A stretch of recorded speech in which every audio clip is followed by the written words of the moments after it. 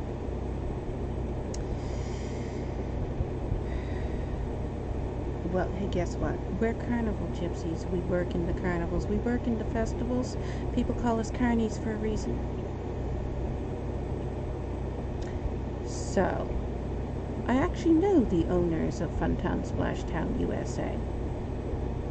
And he doesn't have a daughter.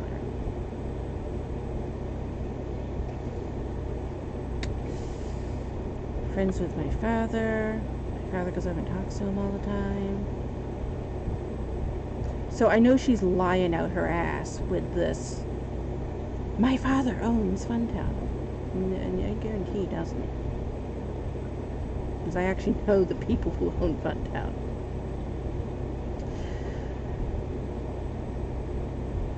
She continues having rants about how much she hates the fact that she has to drive 5 hours every day to check on me to make sure I'm not writing. And I'm like, what? What?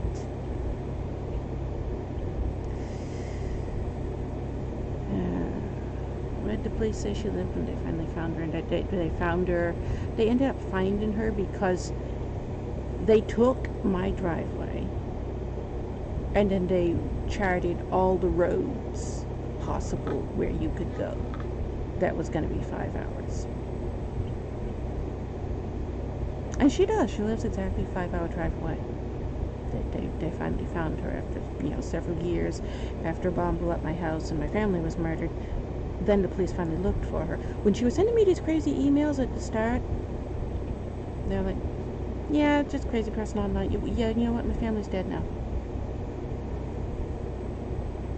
Bomb blew up my house and my family's dead. That's what it took for the police to finally, oh, yeah, these emails, we should probably take them seriously.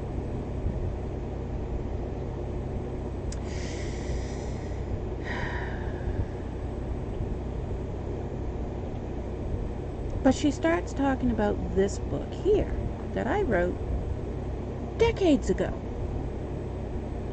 And it's a short story. It's not a novel. This is a short story. It's only like 16, 17 pages long. She's going on about, I was writing a novel about these kids. It was going to be a middle grade. She tells me the entire story of this thing that she's planning to write me now. It's going to be these little kids. It's a middle school chapter book, and they're going to go to Funtown, which my father owns, and they're going to go on water slides, and then they're going to go on the Excalibur, and they're going on all these different things, and now I can't write it, and it's all your fault. I was like, why is it my fault she can't write this? What? I don't get it. Where is she going with this? It doesn't make sense. Then she starts saying, you are a vampire. Telling me that I'm a vampire. And a time traveler. Again, I'm reminded of the fact that this email started by saying, I'm off my meds. Yeah, kind of starting to look like you have schizophrenia. And you really need your meds really bad.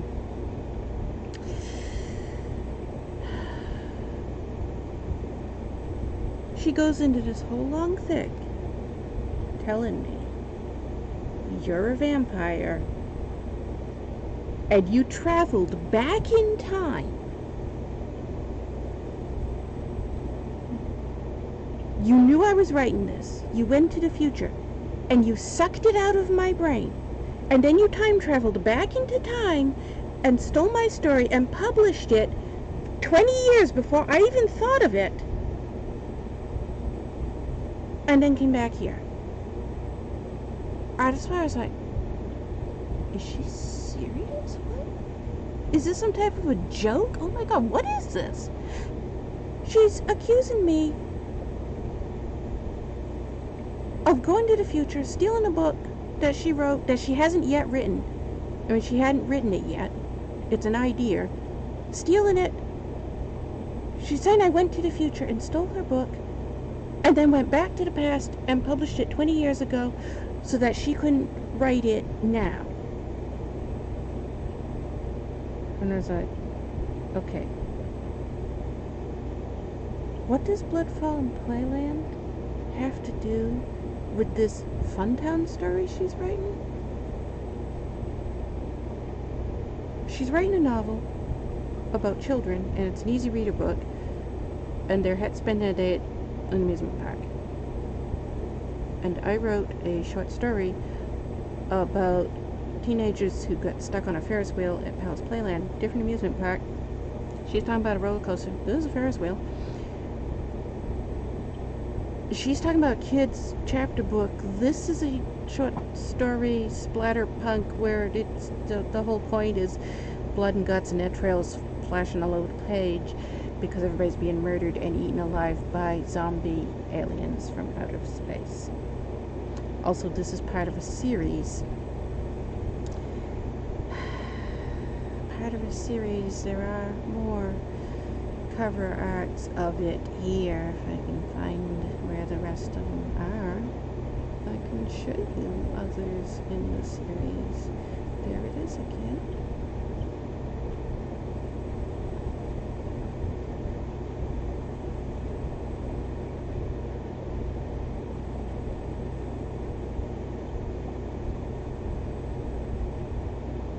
Pinky. There's Pinky.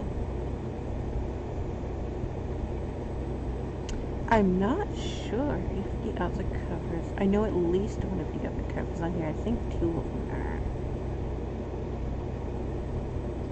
And I know one of them... Oh, the Were Turkeys. There's hers.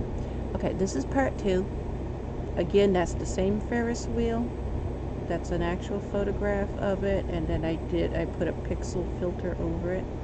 Attack of the Zombie Pizza Boys from Outer Space is part 2 of Bloodfall from Playland. And it goes with the same thing, where now the aliens, before they had sent zombies down to eat people at Palace Playland, now they're back, and to be not as conspicuous, they've taken all the pizza boys from Old Orchard Beach, turned them into zombies, and now they're sending them door to door, delivering pizzas to eat people. Again, does that sound like anything like what she was saying hers was? This one's up on Amazon as well.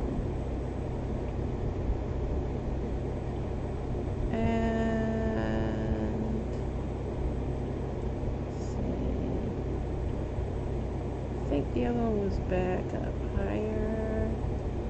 Oh, no, wait. Some of these are here. That one's Wasted Times on Amazon. Sandcastles on Amazon.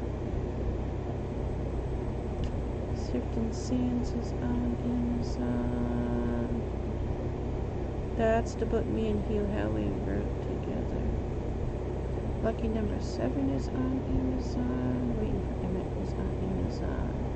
Tall Grass is on Amazon. Oak Tree is on Amazon. Road Rage is on Amazon.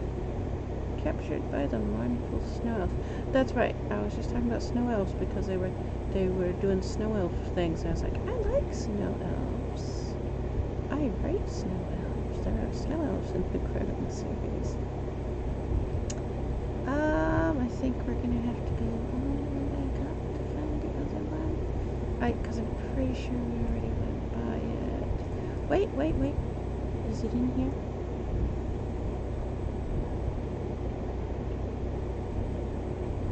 Also, these are the correct docket numbers right here.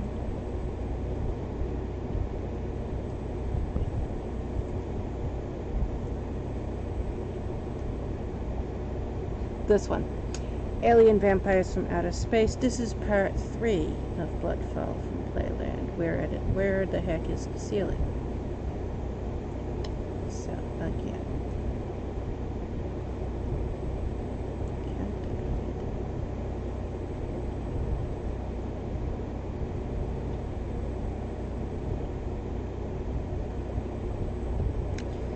So, I was looking for more of, I saw really old covers come by. I haven't taken this down and debated taking them down.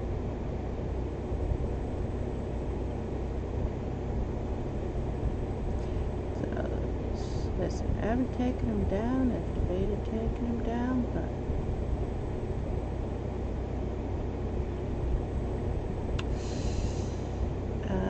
it kind of annoys Will Watson to leave them up. So, hey, there they are.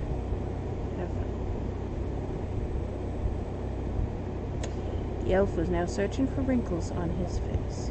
Here's a book.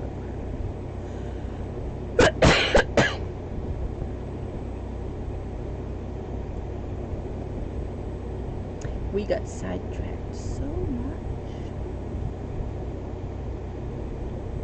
I need to remake that because it did this weird grayed outness. And I'm not sure why. It was supposed to be white. There was like 4 of them that did that. I didn't go back and remake them yet. It's not, or it's not that big. So they're supposed to have a white background like these do. Don't. It's not that big of an issue. See, there. I like the white better. Okay, this thing here, Caleb and the Necromancer. Here's this chapter here, not chapter, but scene within the chapter.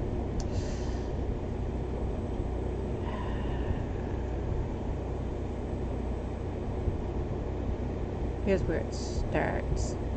You have, this is where Quaraun and Caleb are talking. Because Caleb's visited Quaraun. And then you have a different scene over here. Now this was from a different story. Where Caleb and this other girl are interacting. It wasn't originally for this story. So this is a place where this scene, this from this point here,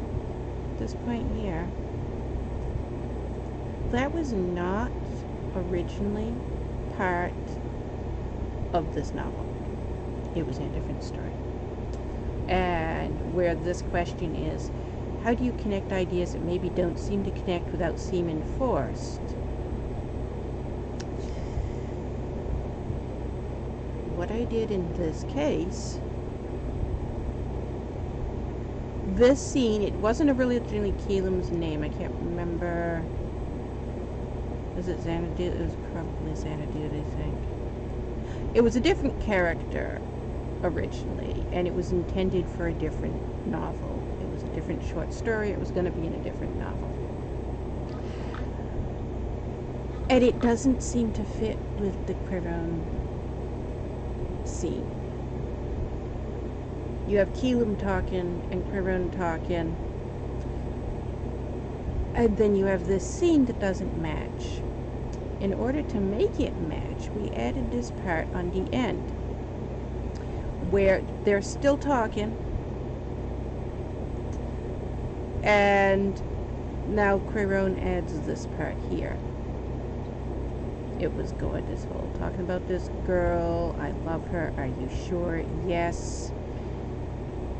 And it would have continued on to the next part, put it down below this part, except now we add this part here. Tell me how you met her. What, why?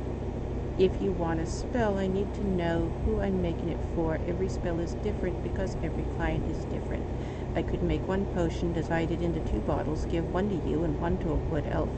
And even though the spell was identical, I should change that to is because my mind automatically said is.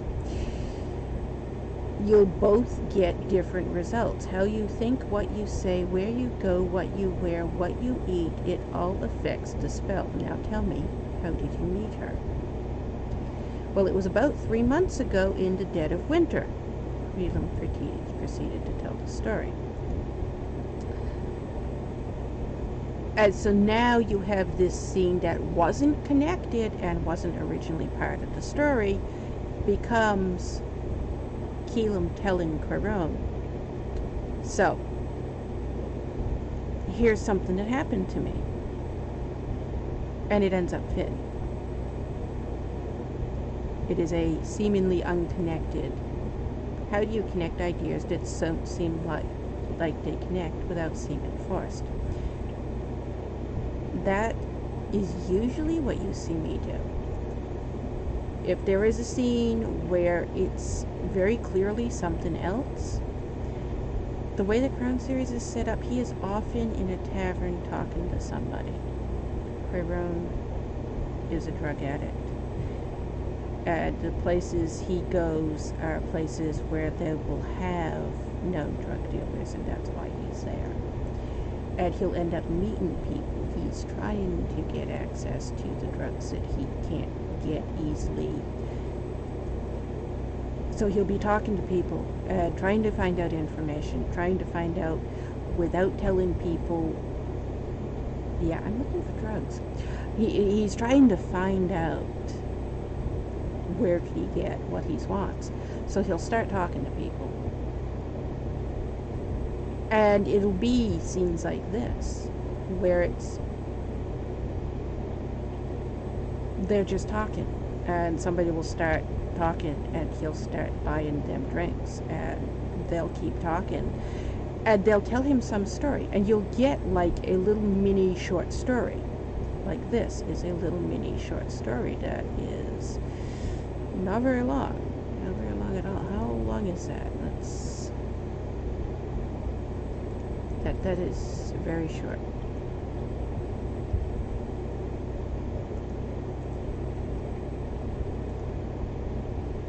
.400 words. Yeah, so it's extreme flash fiction, or it's not even 500 words. It's a very mini short story where this character is basically telling you their background. Basically a character background story kind of thing. And it ends up fitting because it's some random stranger talking to Quiraun over drinks at a bar, telling him, yeah, so here's what happened because I did this and that. And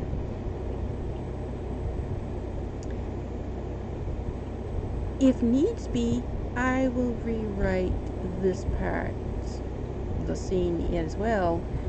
Like I said, it wasn't originally Quiraun. It was originally a different name here. It was originally Quiraun and Ophelia. I changed it to be Quiraun and Ophelia. And if we needed to add details to make it fit, I could just rewrite it to add details to make it fit. And then this part here, Quiraun is talking, and it continues. It goes right in, right here. See, up here it would have gone from here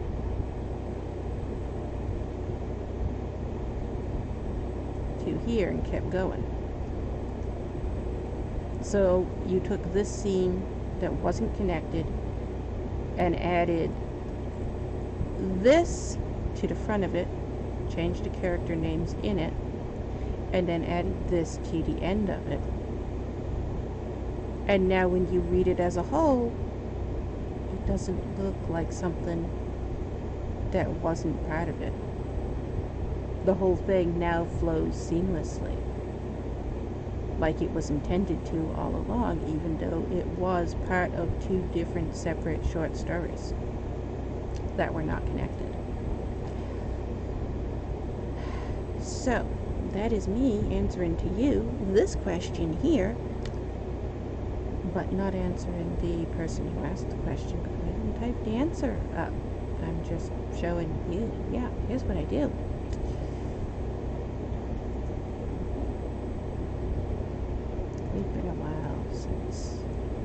two of them were gold chests. That was nice.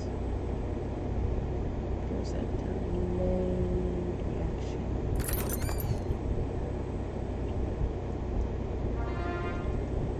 Crossed 400.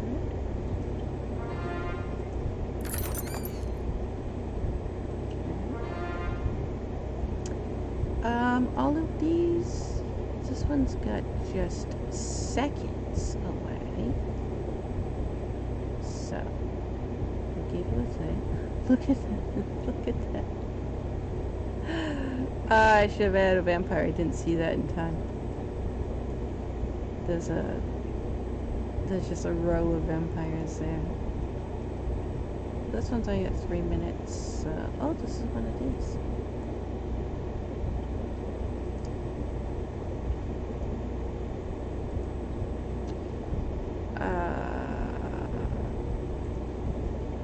What is... Oh, it's a loyalty boss. Okay. And we got a gold on that, so we'll end up with 3 chests. It's best to get the loyalty boss if you've got a gold. Doesn't come out as well on the ones that you only have 1 or 2. Because you get bonuses if you've got this gold cross instead of bronze or silver. What do you have? Gold, but it's a full half hour. I'm gonna take you off and see if I can get... Okay, you've got gold. What have you got going? Silver.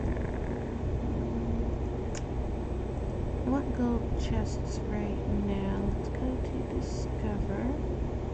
Also, let's go to campaign. There we go. There's that dialect one again. And you've only got 10 minutes on yours. What is your... Oh, that's a hard one. And it's a loyalty? You don't get gold from the loyalty very often, but you get really good scrolls that are hard to get otherwise. And we need monk scrolls, and... Oh, that will go after you. Okay, I'm going to put down now. We get monk scrolls from it, and we need monk scrolls.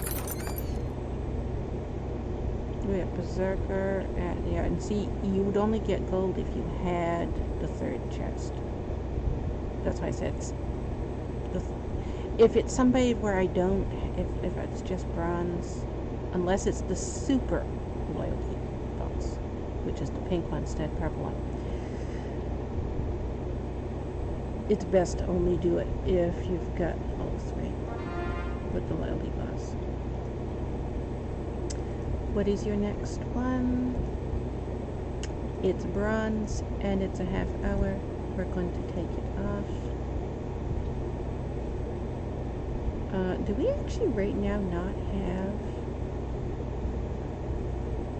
We don't have a dungeon right now. Okay. We're going to take this. Is it gold? It's gold. These are almost always gold. Once in a while they're silver, but they're usually gold. We're going to put you down. Yeah. We're up to 500 now, which means, yeah, we got more we could upgrade, but we want to unlock this before we upgrade anything else.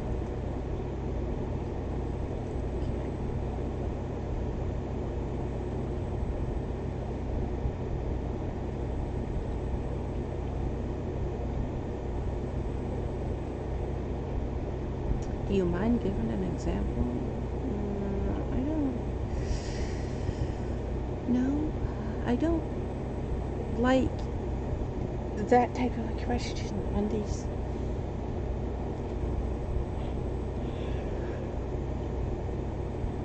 Write the pieces that you come up with. Write whatever you want. The best way to practice is to write scenes you've come up with or write a synopsis for the ideas. Then build off of them slowly and form second and third drafts. And if you're creative enough, you can totally link the... Totally doesn't fit there. You can totally link these inconsistent scenes together. There is nothing wrong with writing scenes that seem jumbled or stories that seem underdeveloped. The only way for the scenes to become unwound and developed is for you to write them. Rushed is fine, lacking is fine. What matters is that you wrote them and that you're working on it every day to better it. Or not necessarily every day. I don't like the advice of writing every day.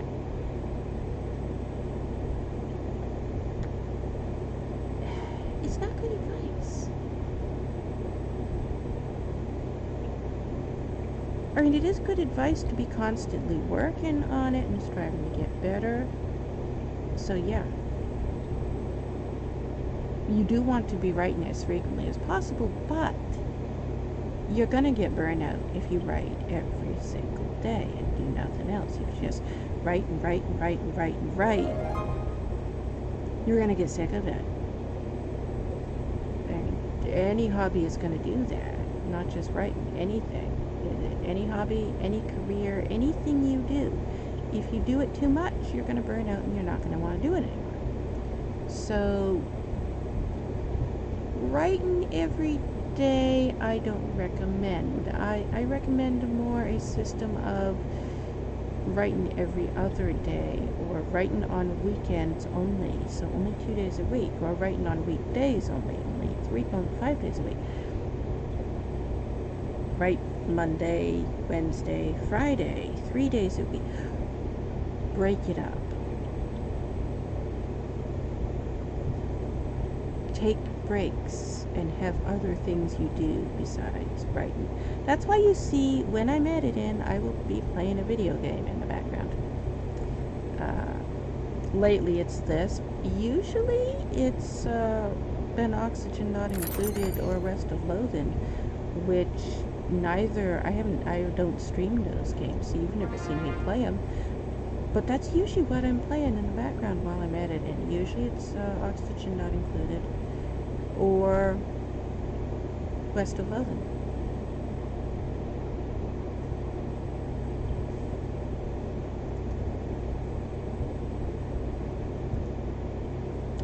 It's a gold chest, but it's 20 minutes. 30 minutes.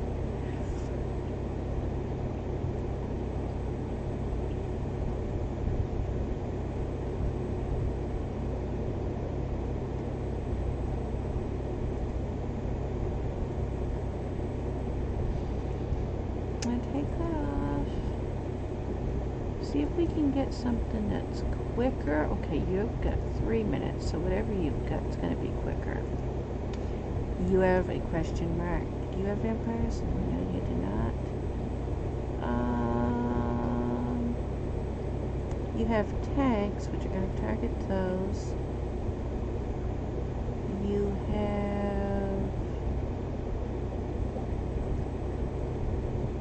have a mage. No, it's not a mage. Wait a minute. Mage, which targets nothing. Okay. And a warrior, which targets those.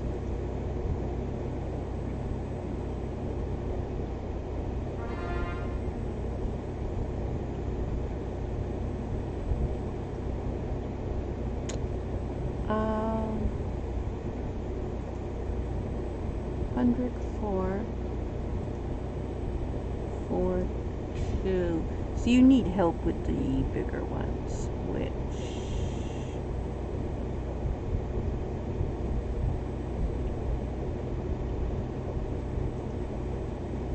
4431.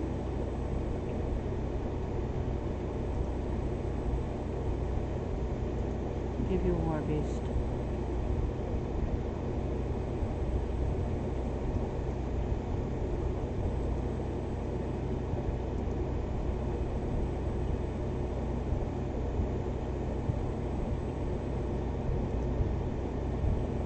Those are all full. Okay. Do you have vampires? There is a vampire. Okay, I know vampires are good on this map, so we'll give you a second vampire. Second vampire in the right spot. There we go.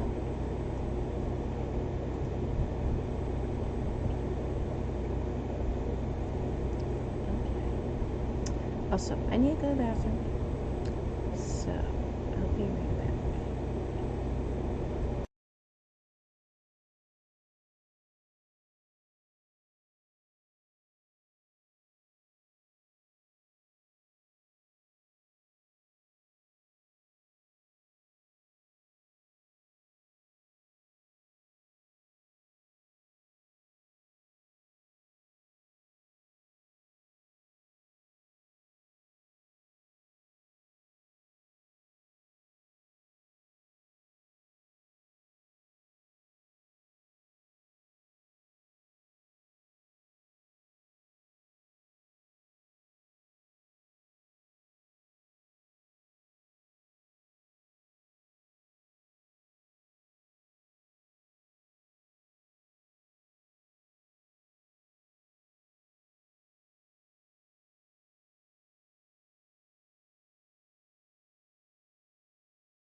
way we'll have to get up again in a little while to do it.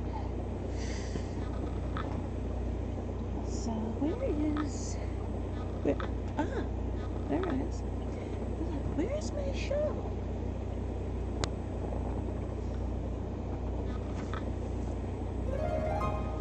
Yes, we had a heat wave a few days ago that's been killing everybody in the country because it was too hot.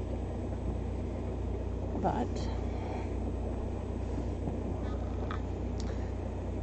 that was 2 days ago that it ended. And now it's cold. And it's back down to 40. So, I need a show again. We haven't started editing yet. We've kind of talked about editing. I suppose talking about editing is good enough. Yeah.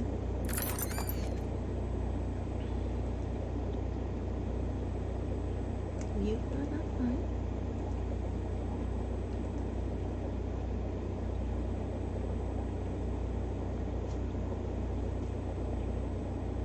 Hi, Nikki. What you doing? I saw you out there. No.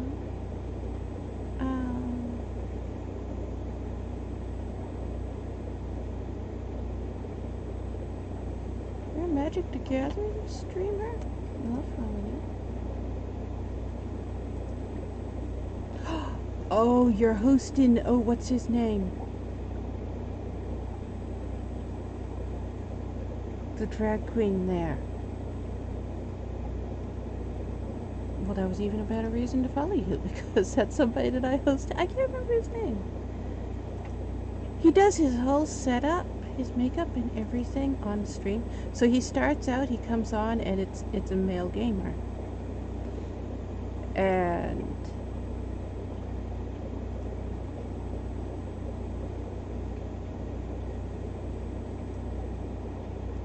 then he starts putting on the makeup and the wigs and the costumes and stuff. And by the end of the stream, a few hours later, he's got the full drag queen thing on.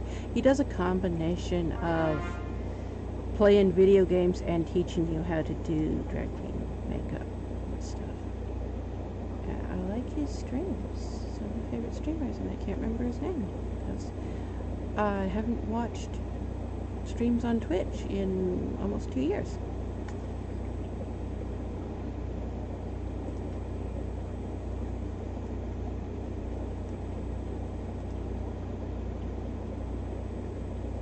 We're up to 600 now.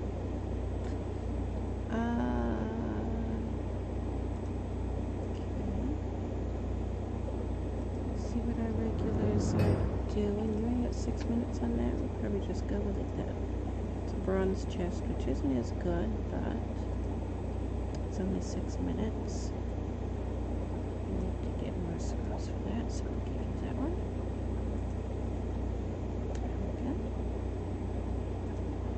So we can now upgrade even more stuff. Yeah, we can upgrade even more stuff. But we still want to unlock a lot. Has the store changed? The store has changed since we last looked. Monks! Okay, we need the monks. The monks are very rare. They only show up once or twice a day.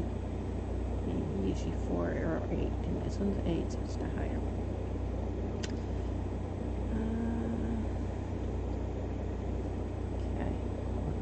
Well, that puts it down. Mickey, all curled up in his blanket.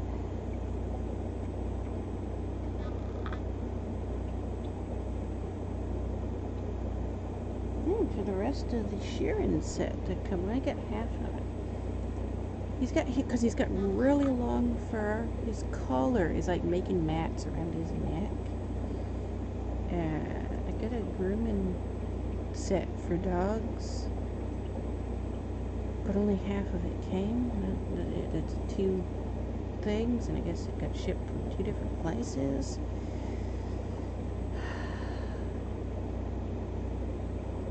Emergency Rider. The Rider Emergency Deck. What is that? That sounds like something I might actually want. I love using cards for writing prompts. I have all these Dungeons and Dragons cards. Raider emergency pack.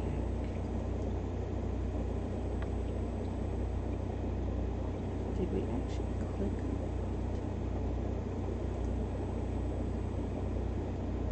There it goes.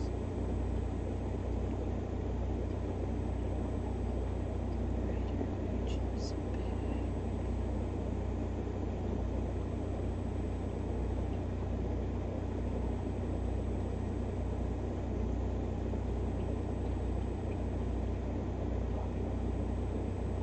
That's not the dragon.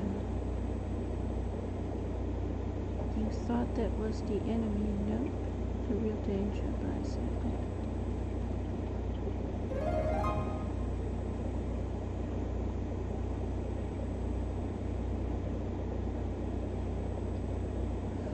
There's like a dragon balloon here and then a real dragon hiding behind the mountain watching them fight the dragon, the fake dragon. Only 26 cards in a pack? Wow.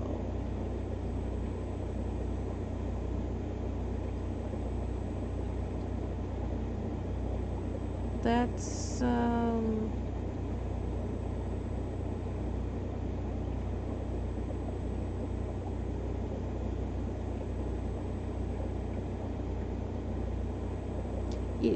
they're good for a few uses then, and not much else.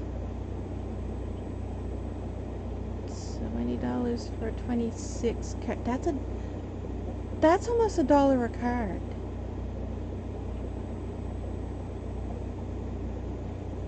That's a lot for a card deck.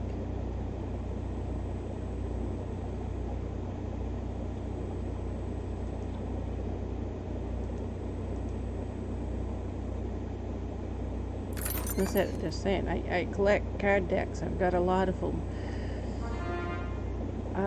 Most card decks, you're going to expect somewhere between 70 to 200 cards. And they usually cost around $10. So for a card deck to be $20 for 26 cards, and the black and white, not full color, that's very high-end pricey. Extreme high-end pricey.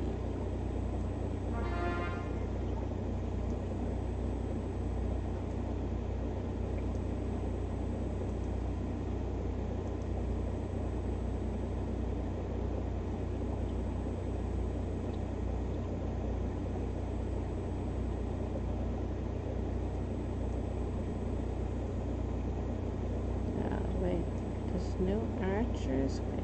Might be a level 30 archer. Get down here.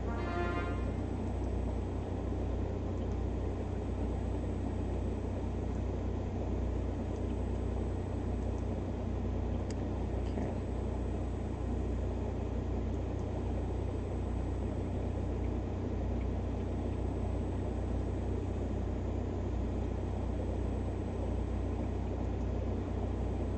We're doing another. We haven't edited yet. I know.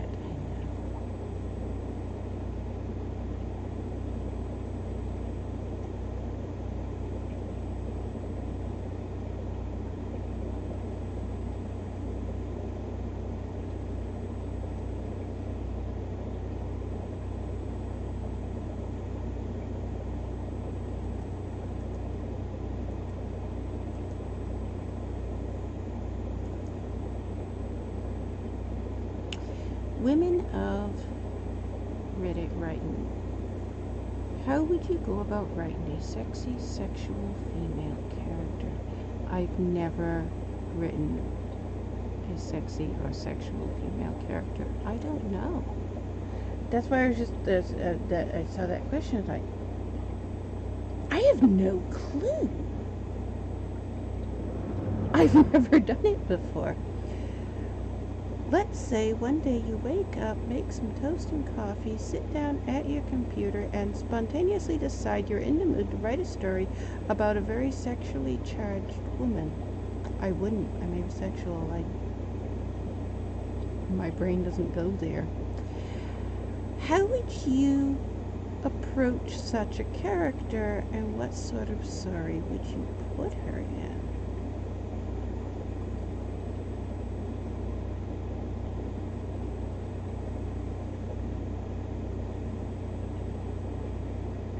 I rarely write female characters.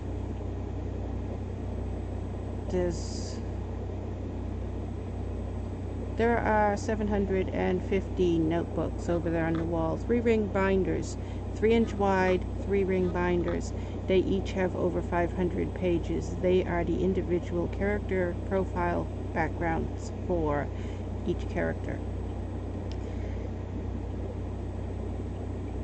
I think fewer than 10 of them are female characters.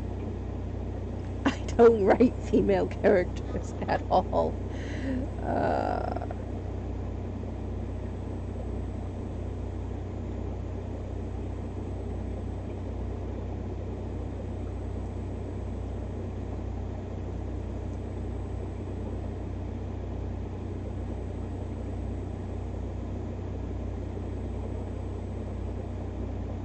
Wait, I'm tired of this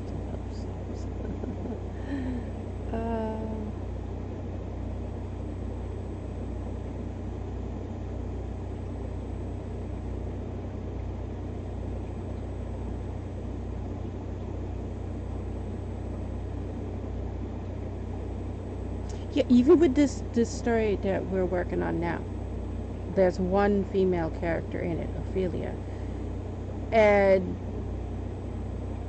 she has, what, 2 scenes where you ever see her talking? You see this guy that's chasing after her and trying to figure out, I want to date her, she's supposed to fall in love with me, she's the one. I haven't met her yet, so I don't know how to meet her, and he's trying to figure that out.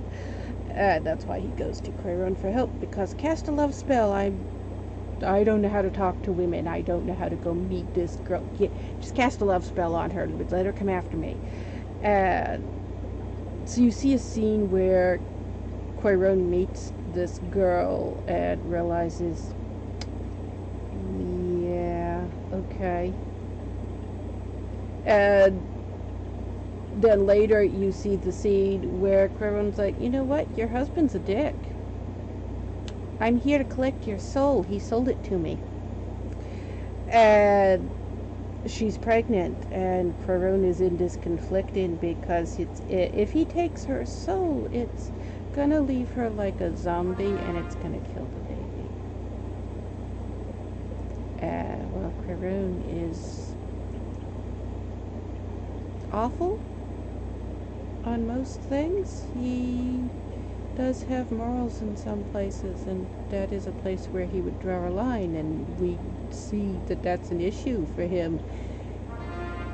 He's come to collect payment, which this guy didn't actually love her. He just wanted to be loved by her. And Quaraun's a necromancer. He is also a soul eater, and he needs souls to survive. He has a eternal beauty.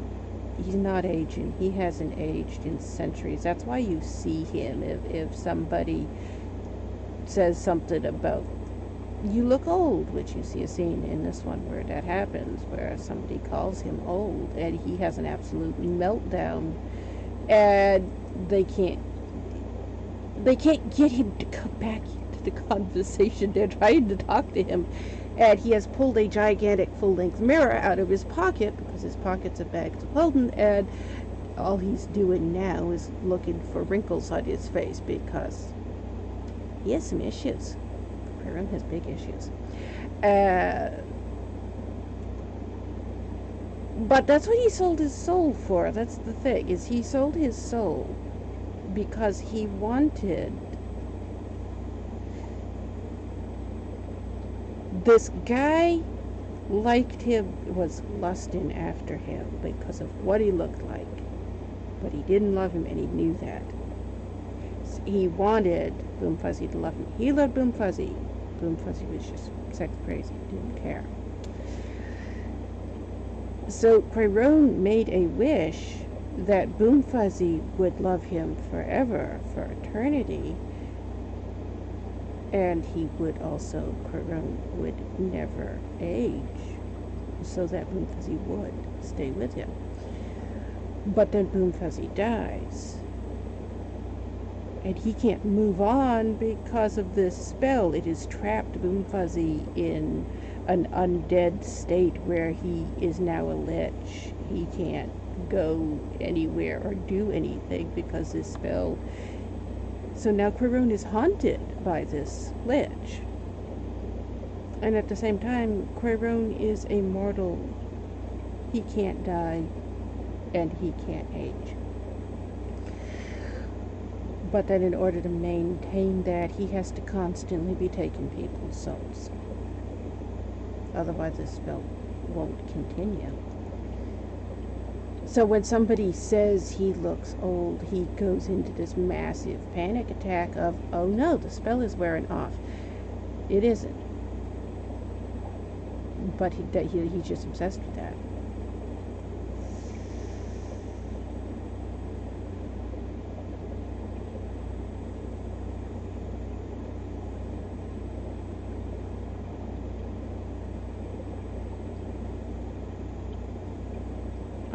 Female characters. I don't even give them background stories or flesh them out. I said that this Ophelia just shows up and they talk about her.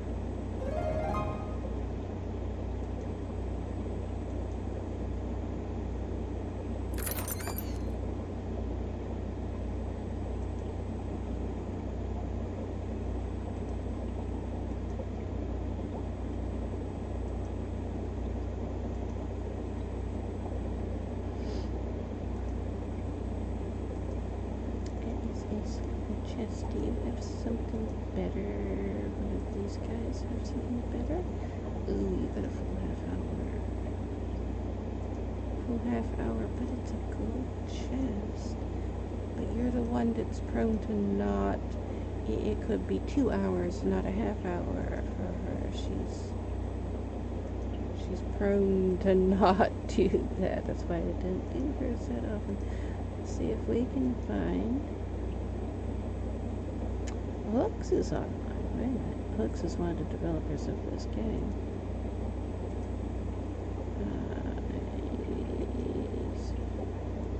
You only got 3 minutes? Well, whatever you got, we will come in and help you with others. Orcs, goblins, an orc slayer. Wait, there's a vampire without a... Is that a vampire without a mate? There's a vampire without a mate. I have a vampire available right now. Give you another vampire.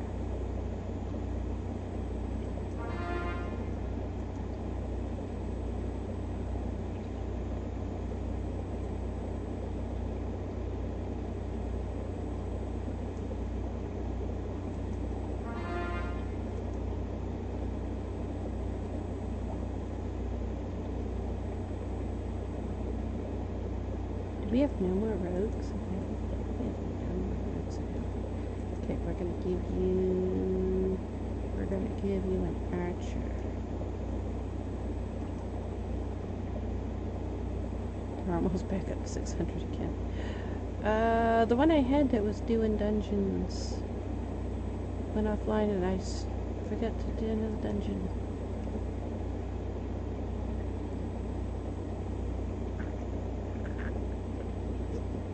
How would you approach such a character? I don't know. This is a good one to use as a writing prompt.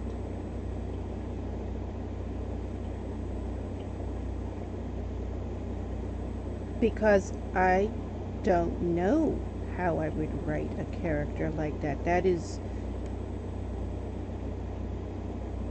so far out of character for the type of character I would write, that it would be a good writing prompt because it would force me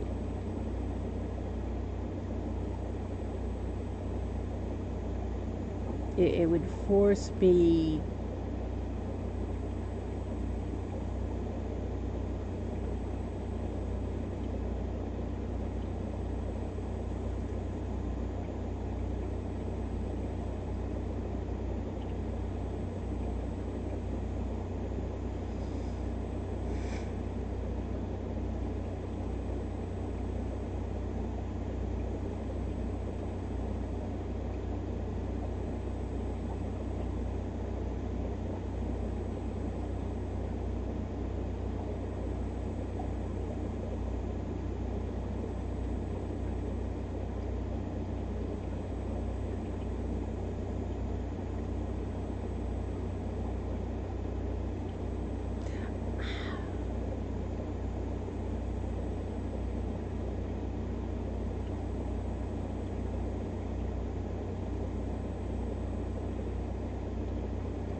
I don't think I would know how to write a sexually charged character at all. I can't even begin to wrap my mind around the concept of sex on any level. Which is why it's so ridiculous when people call my books erotica, and I'm like, where are you finding erotica in my books? How?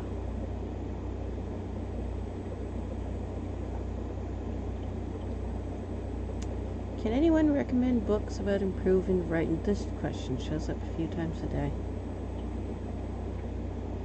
Yeah, nobody can search.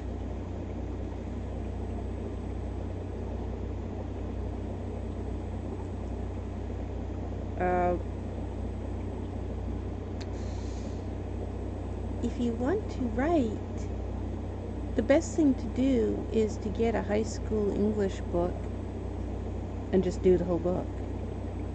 Read everything there is to read, do all the exercises. I guarantee by the end of that book, you will be an expert in writing. The fact that you graduated high school and you are not an expert in writing says a lot about the fact that you didn't do your schoolwork.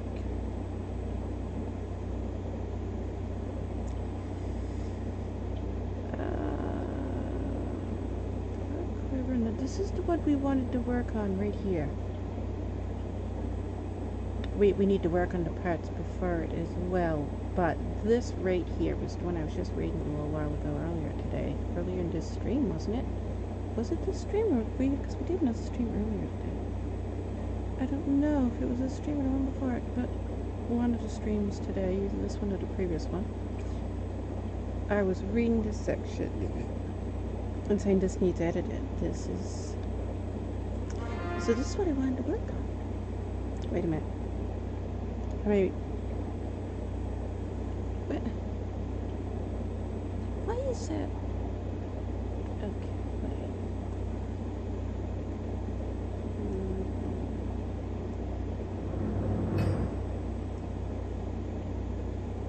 Okay, can you see the word counts? Where's the word count? Which one? Okay, yes, you can see the word. Couldn't tell which one is the word counts? Which one is it? Okay, that is 860 words. That is more. That is 300. Let's see. Chances are high that we're probably gonna double whatever we edit here. And it has a 500 word.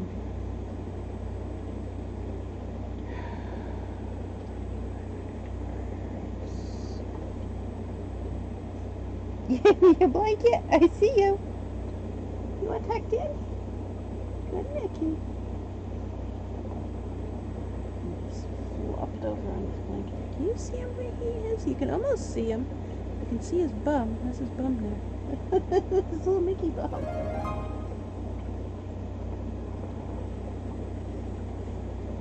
He likes that beanbag chair. That beanbag chair that it's a unicorn. He's got it all squished out and he's got his blanket dragged over on top of it. So this is my spot. He likes it because the bed is right there and the chair is right here. So whether I'm asleep on the bed or sitting here in the chair, he is always right beside me if he sits right there because he's right between both. It used to be over there, and he kept wanting to sit on the beanbag, but he also kept wanting to sit over here, and he'd get up and go sit on it, and then he'd come back over here. So I just moved the beanbag over here, and he's like, oh boy, now I can sit on the beanbag and be right in the spot. This is his spot. He's claimed this in the corner here. He's got chew toys piled all over the bed. He's a very well behaved dog.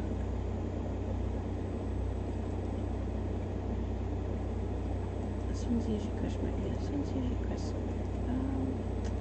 Okay, so it's a full half hour. I don't want to wait a full half hour on a question mark. we had somebody in favorite. It was this one, right? Had the gold chest that should be coming up now.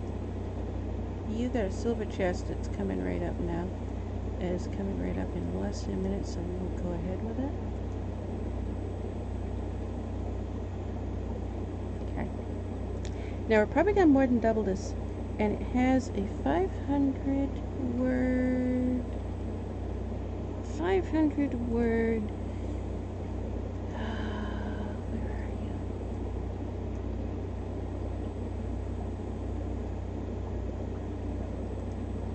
It has a 500 word.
$500 maximum. I know, I get sidetracked.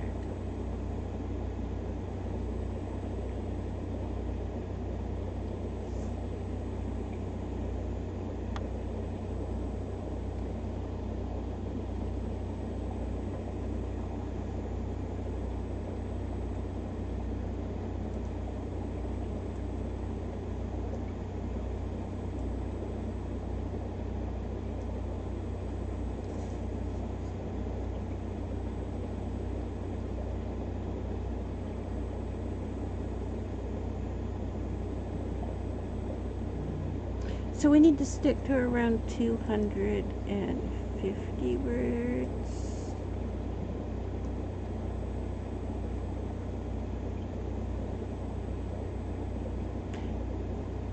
$216.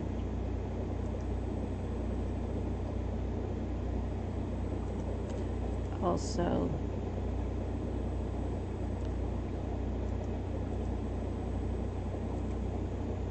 we are added in a talking about the pageantry scene.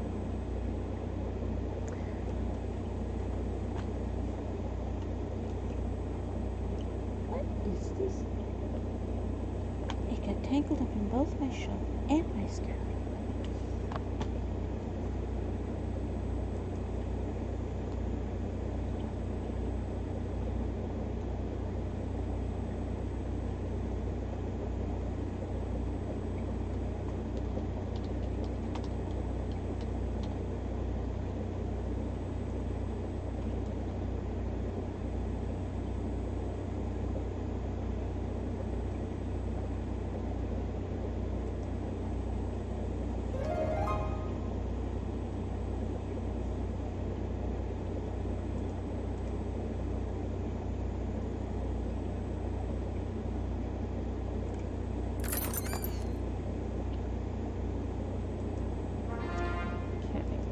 Close it a minute because I was looking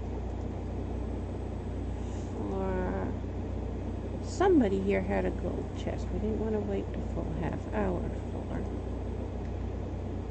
and it should be getting close to ending. Was it this one? No.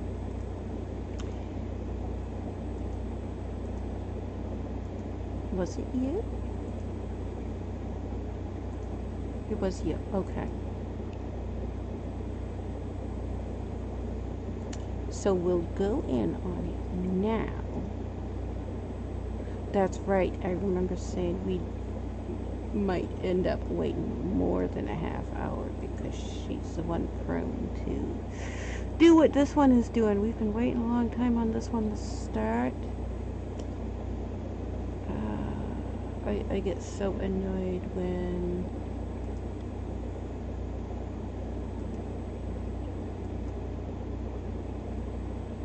they do this.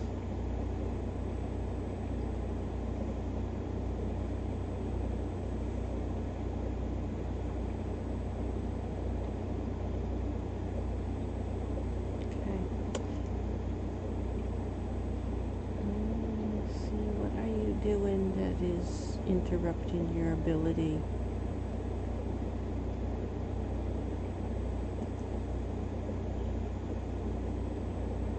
to play the game.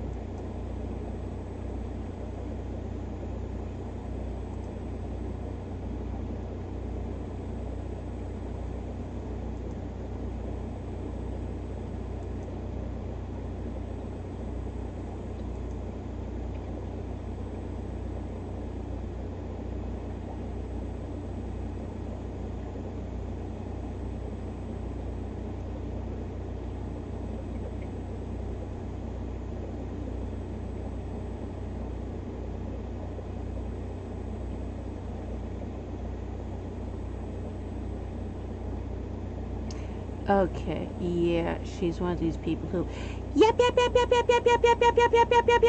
I'm talking to chat, and I've got 2 games going. I'm not playing either of them. I like blocking people like this. We're leaving. I don't want to deal with people like that. I hate people like that. That's what I thought.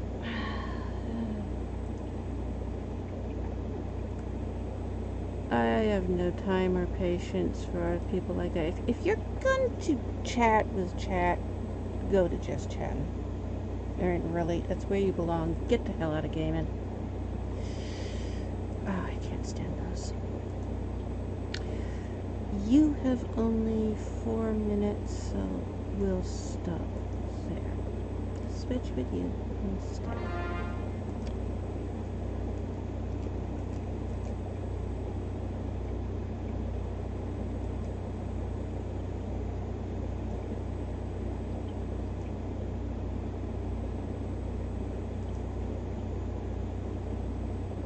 You know, that's something I've never understood. How can people tolerate talking to other people? I borderline loathe people.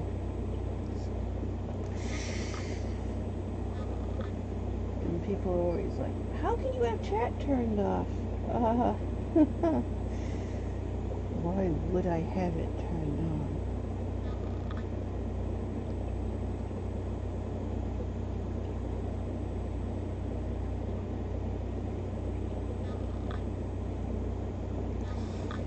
You do need to remember how old I was first time I had contact with people. Didn't diagnose me as a fellow child for nothing.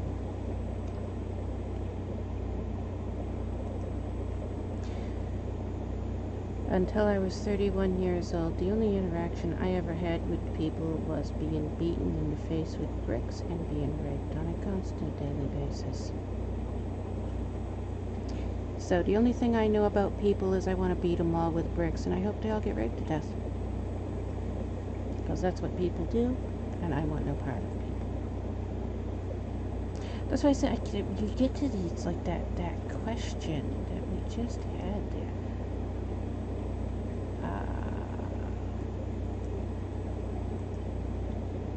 Is it still even up?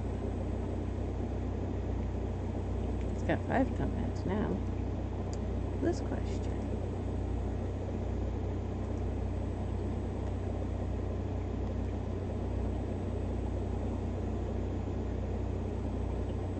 I mean, obviously asked by a man, because no female in her right mind is going to want anything to do with sex. I mean, I'd be quite content to just take a knife and castrate every man I saw.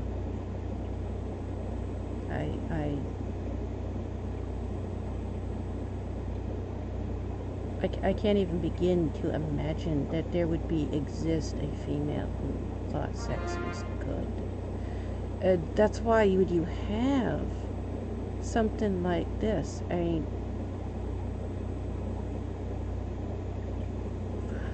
women, how would you go about writing a sexy, sexual female character?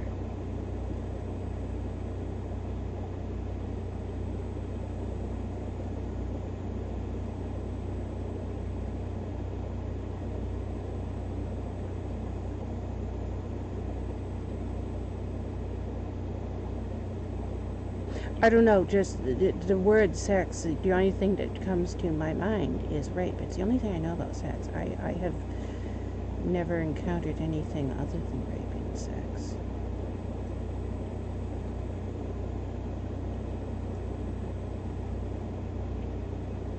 So when you call somebody sexy female, I mean, what are you saying? Are you saying that you look, here's a rapist? All right.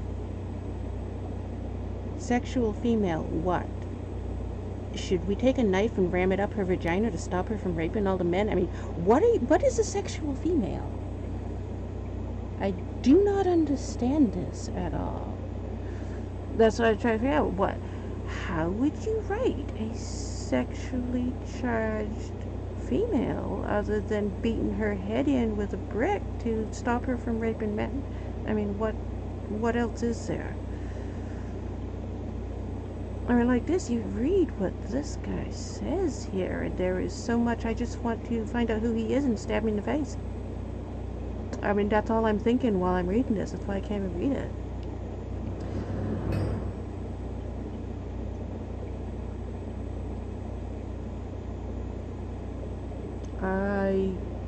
I cannot understand these people at all.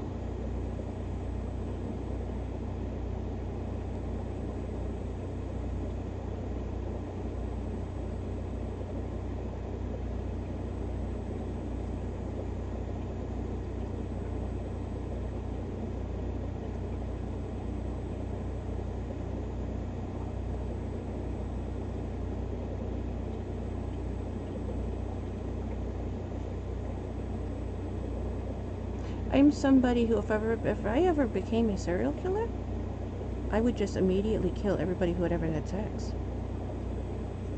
That's why I write Quaraun doing that. I mean, that is why I write Quaraun doing that. I hate people who have sex, so I write a serial killer who that's what he does. You have sex, I'm gonna kill you. You have sex, you had sex, I'm gonna kill you. That is why I write Quaraun like that, because I am writing what I would do if the law would let me do it. And I really do hate everybody who has ever had sex. That's why it pisses me off so much when people call the Quaraun series erotica, because when you call my books erotica, I want to kill you. I really do. You're sexualizing my books, and that in my mind is just automatically, you're a rapist, you deserve to die. If you're sexualizing anything I do, you are a rapist and you deserve to die, because there is no other way your mind would sexualize anything I did.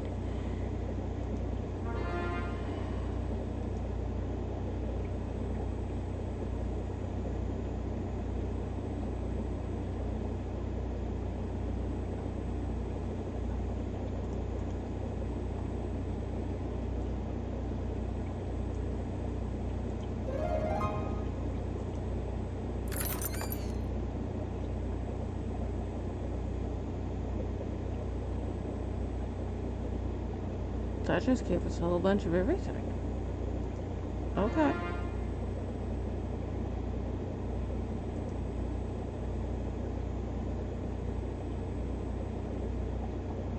Steelhouse is usually question marks. Steelhouse is usually question marks. I don't like the question marks because it could be a brass one, bronze one. I call it brass. They're usually silver.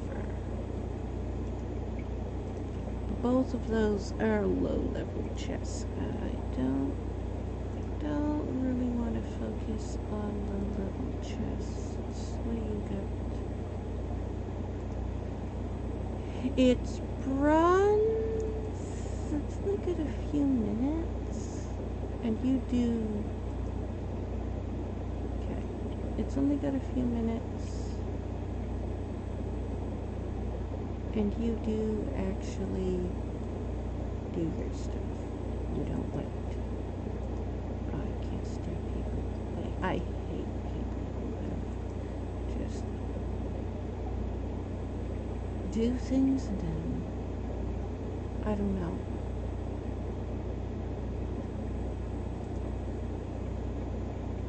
I have no patience for incompetence.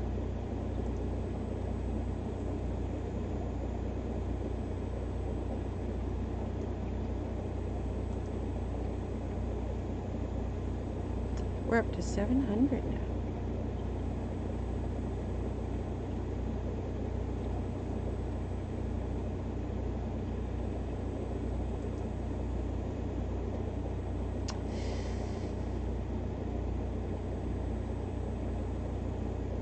This where it says people, that annoys me.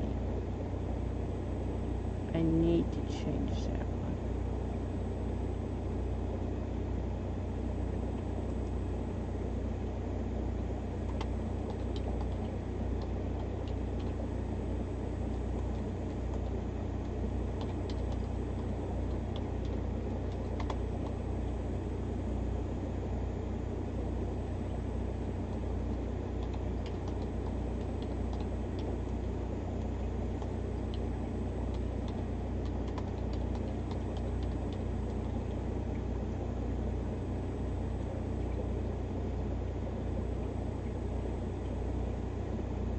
Where did we start out with you? It was 215 or something, right?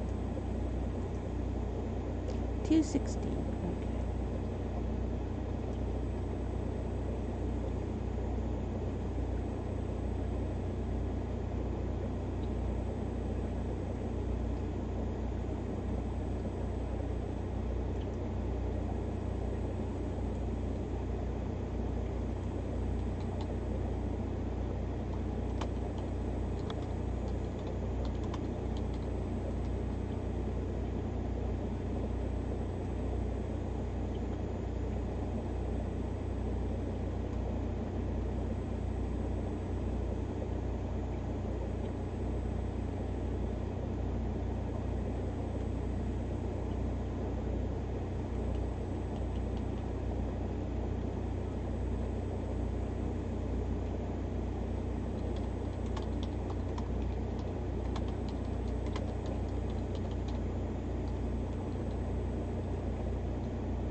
So we just took one big block of text and we broke it down so much better.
Wait, why is this one different?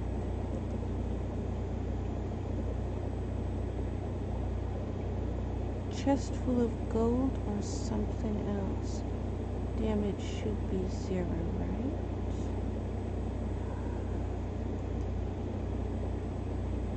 And this one?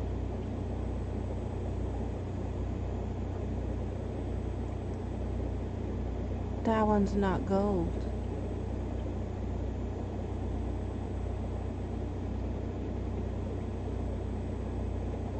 Interesting.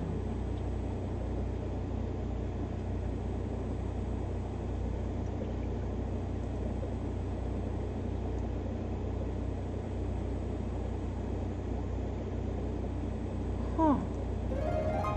I forgot some of them did that.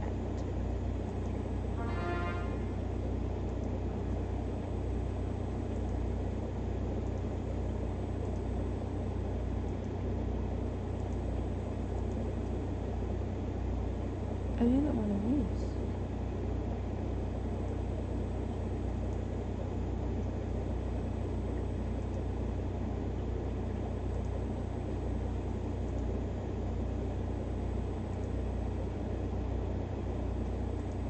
Still has this question mark.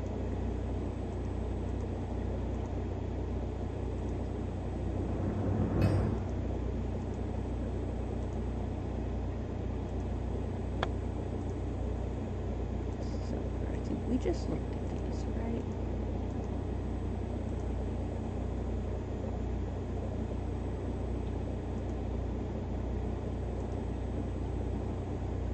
You only got 9 minutes.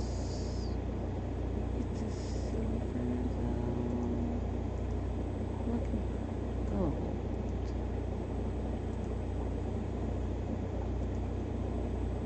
So silver.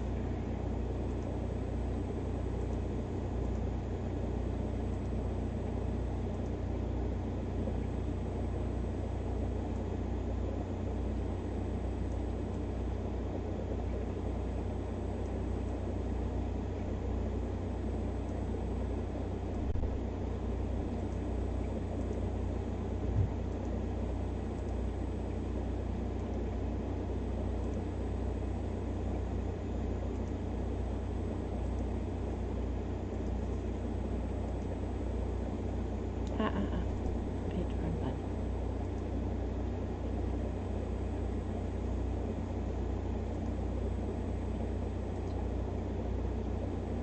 Six minutes, and it's a question mark.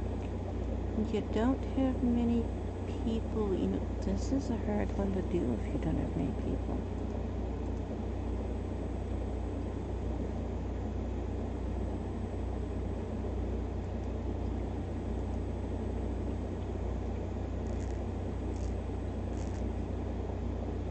You don't have many people and they're low level? Oh wow. They're all level 1 or 2, except for one of them is 11.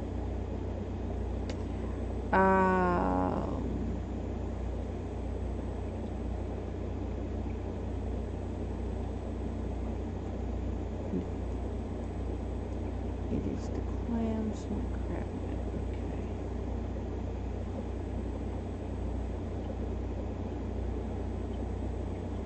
You attack everything. So do you. Alright, so it's melee that you need.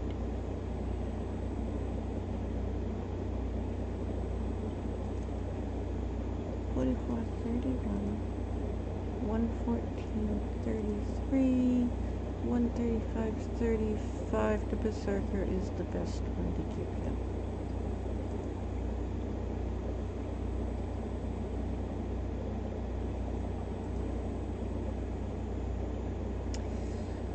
All them? No, it does not sound blood.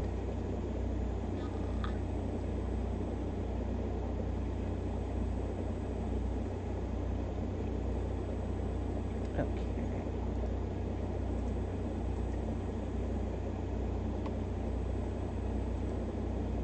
So that is done.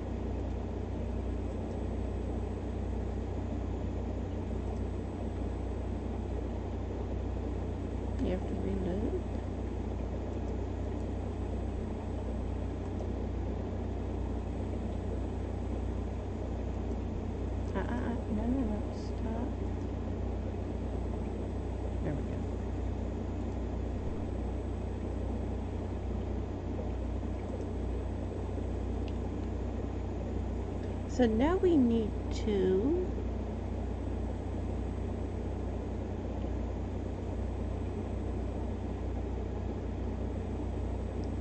I loved my children, and it's saying change it to love.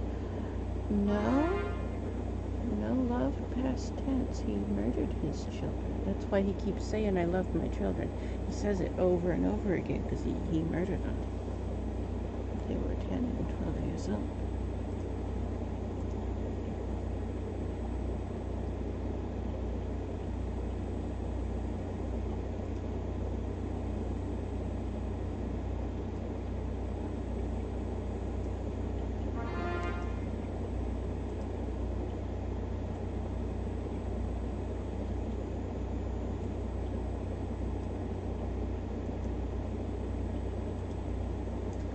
Okay, so remove that one because I don't want to fix that. It's the way I want it. Your children too, to you children too, you children too. That's Boom Fuzzy would say that. That is what Boom Fuzzy would say, but that's grammar bad. You children too? No, your children too. You're giving me bad grammar advice. But to that's why.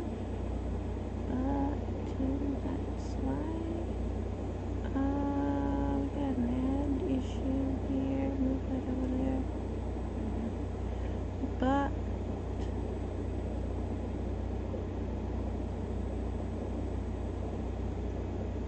this but to that's why.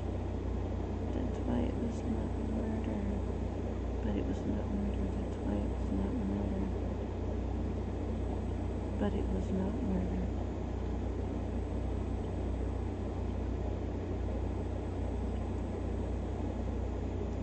But it was not murder. They were evil people. That's why it was not murder.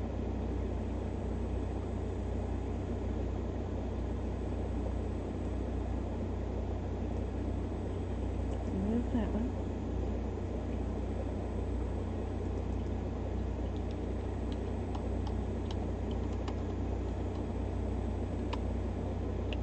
But it was not murder. They were evil people. That's why it was not murder. They deserved to die.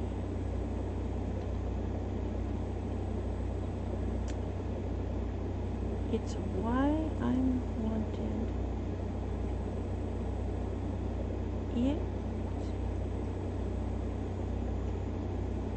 But it was not murder.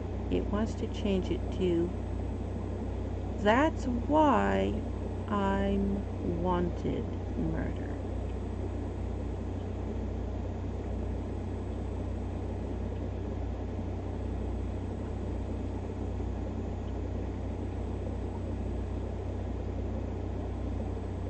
No. No.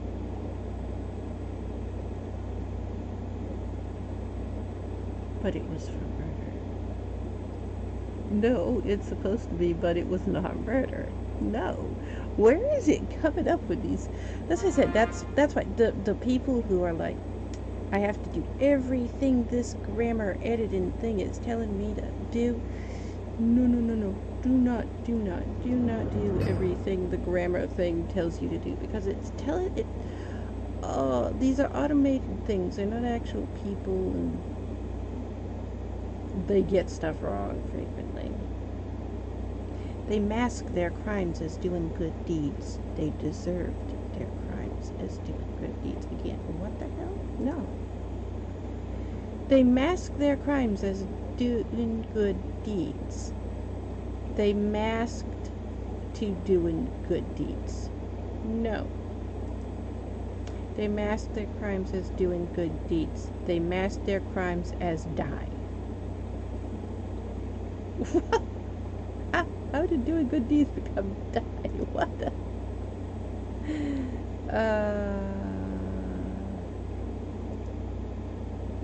No. You're removed. Don't remove stuff, Aiden.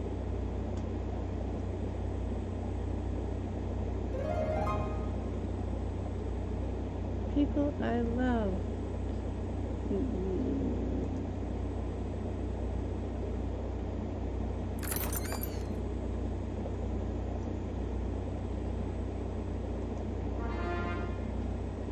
What do you got now? Bronze for a half hour. No. Wookiee Legend. You got a Wookiee. You only got a minute left. So whatever you're doing, we'll just join you. Oh, it's a gold chest. That was a good one to join.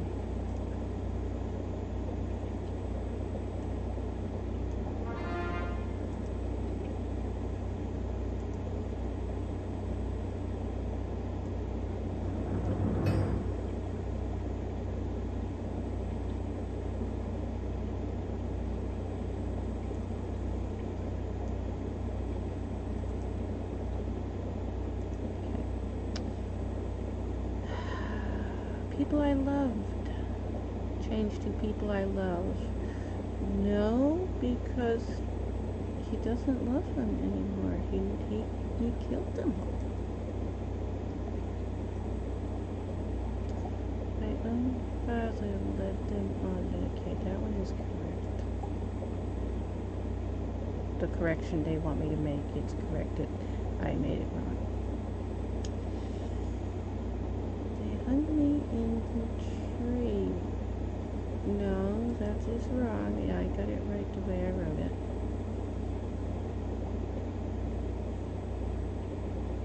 It did when they didn't. No, it's correct.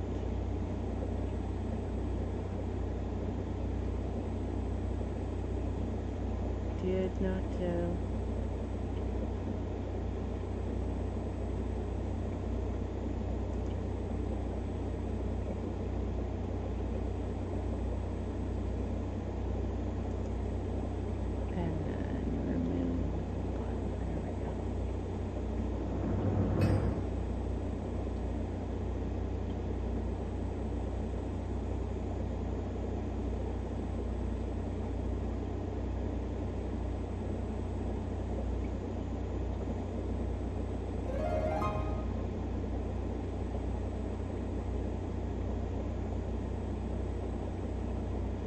I don't like the word wrong there, but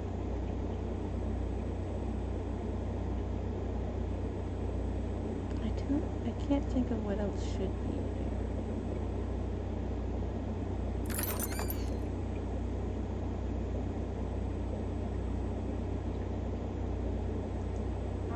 Oh, we just crossed 800. Loyalty boss from somebody that we have a gold with, right? Yes, okay. We want a loyalty boss with you then, because that should give us gold. If it doesn't give us gold, it'll give us bonus scrolls that we need, so it's good either way.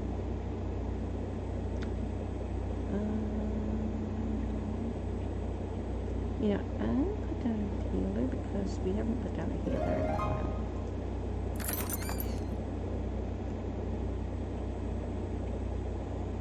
This was Wookiee Legend. Okay. What do you got now? Loyalty boss.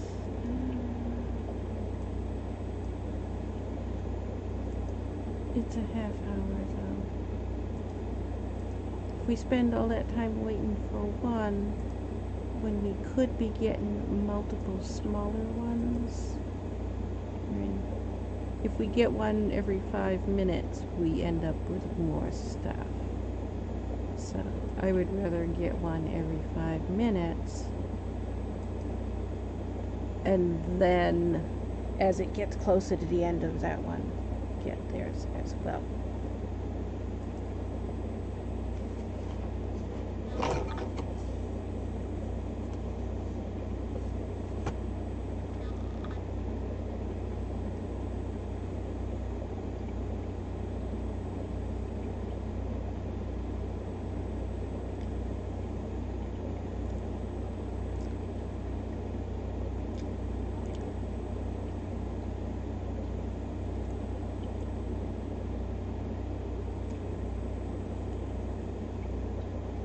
Unsuitable.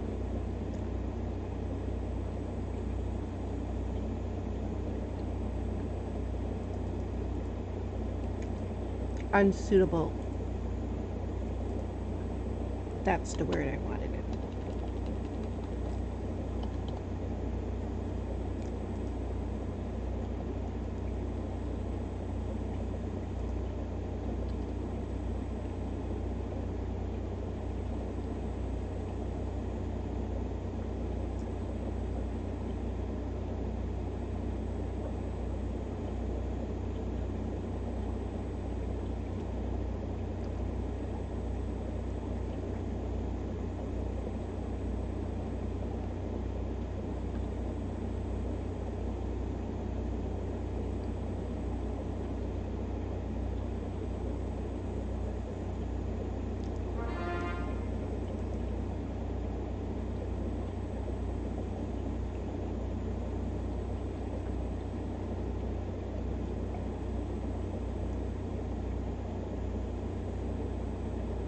I've got so many rogues now that every 5 minutes a new one shows up.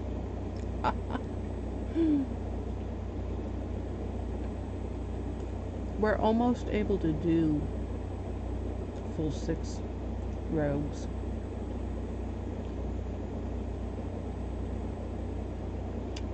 I don't like the word people. Can we change people to something else? Crowds? Crowds, that's a better word.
That's the reason I wanted food. It's the reason I wanted food. That's the reason I wanted food.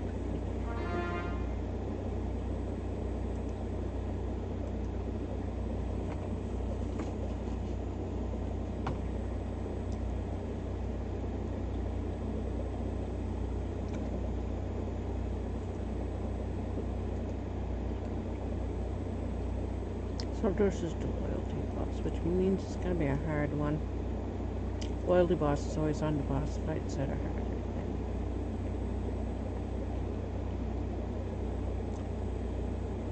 And the boss is the Lich.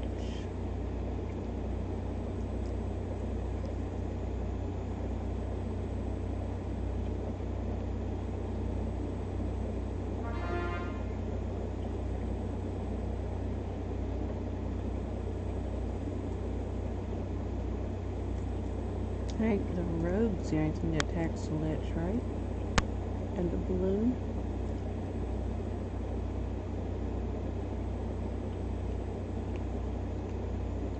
Yeah. The rogue.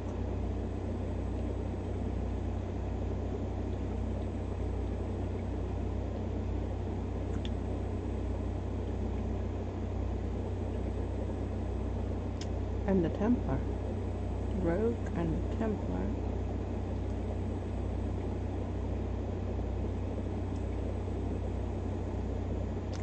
Rogue, the Templar, and the Balloon.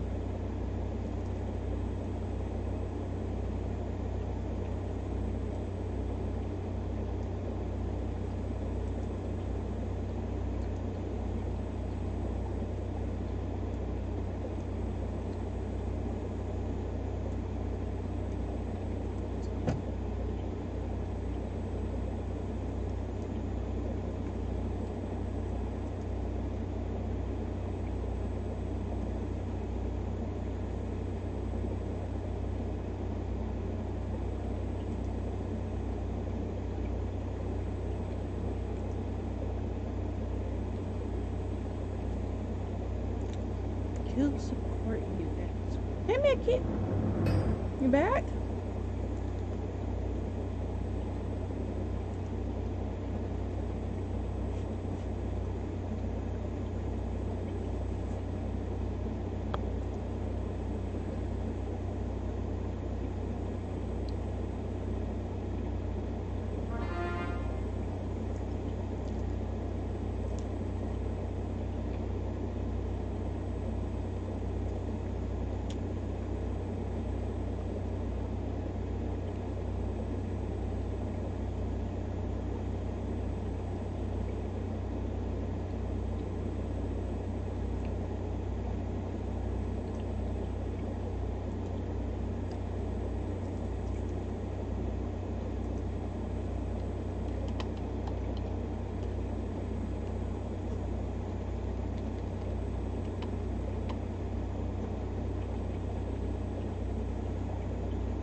You now also have this same one.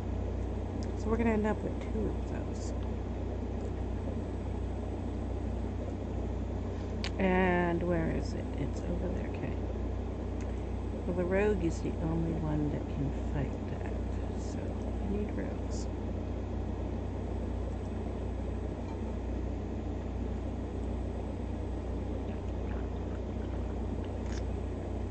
Get back on the bed. Mickey's back on the bed.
Weird.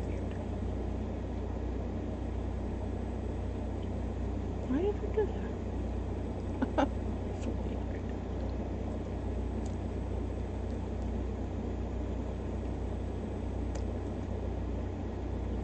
No, I had that as one word.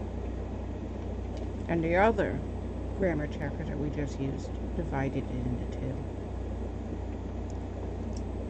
This one put it back as one word. I had it as one word originally, so. Well, I'll leave it that way.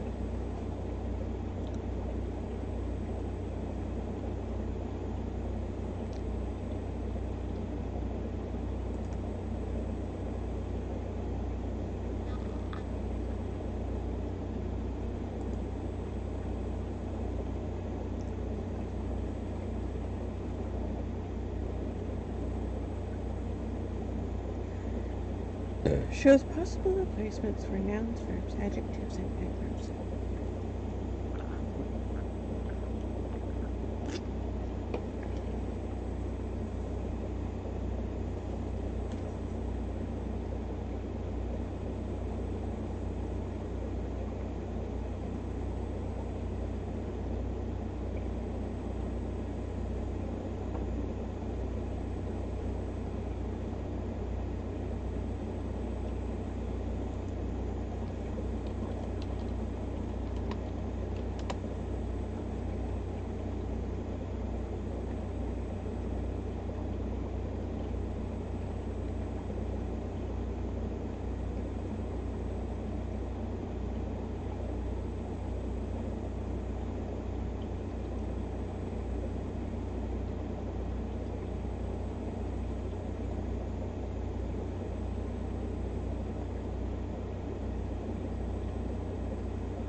Poisoned would be accurate with the exception of the 4 children.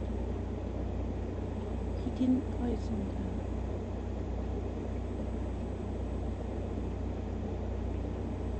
them. No, he did. Yeah.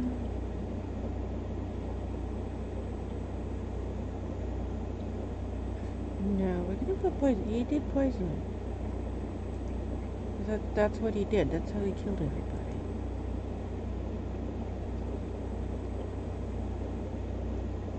The Boom Fuzzy poisoned him. And then the poison that he took,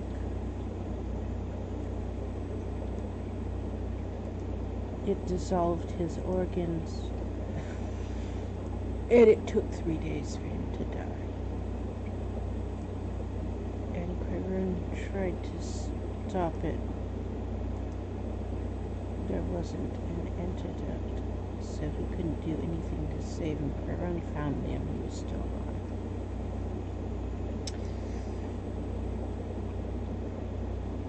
And then later,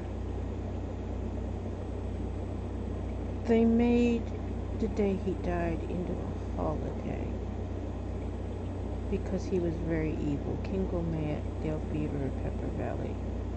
That's who Boom Fuzzy is. Quaraun calls him Boom Fuzzy, but Quaraun's the only one that calls him that.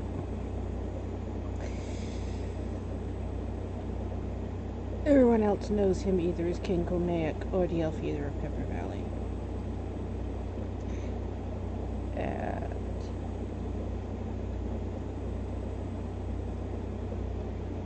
they started celebrating his day. He died as a holiday to celebrate, kind of like Independence Day,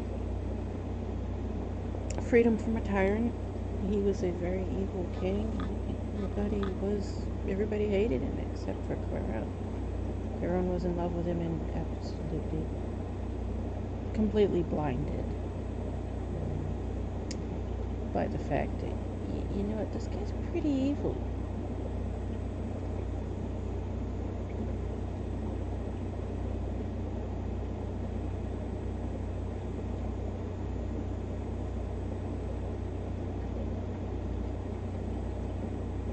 But the people from the villagers,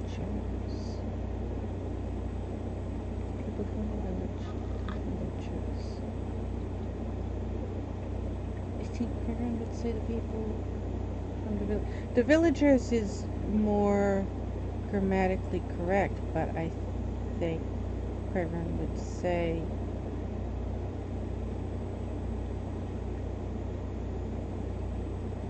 the people from the village.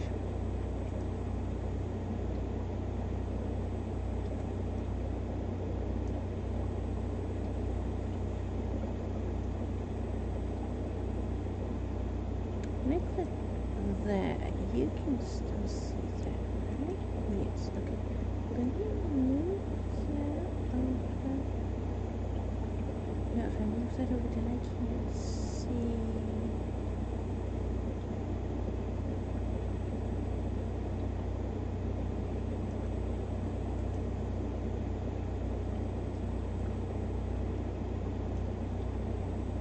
There, now we have both at the same time.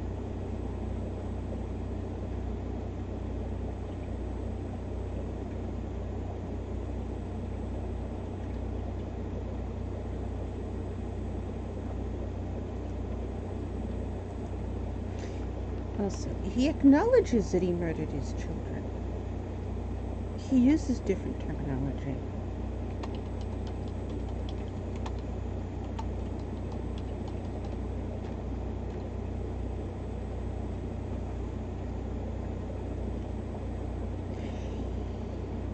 He doesn't believe he murdered the villagers. He sees himself as an executioner, killed them for crime. He does believe he murdered his children. His children hadn't committed a crime, but he believed they were going to. So he killed them while they were innocent before they became evil like everyone else. So he killed everyone in the village. And he sees it as an execution with the exception of his children. That's why you see it's always worded when he talks about he killed the villagers, he murdered his children. He uses a different word. Whether he's talking about his children or the villagers.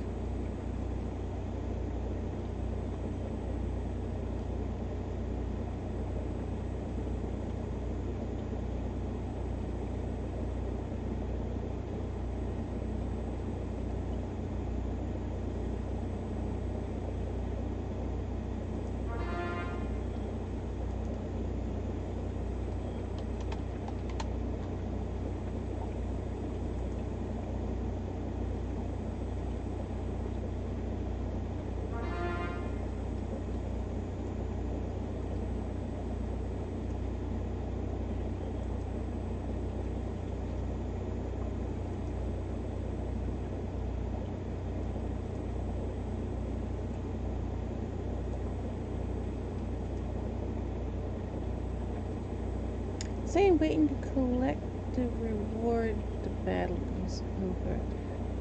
Also says he went offline.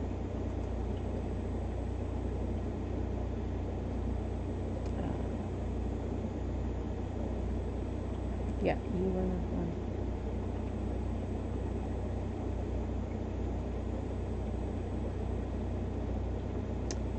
Okay, so we wait.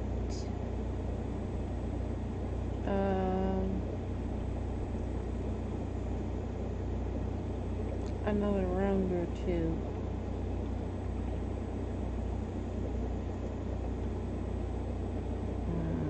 He usually does collect it after, but he usually does it after he gets his stream stuff all turned off and stuff.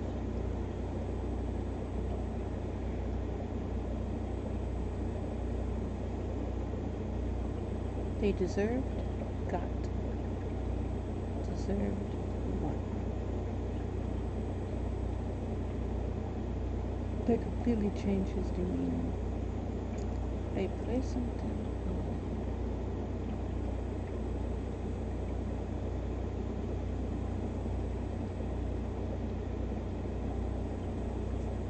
Executed, yes. Executed is the term. Yes, when he talks about the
No spelling or grammar issues. Okay.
and a severe post-traumatic stress disorder. Also, that is another thing.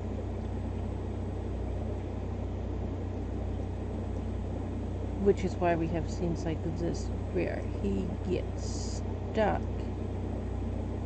His brain just stops and he can't function, and all he can do is just see the hanging tree over and over again and keep talking about it, which is what's happening in this scene. He's constantly referenced back the hanging tree.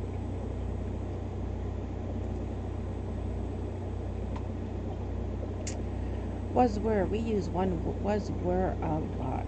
Believe, think, thought, we use that a lot. Okay. We need to remove at least one was and at least one believe, think, thought. At least one was were. Okay.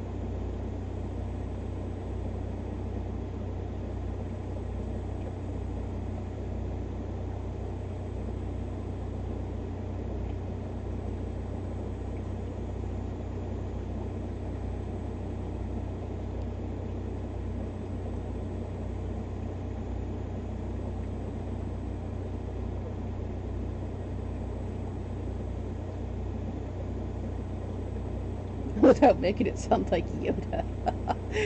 Oh, I was trying to think, how do you change "that's why it was not murder" into something different without "was"? And all I could think of was to turn it backwards. Murder it not. That's the only thing my mind thought.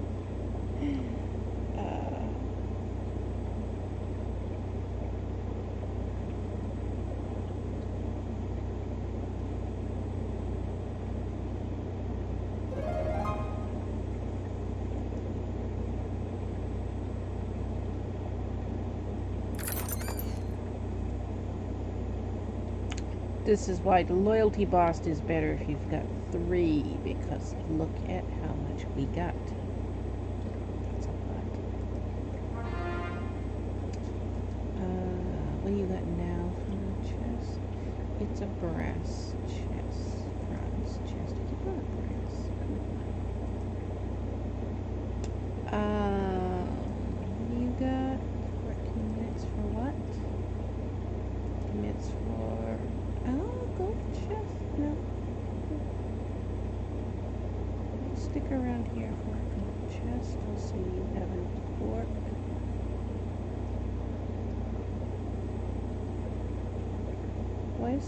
Why is everybody... They can't go through that. They're going to have to walk all the way around over here. Why are they there?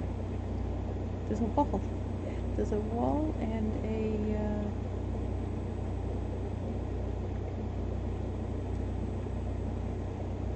Oh, mine's going to have to walk around too. You can't walk over the water.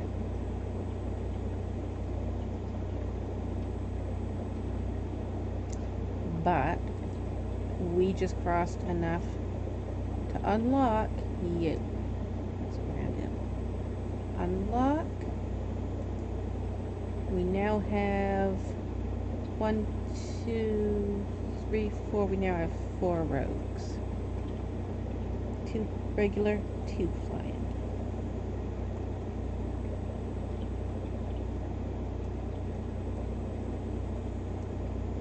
And we can upgrade you again already?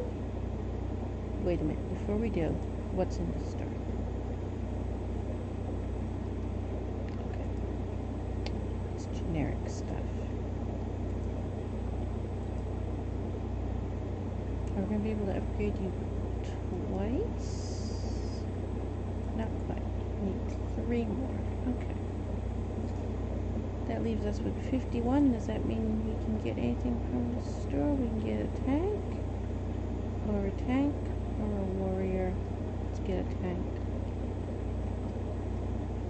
If we get a tank, we are close to upgrading.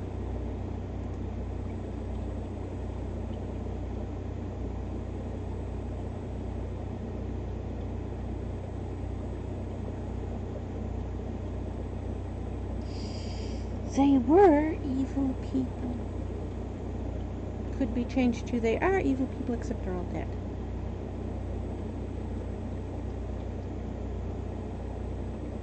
They thought they could get away with their crimes.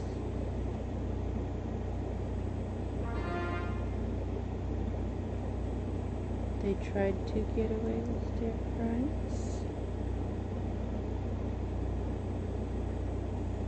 They believed they could get away with their crimes.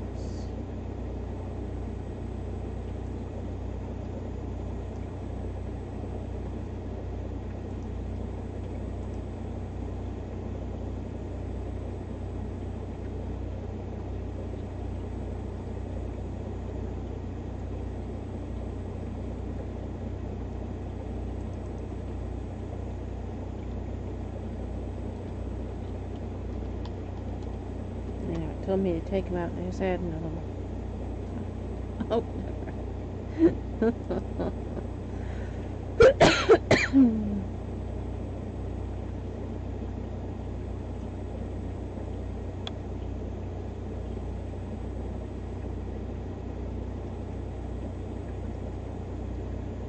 crime where no harm is done. A harmless crime. A harmless crime that hurt no one.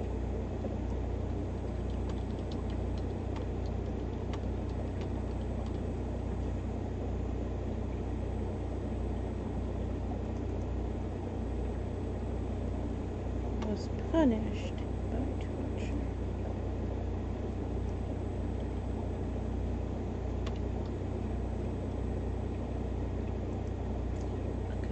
Do it again. There we go. Okay, believe, think. Yes. So we fixed one of them by removing one of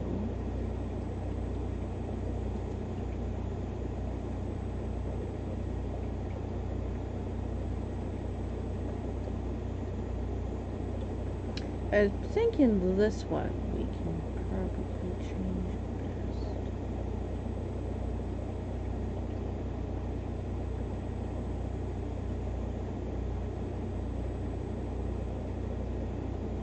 For people who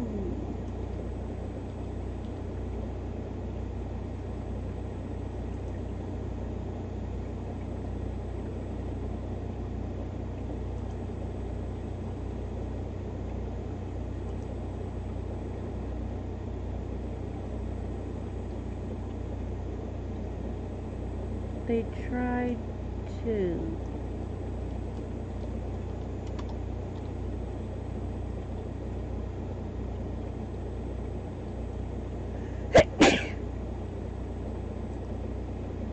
no overused words are found. And I removed more than it asked me to remove.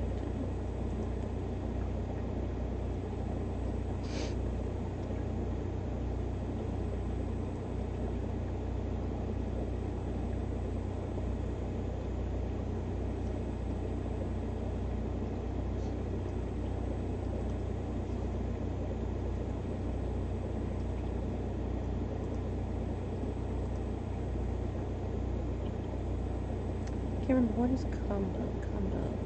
Diction, vague, abstract words. No sticky sentences? Wow. Sticky sentences is a issue with me. Usually I got a lot of them. We're doing good if we checked and we had no sticky sentences on the first check. Let's see. Down is vague. No, they hung him upside down by his ankles. That is an accurate thing. Everyone. You started 3 sentences in a row with the same word. Yes, I know. We do that in the Quaraun series. That is a deliberate, what do they call that? Is it a lyrical...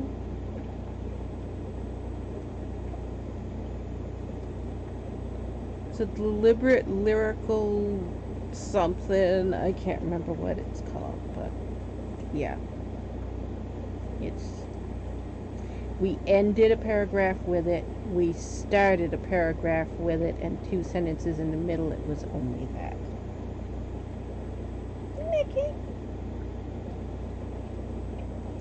pecking on my feet.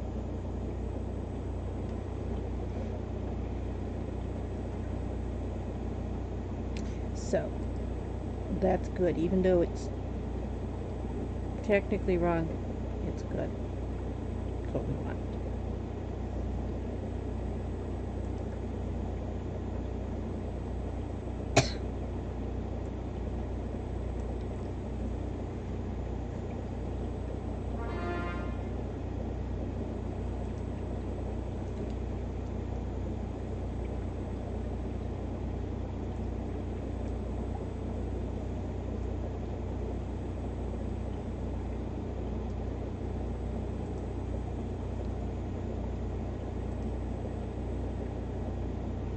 I think it says say the same thing for these, right? Wait.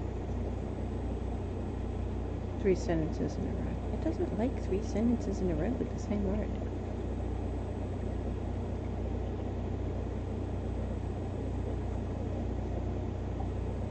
Beg.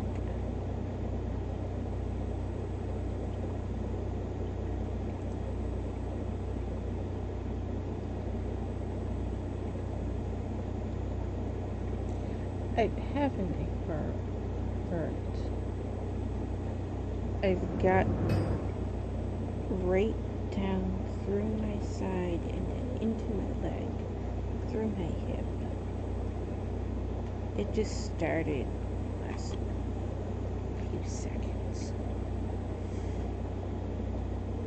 Is that like a pinched nerve feeling, and I can't get into a comfortable position anymore because of it. Do I keep adjusting where I'm sitting? Passive verbs in your right and left make your right and less direct. Wait.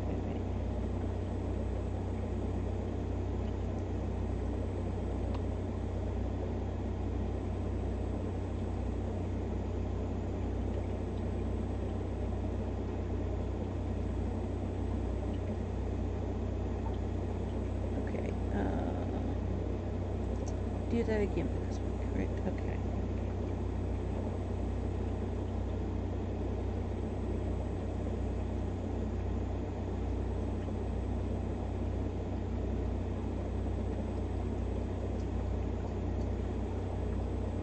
It wants to change. Okay. A harmless crime that hurt no one was punished by torture. Torture punished a harmless crime that hurt no one.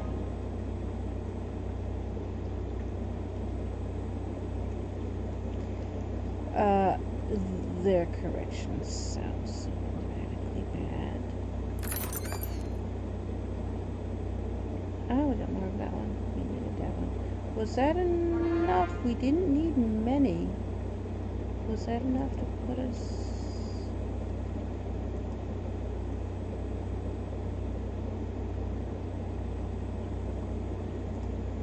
Okay, it was. We just needed more gold, but we'll have to more. We'll have to more gold soon.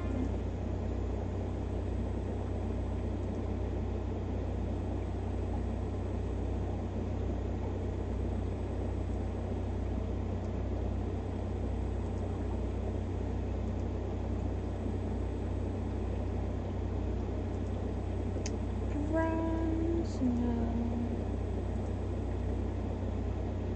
Also, I think you may have forgotten, so I'm gonna do that.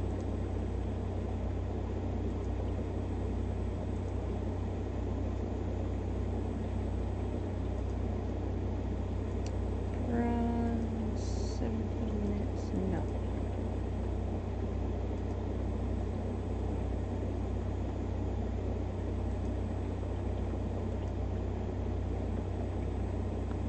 It's gonna be question.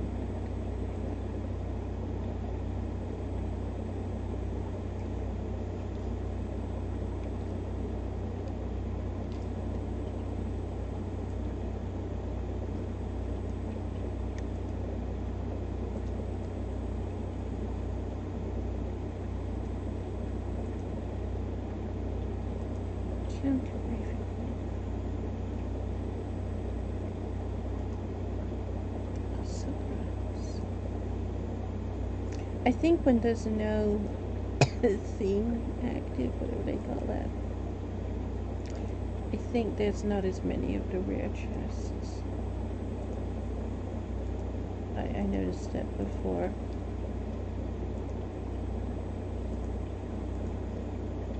When they neared the end of the month. Once again.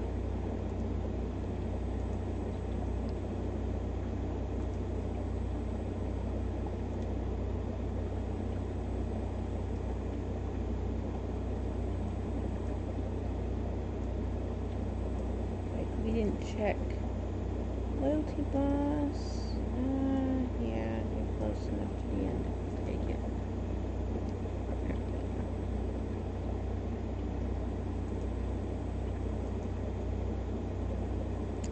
3 sentences in a row with the same one.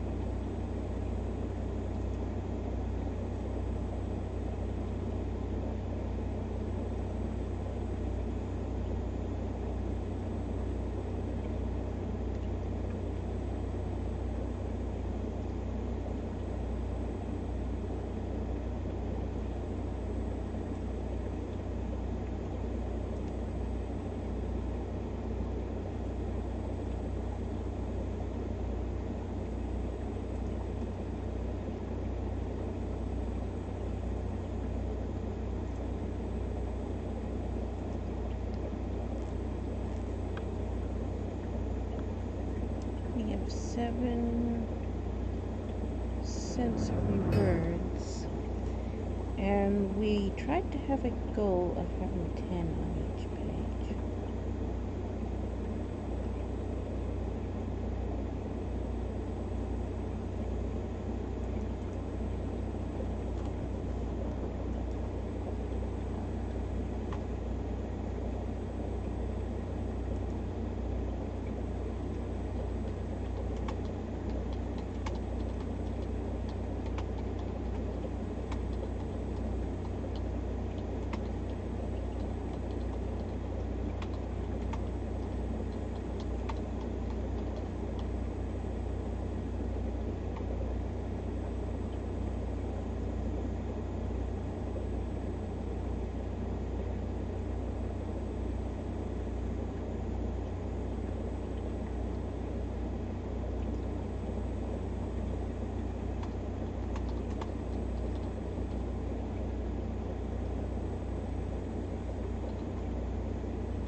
Hi, Rose.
another loyalty pass. But you've got a half hour. So we're gonna watch what others have got. And see. This one's also, that one's also a half hour though. There's hooks again. So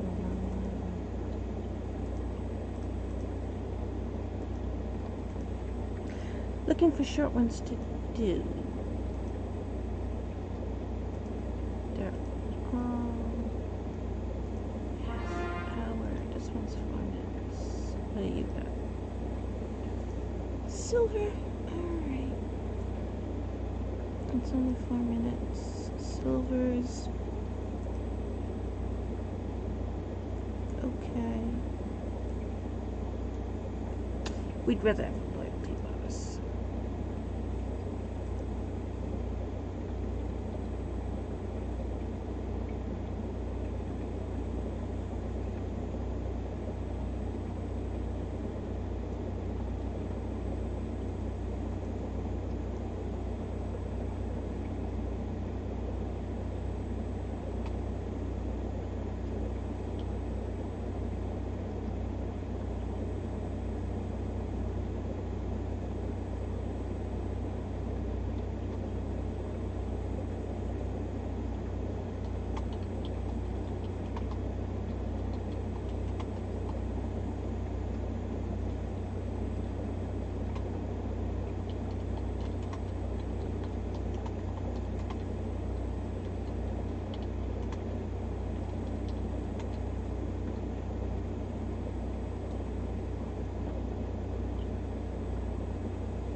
I only get this one.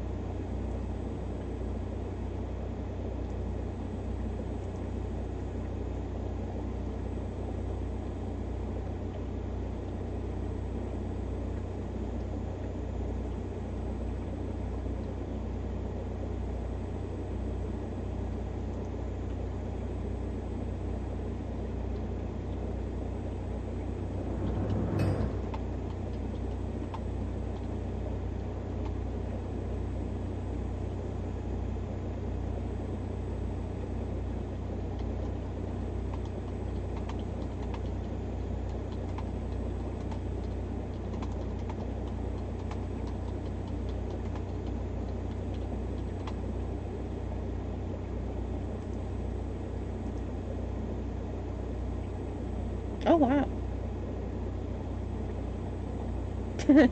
I added more. I didn't realize I did. Okay. We went from 5, 7, went from 7 to 8, 9, 10. Well, there's now 10. Did not intentionally add more. I didn't realize I was adding more.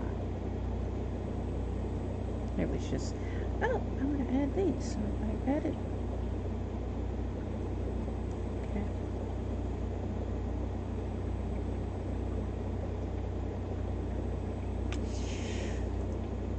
Did we change something with grammar though? Yes, we did. I was thinking some of the stuff. No.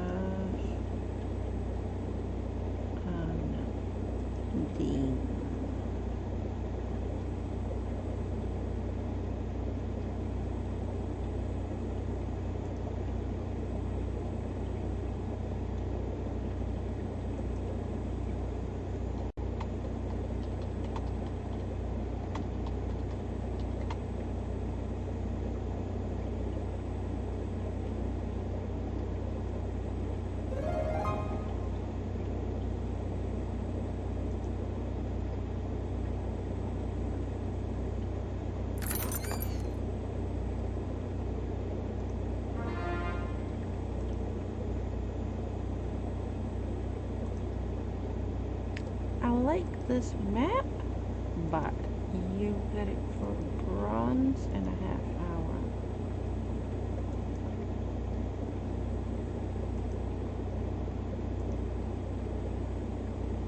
You're at 6 minutes. So there's bronze.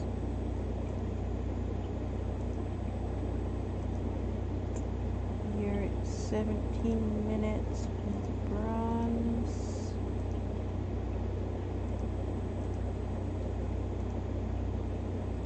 You're at 23 minutes. This one's loyalty, but okay. So let's go to the 6-minute one. It's only a bronze, but bronze is the bronze and silver aren't bad. They don't have what I'm looking for right now in that one. And the steward.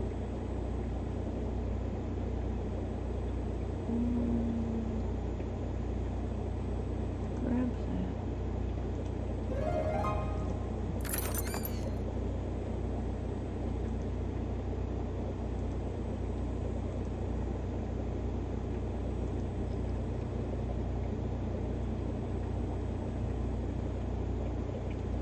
Here it's 16 and it was either bronze or silver. I can't remember which.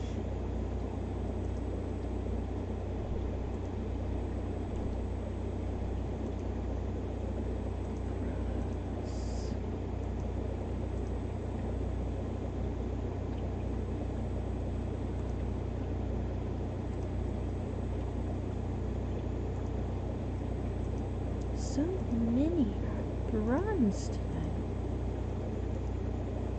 Wait, ain't that the one I just opened? That's the one I just opened. Clicked on the same one.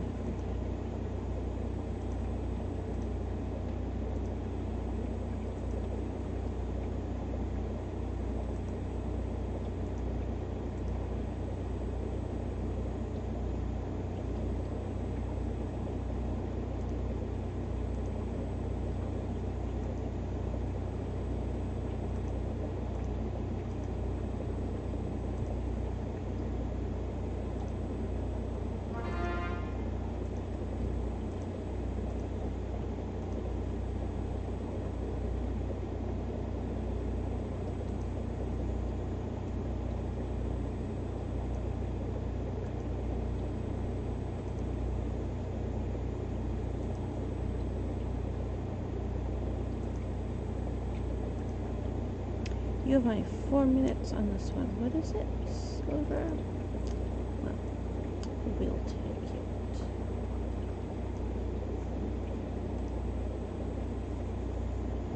I know that streamer usually goes right through his stuff.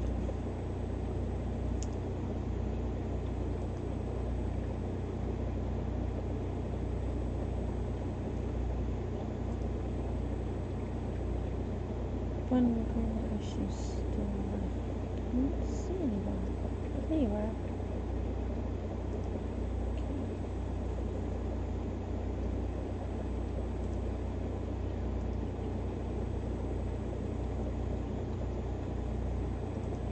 Anything else in here? Alliteration. What is that?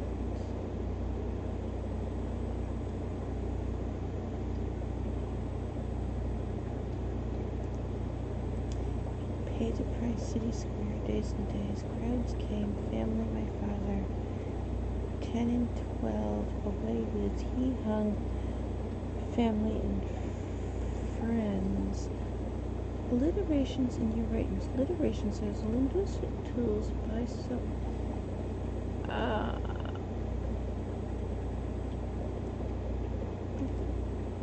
Is alliteration what it is that I have Quaraun do when he talks?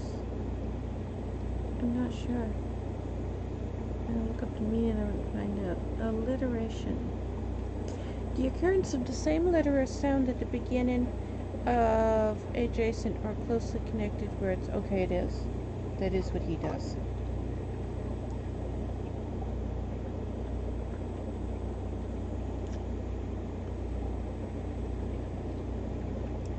Hey, Mickey! What you doing?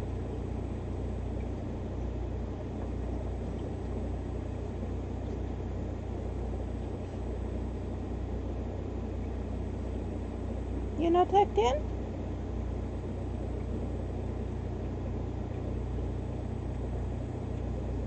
You're slinking around like you're scared. Why are you slinking around?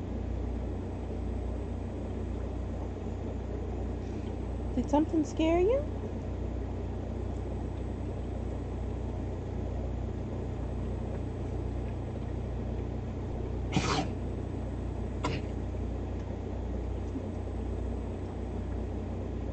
What are you doing? You look very tired.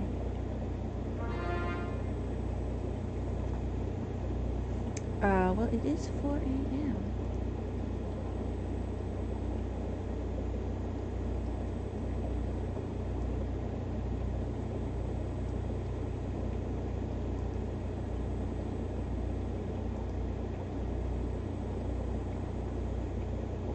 You see on my foot? Alright, now there's a dog on my foot. Sweet bird sang. The alliteration of sweet birds.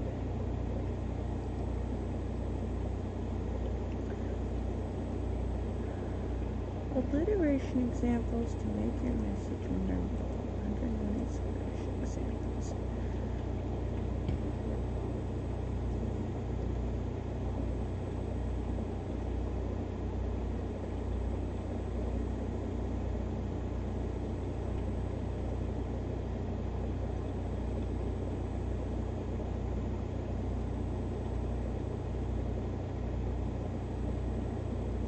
Kids' coats is alliterative, even though the first letters aren't the same.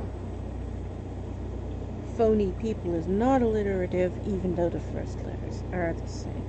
So it has to sound the same. So it's the opposite of rhyming.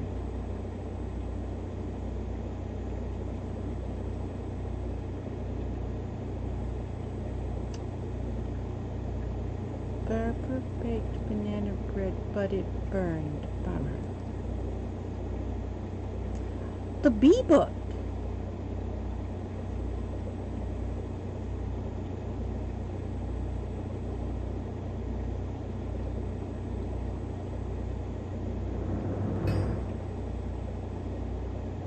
Brown bear, boo, boo. Wow, I can remember that book. It's been at least 50 years since I last read it. Where is that? Brown bear, blue bull. Biking backwards, blowing bubbles.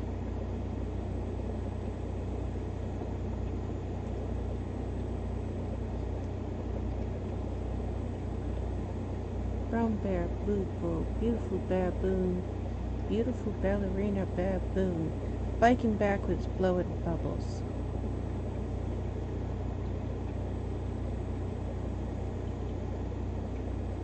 Hit a bump and that's what broke baby bear's balloon.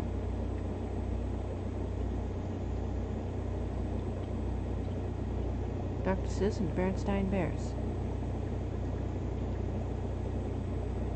That was a book they did together.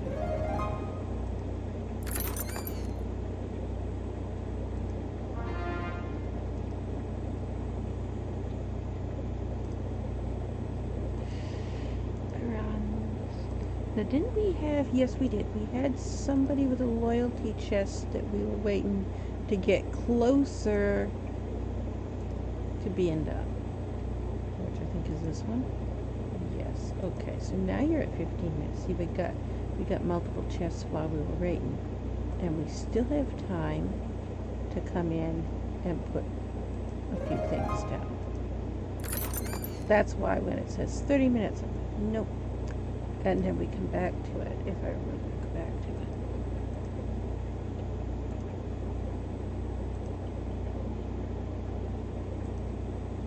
You're the one we just closed out, aren't you?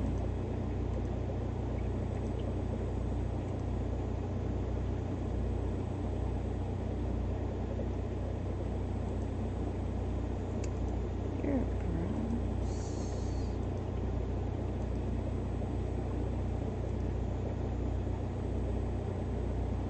Cookie Legend. You're waiting. You're waiting too.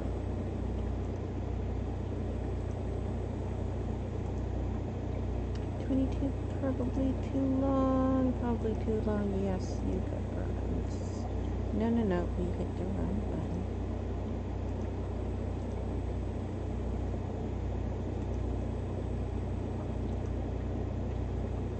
So alliteration is what Dr. Seuss was doing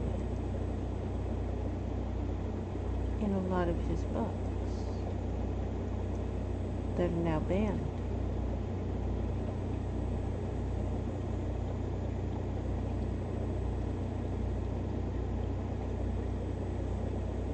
I'm not sure I saw an issue with everything they banned. I understood some of them. Like the drawing of the Chinese kid. I understood that. But then there was one, it said things you meet at the zoo. And it was talking about how the monkey cage, the monkeys look too much like people and could be translated as black people. And I was looking at it and I was like, how are you getting that? I don't see that. He drew all his animals funny looking. They all look the same. The cat in the hat, the Sam, and they all look the same, and the monkeys were that same look. I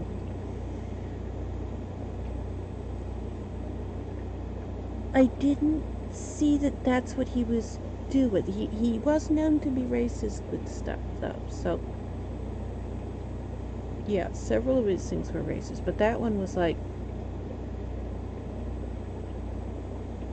was he drawing them as black people? I don't think he was. Because if you look, there were things early on in his work where he did draw black people as, what do you call them? Gollywogs? Is that the right word? Something like that, whatever that word is. The ones that are just absolute black with the big googly eyes and the bright red lips, that style art. He did draw that. That was a thing he had drawn in the political cartoons that he did before he started doing children's books. And so when you look at the ones that they're talking about and then compare it to when he actually was drawing black people, you can see it's quite different. It's like if you hadn't had a reference point to show that, yes, this is how he was drawing black people, and then you could see, yeah, he's not drawing black people here. He did draw black people racist. That was a thing he did. But I don't think that's what that particular one, that picture they were talking about actually was.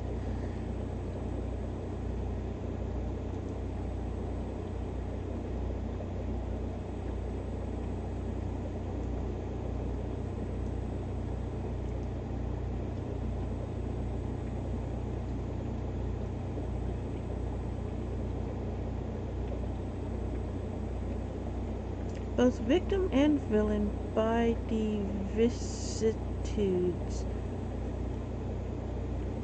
This visage of fate veneer, no mere of vanity. This visage, oh this visage, fate no mere veneer of vanity.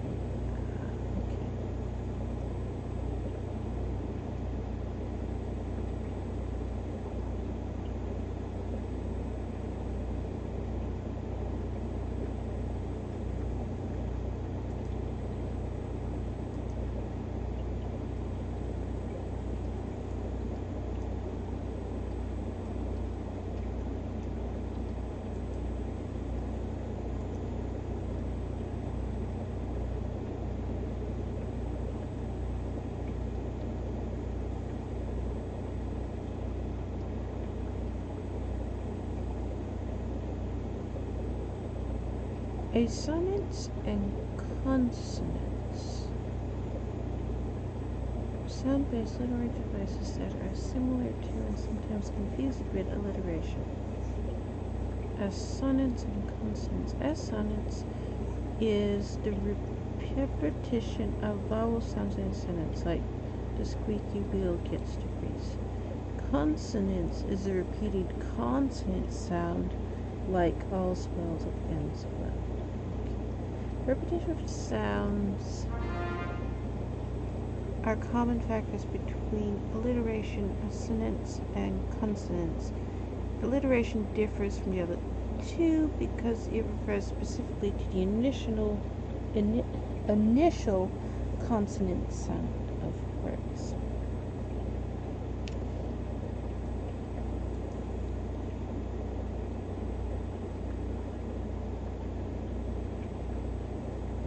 Have you got any vampires? Got a vampire band. I don't want to put it down if there isn't one already down.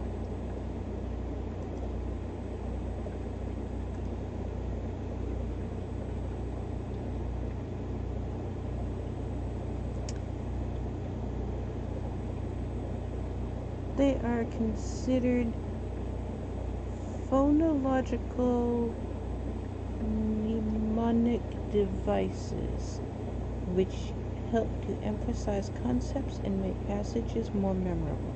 Sound-based literary devices, I combined alliteration and literary, can also, I'm having a hard time reading because I'm getting tired and I hurt really bad, and I'm trying to get into a position that doesn't hurt, so I'm losing my ability to concentrate.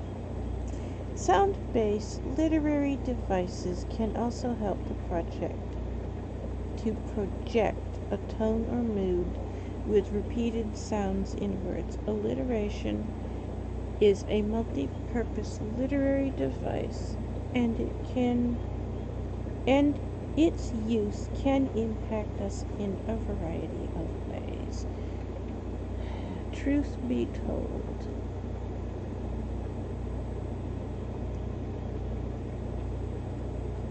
never trust somebody who starts a sentence with truth be told, or honestly, or my honest opinion.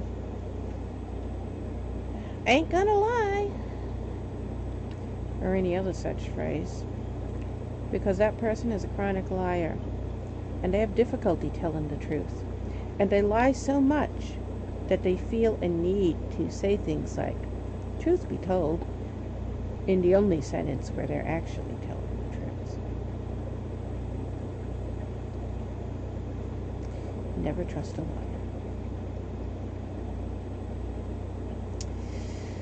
Alliteration has benefited us.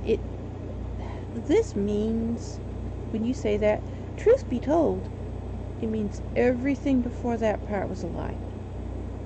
That is what that means. So to put that there, you are saying, completely disregard everything else I said.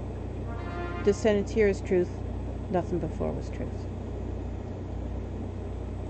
Somebody who is a writer should know the meanings of words and phrases and use them correctly.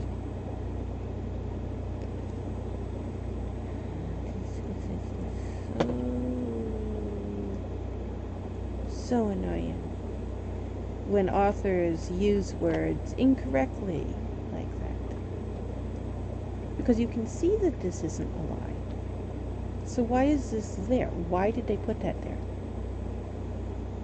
You only put that in a sentence if everything before that sentence was a lie.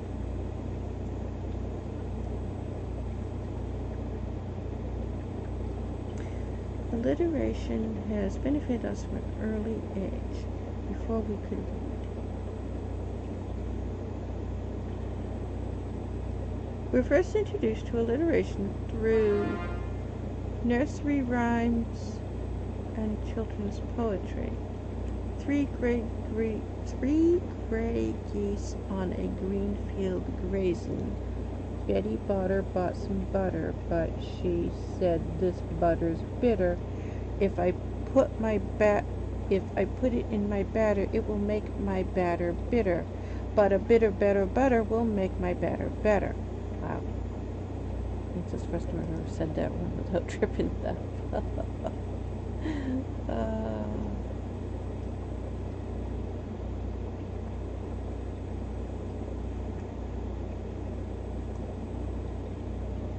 Polly put the kettle on. Let's have tea.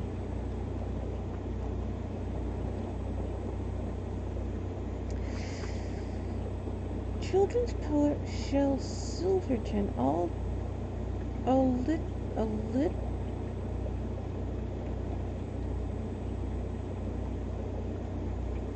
alliteratively titled nursery rhyme, The Gnome, the Gnat, and the Gnu.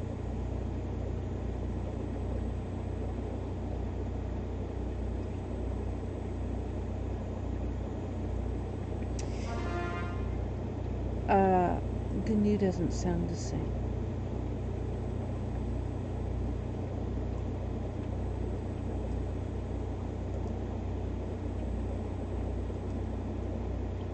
There was an entire Sesame Street episode that focused on the word GNU and the fact that normally you don't pronounce G. So they had things like gnomes and gnats and goats, not goats, but they had every GN word out there they had. So that you knew everything else the G is silent except for GNU. And it had a poem and a song that they were all singing. The Blue GNU and the Another GNU.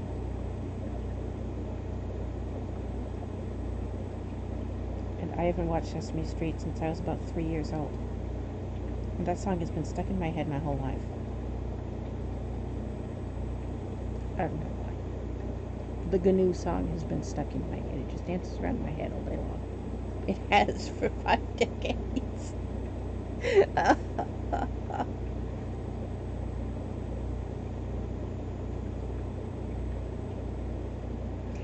Yeah, but it was to point out that, yeah, GN is, the G is silent, except for that one word. It's not in GNU. You do pronounce the G in GNU.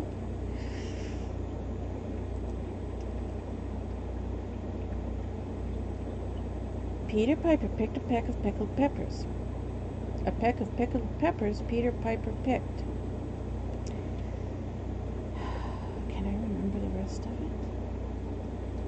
Also, do you know how much a peck weighs? A peck is 15 pounds.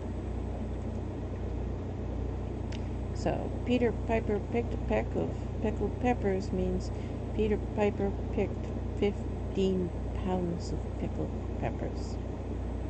Peter Piper picked a peck of pickled peppers. How many pickled peppers did Peter Piper pick? If a peck of pickled peppers Peter Piper picked,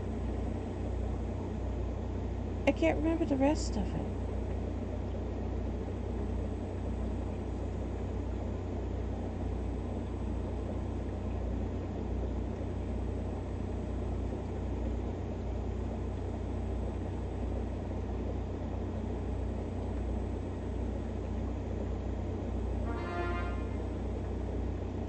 Peter Piper picked a peck of pickled peppers.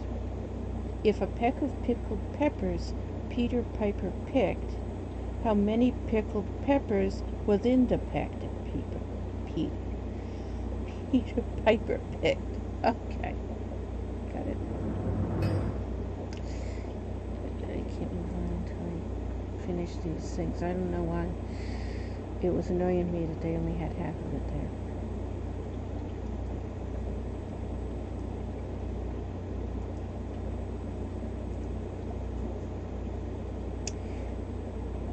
Sally sells seashells at the seashore. Oh, no.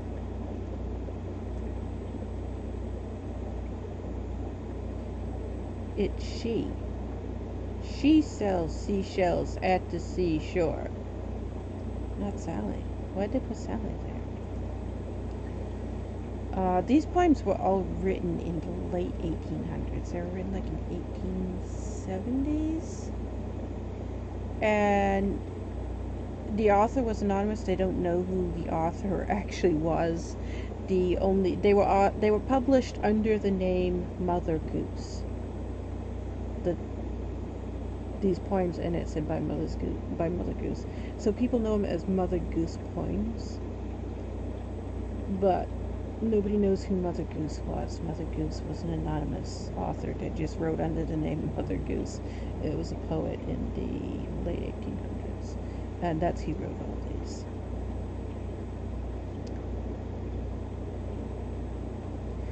Alliterative children's poetry and stories do more than simply teach phonics or entertain. While pondering pickled peppers and the pitter-patter of tiny feet, children's brains also work on associating meanings and emotional responses to the sounds they hear. That also is probably why I have Quaraun talking like this and write like that in the Quaraun series. I don't have many good memories in my life. My life has been an endless, non-stop hell.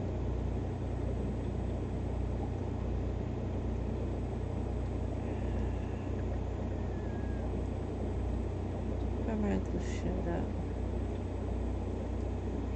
Grandmother's still alive. And she used to read me these books and stuff. Alliteration stuff.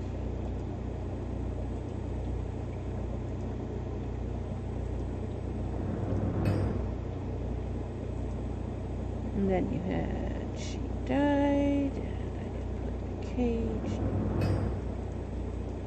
27 years locked in a cage. Not seeing the outside world again. So.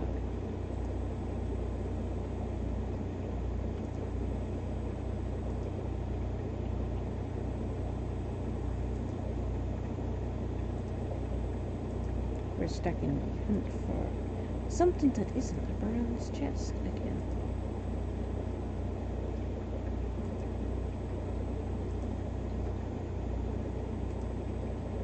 Stomping grounds. I haven't seen this one in a week. But it's Brown's. So.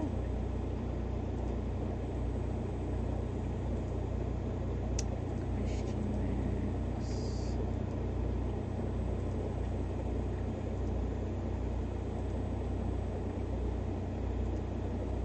Question marks are almost always silver, so we tend to pass them by. Are you trying to load a page? You are. Yes, you are. Stop that.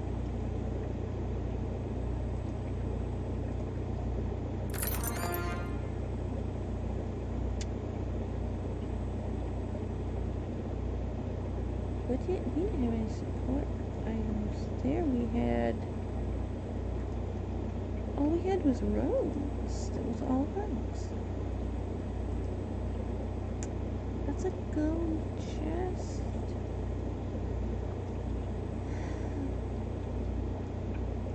We'll stay with it. That's what we're looking for.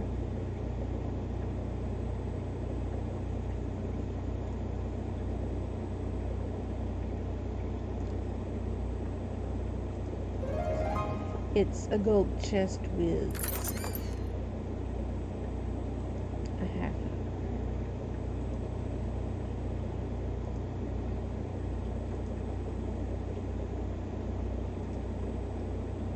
Gold chest with 6 minutes.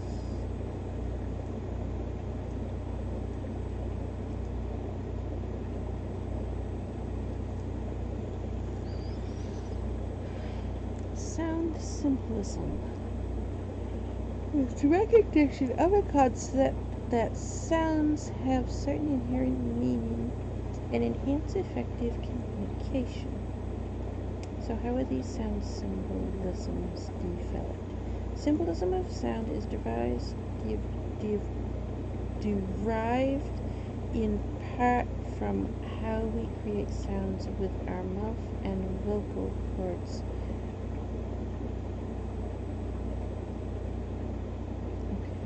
Okay. We characterize sounds with an internal catalog of facial movements related to certain words combined with our awareness of how we physically form sounds and words in our mouths. Try this.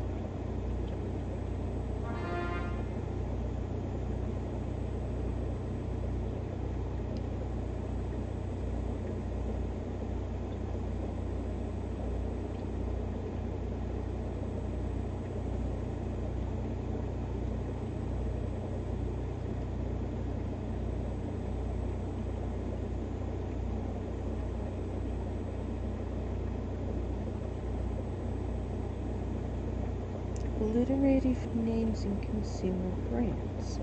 Dunkin' Donuts, Krispy Kreme's, Bath and Body Works, Bed Bath & Beyond, Lululemon, Coca-Cola, Best Buy, American Airlines, PayPal, American Apparel. Sports team, Los Angeles Lakers, Buffalo Bills, Pittsburgh Pirates and Penguins, Seattle Seahawks. We hear it in names as well. Ronald Reagan, Mickey Mantle, Katie Couric.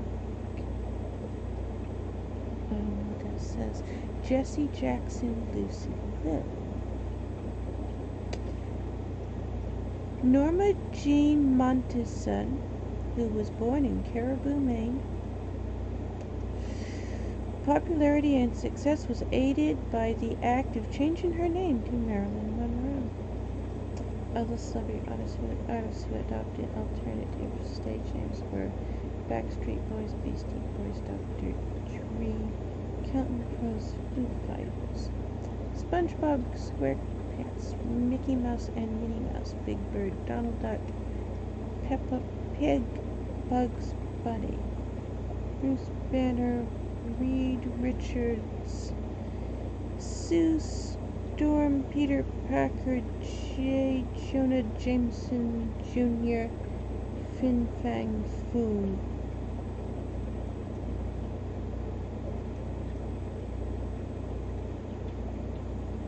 Is that the newspaper guy? I know the owl is a kid. I don't know who this one is.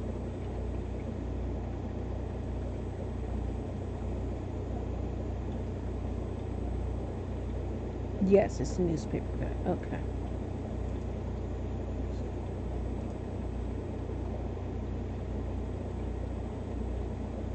Harry Potter, Lunar Lovegood, Severus Snape, Salazar Slytherin, Godric,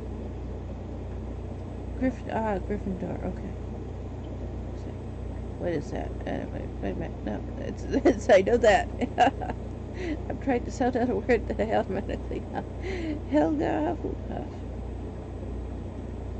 Alliteration in literature helps readers remember characters in a story, but writers can also use alliteration, use an alliterative phrase to emphasize a passage or develop a certain tone by repeating a similar sound.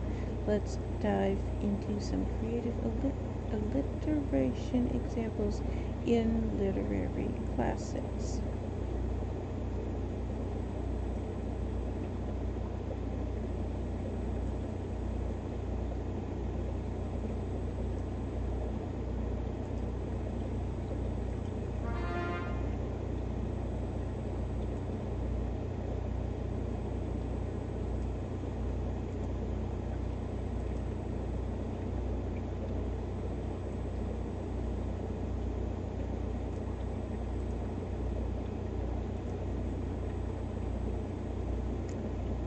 Alliteration poetry. I know Edgar Allan Poe uses it a lot because that's why I like Edgar Allan Poe.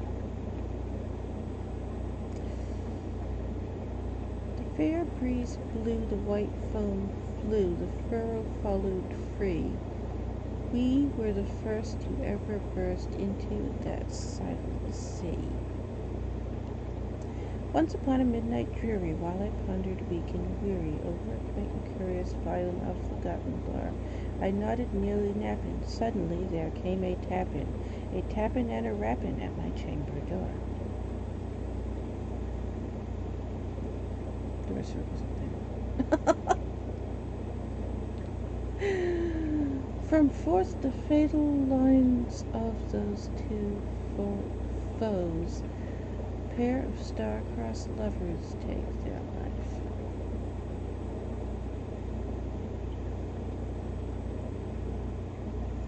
To kill a mockingbird. Grass grew in the sidewalks, the courthouse sagged in the square. A black dog suffered on the summer's day. Bony mules flickered flies in the sweltering shade of the live oaks in the square.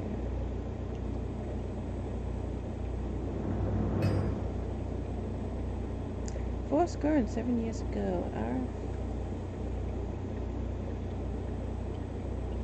You misquoting! Fourscore and 7 years ago, our forefathers brought forth on this continent a new nation.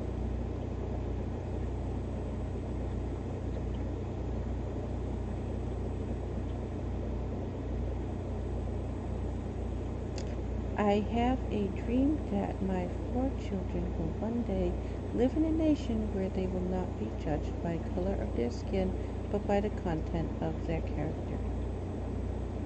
Well, as long as America exists, that's never going to happen. Because Americans are shitty people.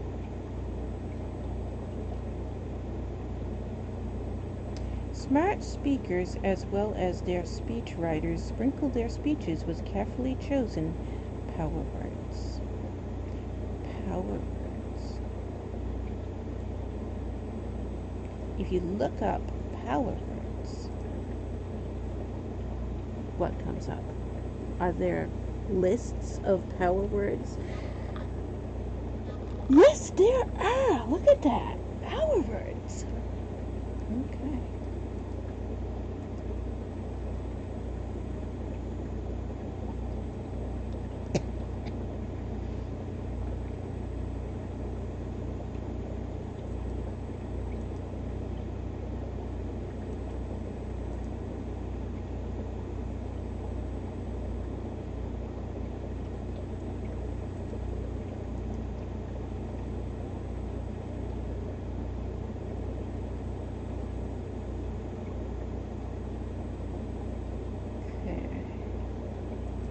I'm not looking for power words to sell. I'm looking for power words to put in a novel.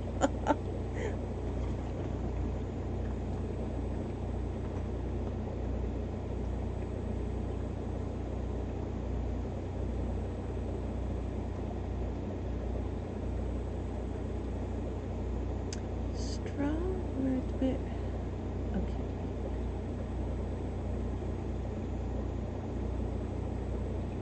We're having a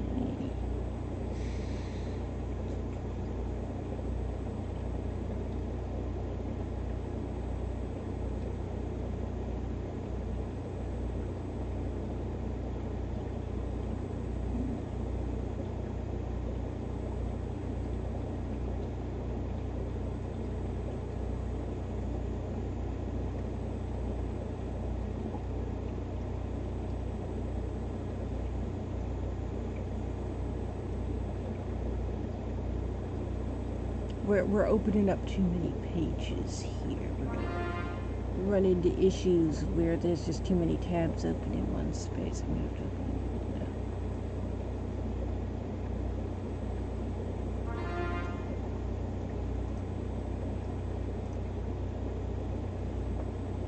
Also, I'm getting very tired. I may have to go take a nap.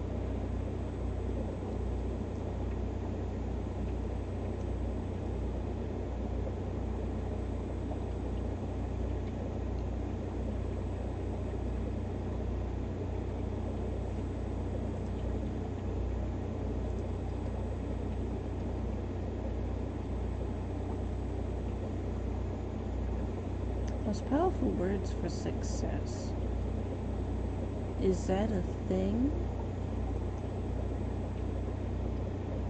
People using words to be successful just because they use certain words? What?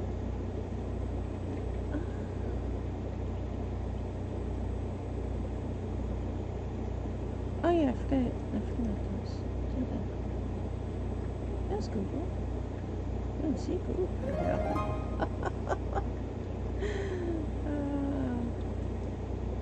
I get sick of the ads. Google decides, here's a page of 20 ads. Oh yeah, here's 1 or 2 search results underneath. I don't know, Google in the past year or so, 2 years, search results seem to be more and more based off of who pays the most to get to the top of search results and less on actual search results.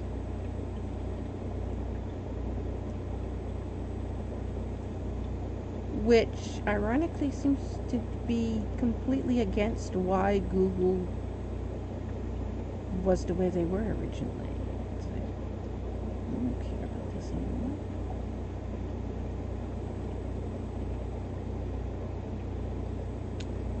Action verbs to make your resume shine. Power words. Action verbs. I think action verbs are what I need, right? Because I'm constantly, everything is telling me passive voice. I know. I write huge amounts of passive voice. Passive voice is what I write. Power related. Power nouns. Spiritual power words. Millennial power words.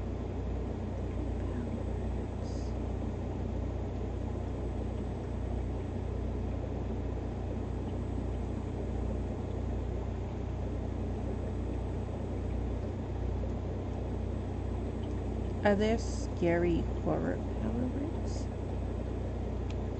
Is that a thing? The scary power of negative words?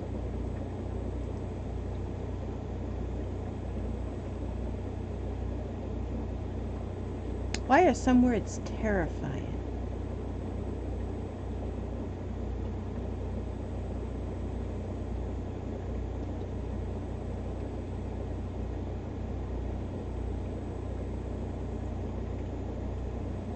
Those are the types of words I'm looking for. That's exactly what I want. Add them to our list. We're compiling a list of words over here. Add it to list.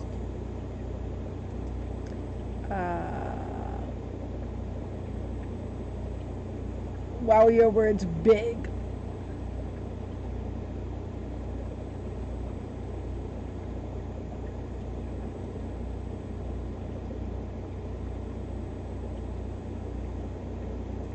We're going to take these 2 words and put them over here. I don't know if I've already got them in here or not. They might already be there.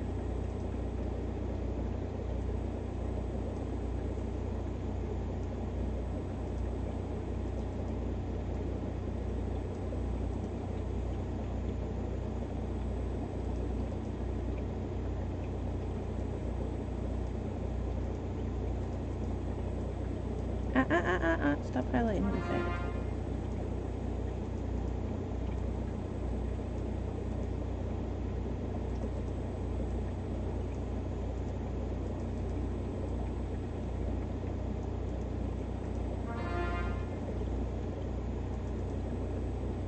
Ridiculous. Ridiculous is one of those words, it's like, it sounds like it doesn't belong in the English language. I don't know why.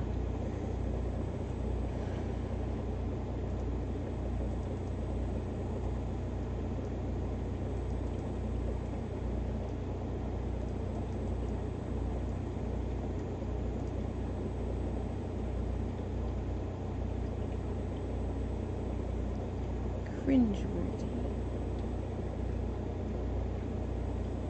Cringeworthy is about, what does cringe mean? I hear people say that all the time. And I'm like, I don't understand.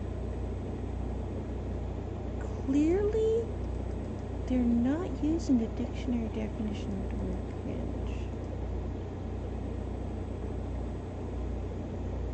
Why are these notes so cringeworthy? Yes, see, I don't understand. What does that mean?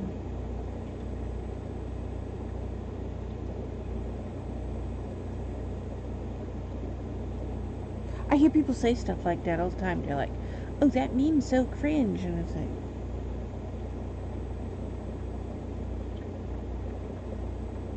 I don't think you know what the word cringe means.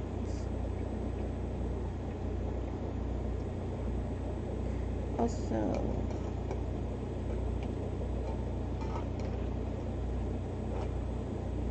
I'm running out of drinks.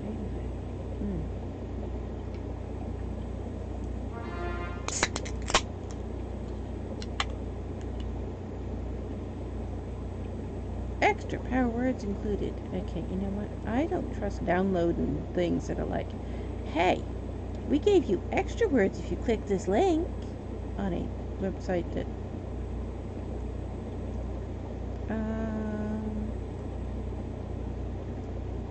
kind of looks scammy. This looks like one of those sites that's like, yeah, click things and we'll give you an extension that downloads a virus. This looks like one of those sites. Like, look at all the ads. There are so many ads.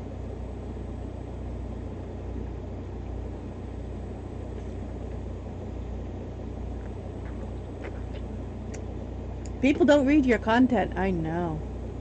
Oh boy, do I know. That's why I put things like this on my website. I show you. If you've gotten this far in this video, you already saw it today. But I put things like, I named this article Noses, Penis Piercings, and Rapunzel Hair. Flamboyant nipples and wizard testicles. Because people are constantly calling the Quaraun series erotica. I don't know why.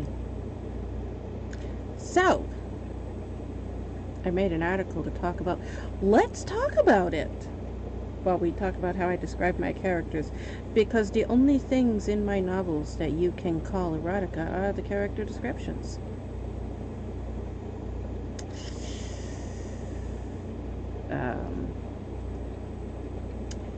Character descriptions.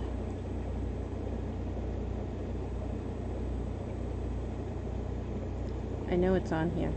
That's why there's a warning on the top of the page. I still don't remember where on this page it is, because this is a big... There are over 100,000 words on this article. This is a big one. Not the biggest one on the website. No, not the biggest one. There is one bigger. If you've ever been to my website, it's probably the one you went to see.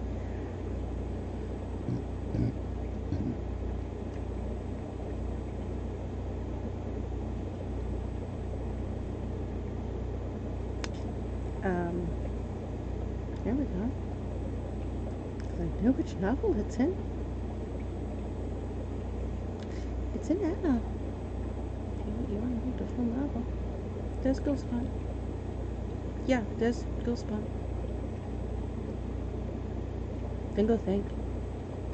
But there's Boom Fuzzy. There's Ghost Spawn. People complain, Boom Fuzzy's black! You can't write a black man!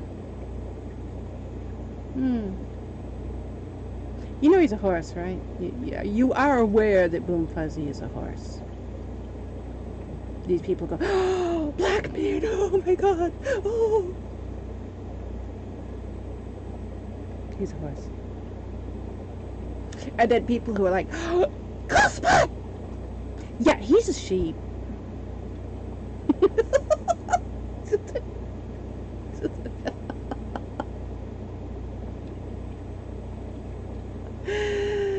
Oh, Elwin! We gotta edit that scene now.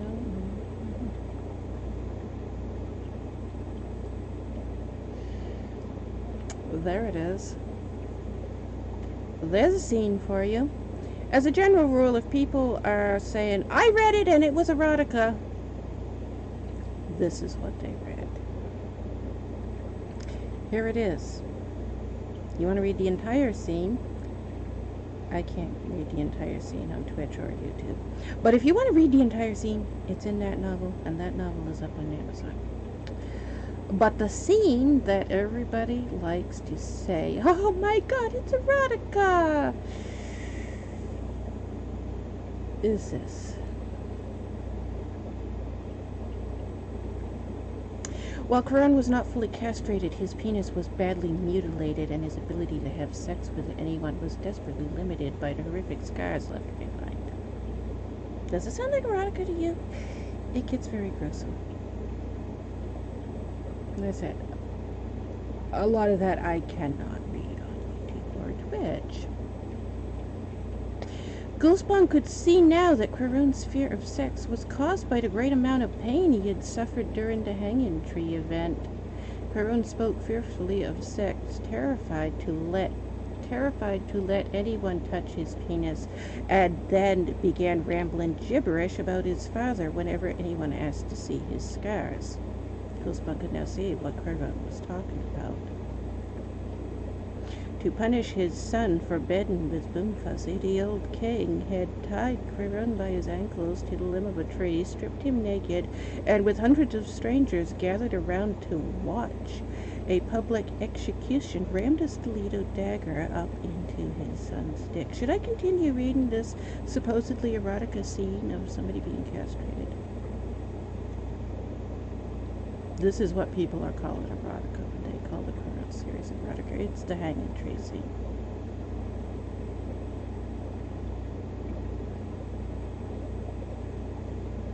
With one dagger in place, it was quickly followed by another, a third one sliced up in, tearing the flesh clean through, leaving a vast incision on the underside of his penis, one that left Quaraun unable to easily have intercourse with women, and also left him with a lifelong difficulty in being able to pee or come. They're calling this erotica. It's a scene of him being mutilated. Quaraun had used hooped earrings to try to close the wound and help it heal. The row of tiny gold hoops still lined the underside of his foreskin. He had never removed them. The scene is 300 years later. He still hasn't taken those out. His penis had nearly been sliced into lengthwise. The gold rings were the only thing holding it together. Goosebump cringed at the thought of how painful it must have been for Quaraun to go through this. With no doctoring been done, no doctor willing to help a male who'd been thus punished for bedding with other males, the wound was left to heal on its own, with no stitches to guide the skin back into its proper place, or balms to lessen the scarring, only the gold hoop earrings, which Quaraun was scared to remove.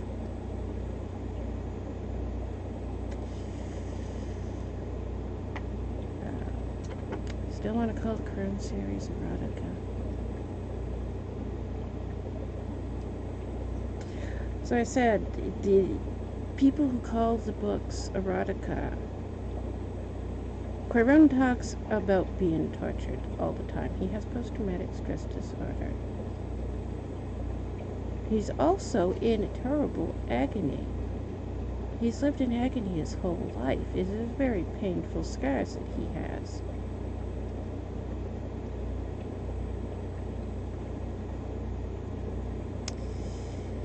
So people who haven't read the books and hear other people say, oh my god, it's erotica, and then they see this article title. They're like, yep, it's erotica. Look at that title. She's talking about noses, penis rings, Rapunzel hair, flamboyant nipples, and wizard testicles. It's erotica.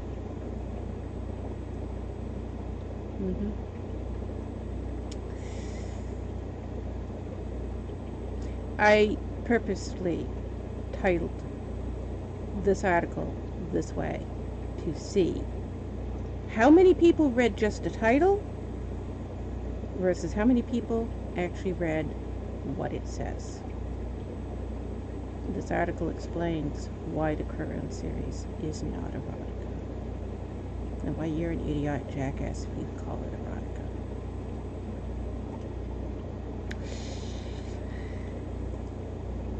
People don't read your content. Research shows that they didn't in 1997. They certainly don't now. Yes, that's true. People are constantly referencing, oh my god, look at the title of that article. Oh my god, that's proof. That article is proof that those books are erotica. No. That title is proof that you didn't read the article to find out why I titled it that. Because if you read the article, it will tell you where that title came from. That title is the title of a website that was built by the Ku Klux Klan and bragged that they were going to go to Old Orchard Beach and kill my family. A website that was made a few months before they did go to Old Orchard Beach and kill my family. The website was called Flamboyant Nipples, Wizard Testicles.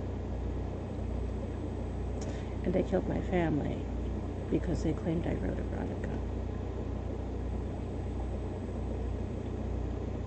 And had you read that article that I just showed you, you would know that that's why that article is titled like it is.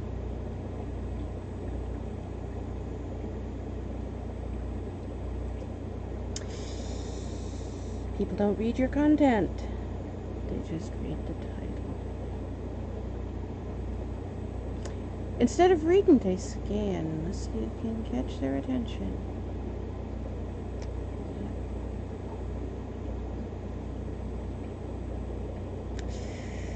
Articles like this is also why. You see novels, not novels, but books called How to Be the Next Kindle Millionaire. And then it'll be about, well, I wrote all these books because I'm a Kindle millionaire. The thing that those people forget to tell you is that Amazon is a public company, meaning they sell stock. So they're required by the government to release their tax records.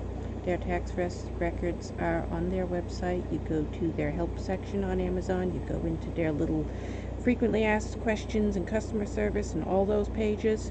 And you keep scrolling. They don't make it easy to find, but it's there. Scroll enough, you'll find it. The page that lists their public tax records.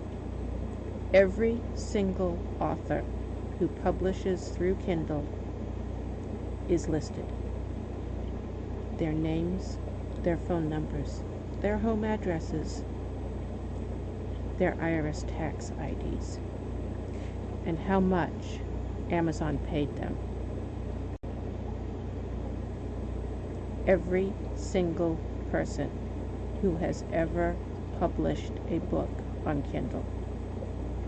Every year that list is published. The old lists stay active, the new ones get added. Amazon has only three Kindle millionaires. There's never been more than 3. So all the people who write the books, ooh, Kindle millionaire, they're all lying to you. And I think they can get away with it because they do things like this with the power word thing. Be the next Kindle millionaire. It draws people in. Oh, I want to be a millionaire. I'll write a book and put it on Kindle.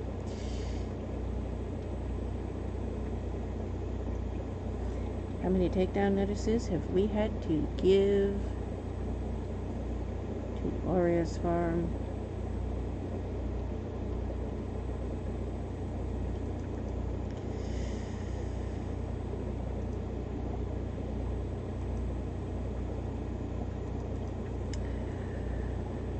The Warriors Forum.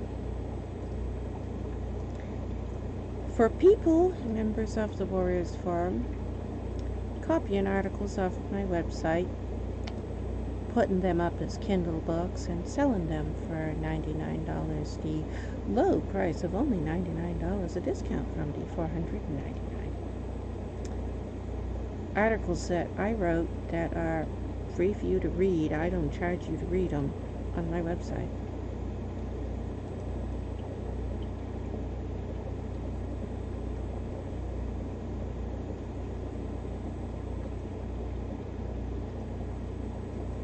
Pop-ups. I hate pop-ups.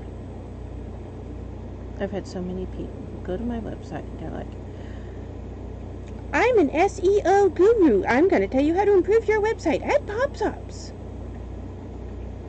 Can I punch you in the face? No more pop-ups near my website. Also, if you're such a big SEO guru, how come I am one of the world's top SEO gurus who actually knows what they're doing? I get 7 million hits on my site every day. Do you? Also, I've been building websites since before most of these so-called gurus were born.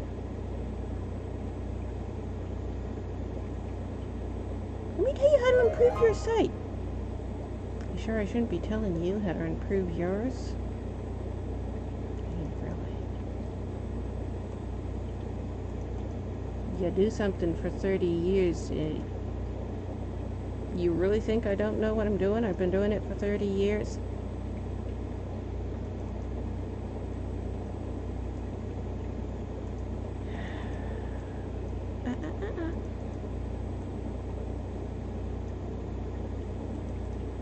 I get so many people who are authors and they go to my website and they'll be, oh my God, how are you getting this much traffic?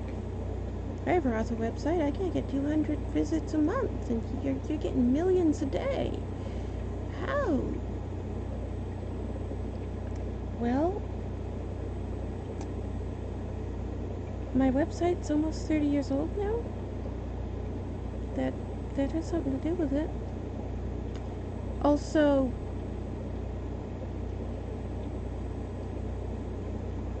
just go to my website and look for the Siri nude link. Almost all those 7 million views a day go to that page. It has nothing to do with writing or authorship or anything. It's just lots of pictures of Siri nude. It's over 1,000 pictures of Siri nude all on one page. That's why I put it there. Everybody kept asking because I put up all these pictures and screenshots of use the nude Siri mods. We want pictures of nude Siri, nude Siri. Alright, you know what? Hey, Lecture Shimmer is my avatar here.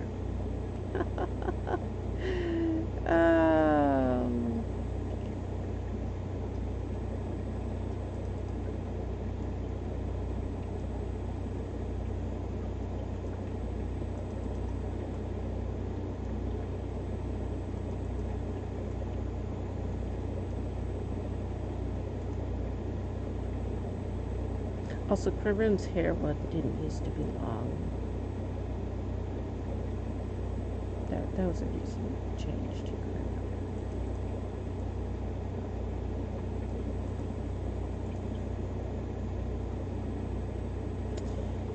If you search in certain circles,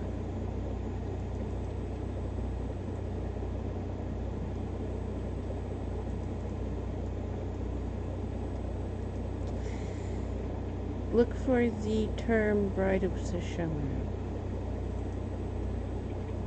That's me.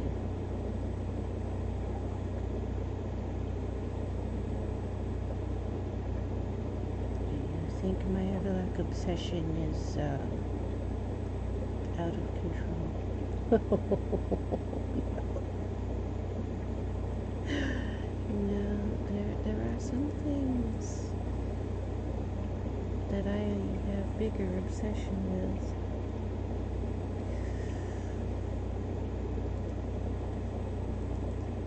I'm taking all these words. I like these words.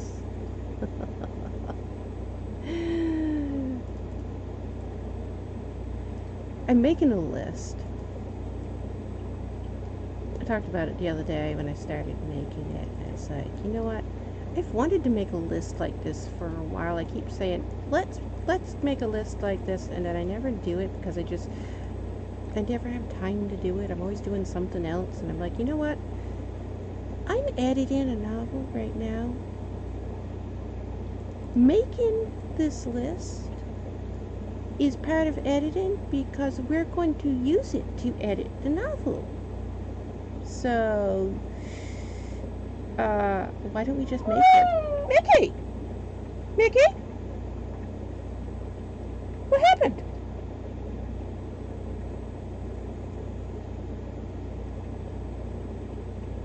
Mickey! He was sound asleep. He just jumped up and screamed.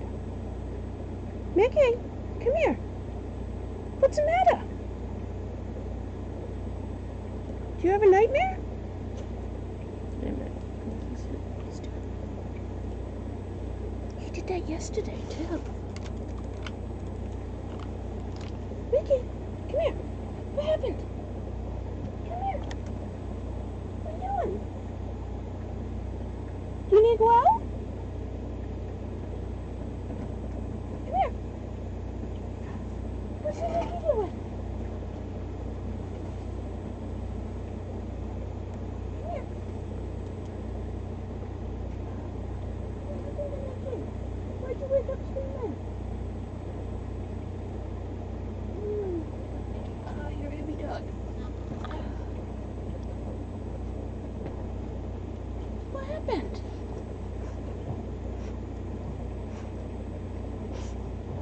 I think you had a nightmare. And you seem to be okay now. You gonna wash my neck? Okay. What happened to you? Why'd you wake up screaming?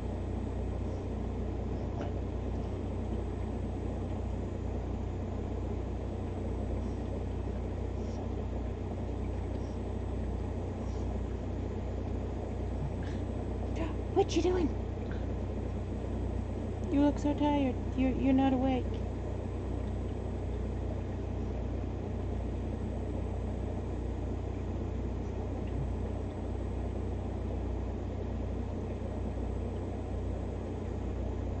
What are you doing? You completely do not look awake at all. You're just like, what am I doing sitting here?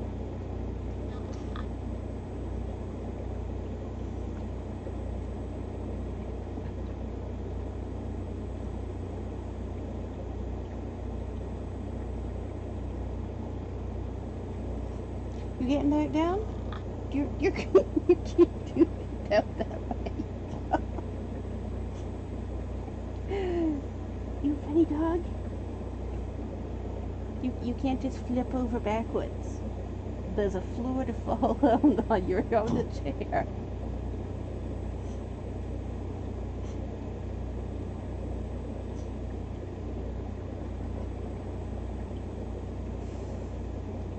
I need my tummy rubbed. You're gonna fall on your head. You're still on the chair.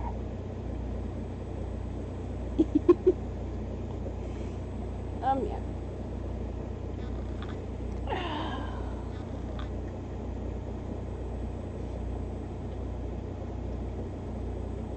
What are you basking already? You just had one 3 days ago.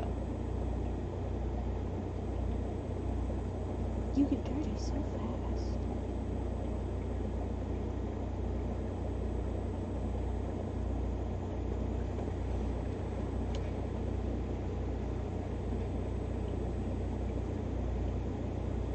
You're gonna need to go out now that you're awake.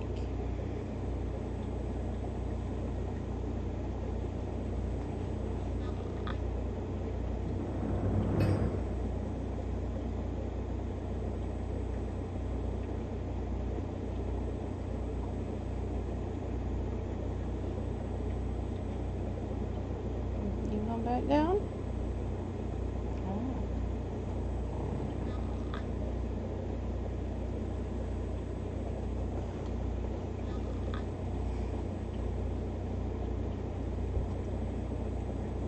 Did you see Rascal run by? Yeah, that was a Rascal running by. Do you want a piece of pizza? I have a pizza here that you can have.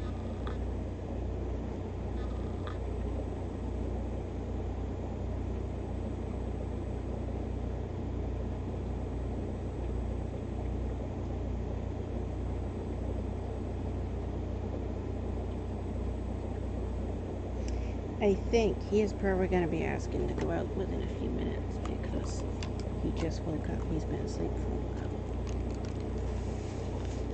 He usually needs to go out and go to the bathroom right after he wakes up, but he's like not fully awake yet because he woke up. I think I think he had a nightmare.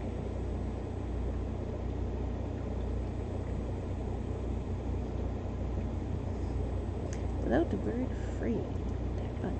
Free.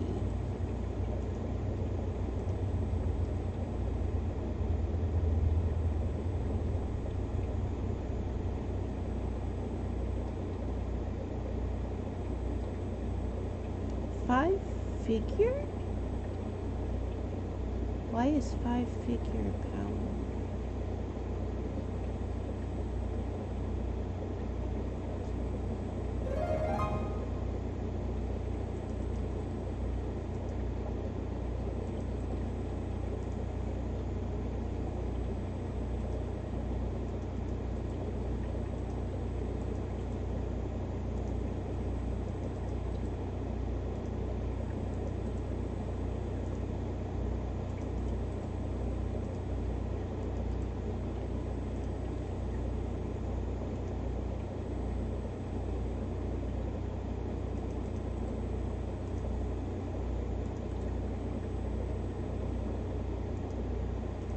Yeah, that's another thing. I've had so many people who were looking to make websites, and they see the traffic I get on my website, and they contact me, and this is what they ask. They always ask, what list did you use? Where do you get it? And for the longest time, I didn't know what they meant when they said list. And finally, because I kept asking people, they were like, what do you mean? You don't know what this is. What are you talking about? Finally, one of them told me. An email list. And I was like, I don't use email. She's like, what do you mean you don't use email? I have an email so that I can log into accounts. I don't use email. My opinion is, if you're so much of a lazy dipshit that you can't get a piece of paper, get a pen, write on it with ink, put it in an envelope, stick a stamp on it, and take it down to your driveway, to the end of your driveway, and put it in the mailbox. Yeah, I'm not interested in reading what you have to say.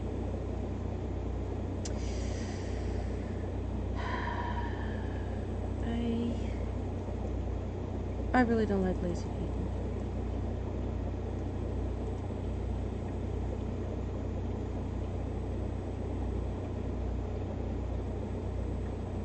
Email is lazy.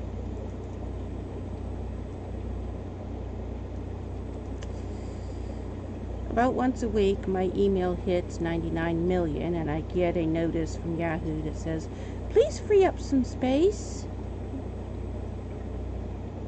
So I go through and I delete all the spam, and then I go through and I'm like, well, let's count how many Everlock crazy Siri fan Everlock haters are here today. How many people are bitching and moaning that, you know, Boom Fuzzy has black skin? How many more people are bitching and moaning because I'm not white? They're whatever.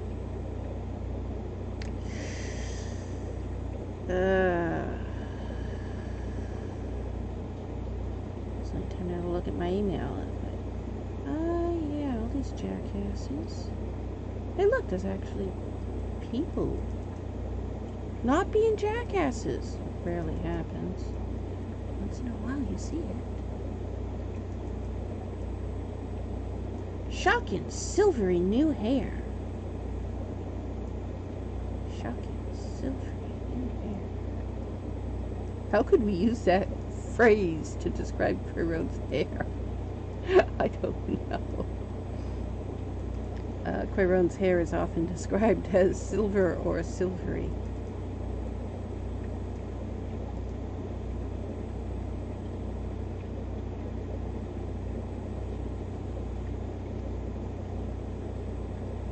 Okay. We are done with your page. We just wanted the power words. That was it. That's what I was saying. I wanted to compile. No. I wanted to compile. This website's annoying. Pop up after pop up. I don't even know what this website is, but I already don't like it. Anyways, I wanted to make a list of words that were sensory words, emotional words, power words. I wanted a list of words that would bring more emotional feeling into the Quaraun series. And I kept saying we need to make this list. And I've been saying it for like 4 or 5 years now.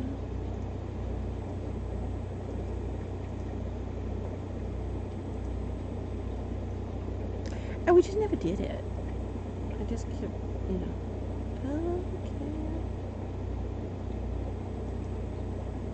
Sooner or later we'll do it. We just never did it. Is fortune and frenzy are their own words? Okay, that's what I thought.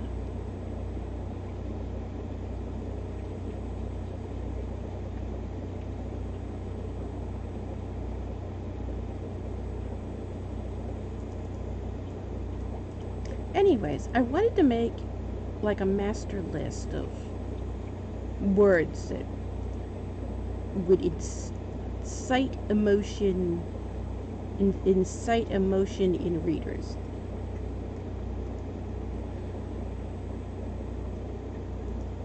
So, sensory words is what? Sensory words to use is what I titled this file. And the other day we found the thing talking about sensory words, and I was like, you know what? This is a list of sensory words. Let's take this list and take this list and make our list that I've been wanting to make for a while. I just didn't do it yet.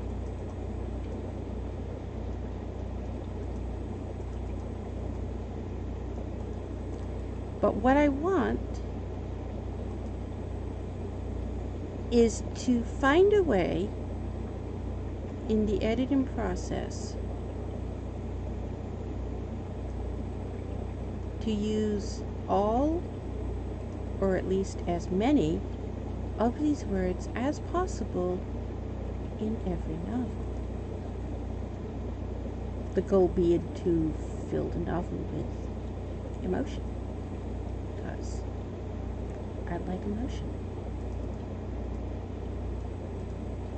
I am a very emotion-driven person.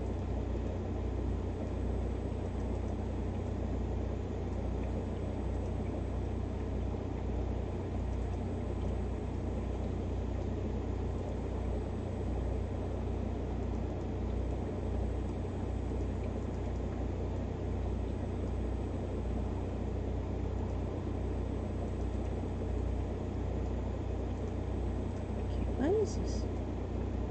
There we go. Can't put them in too big.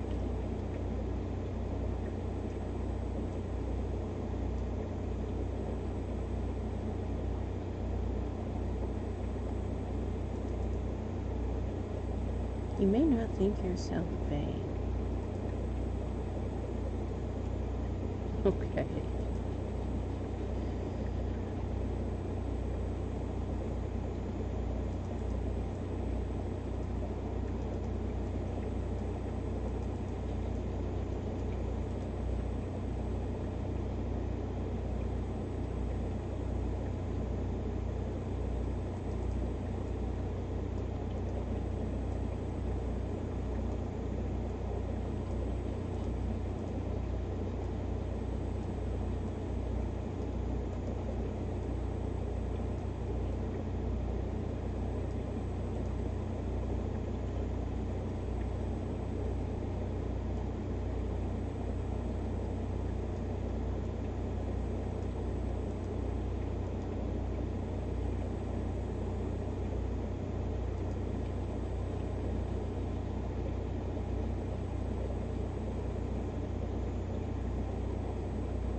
Stop popping up at me.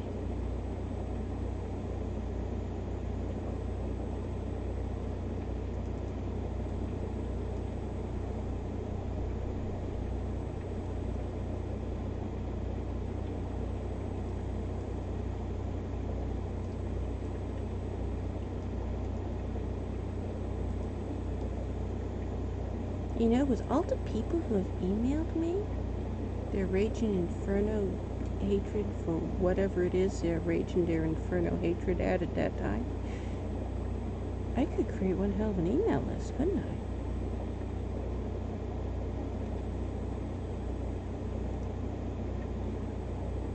Never thought of that before.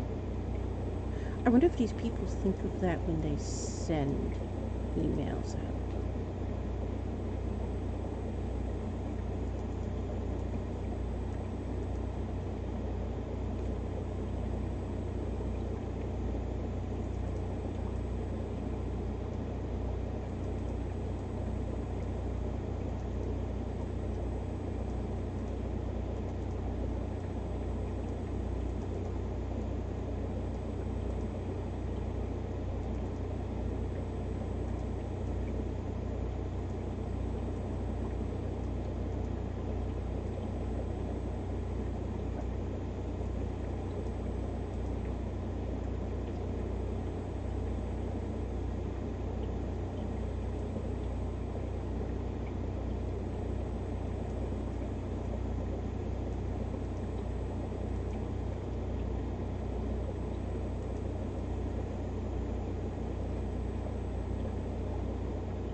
At the end of it, that is the end of it. Wanted to let you know about, look, I'm going to post link spam in your comments.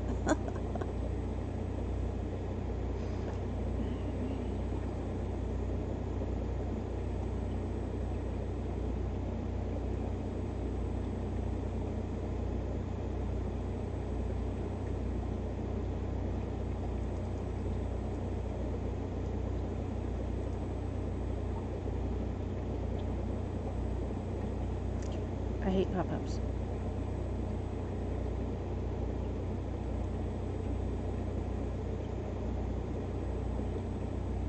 Where is mine?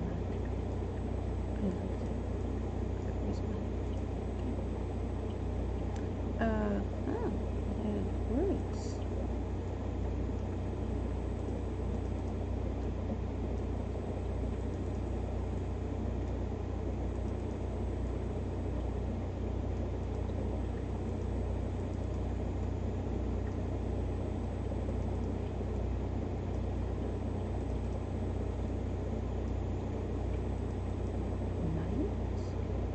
Oh, might, like strength. No, I need to add that because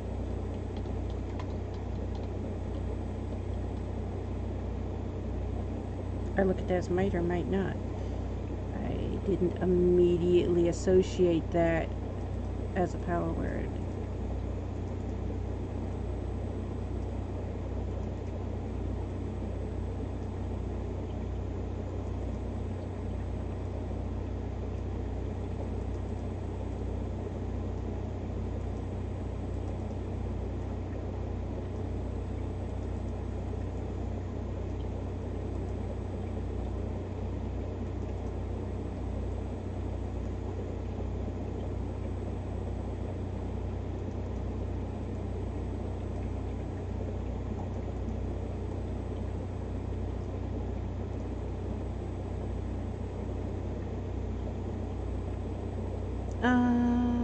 Sensory words. Okay. We would like to see sensory words as well.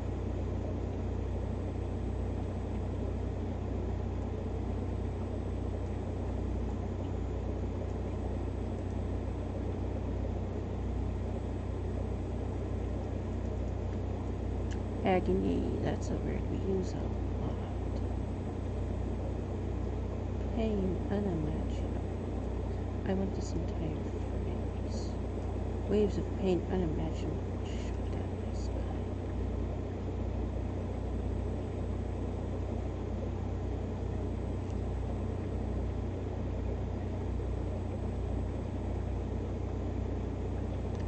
Causing every muscle of my body.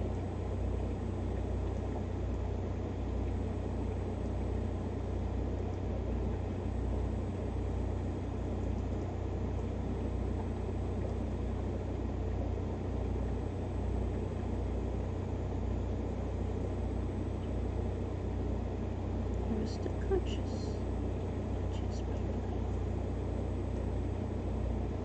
That's actually a good line for Quaraun. He passes out all the time.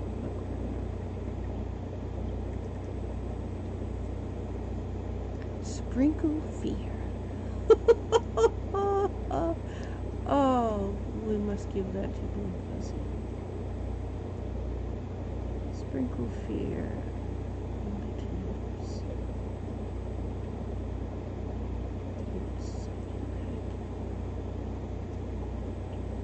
Oh, they doubled up.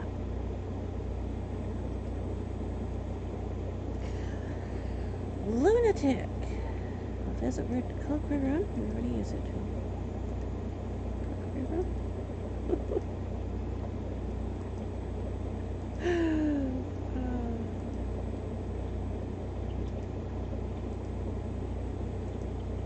Quaraun has a terrible life.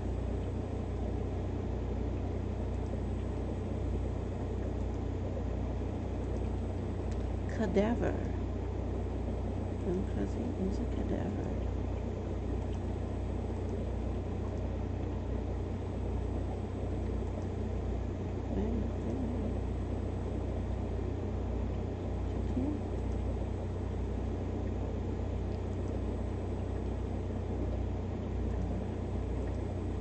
I thought it deleted a word, but it didn't say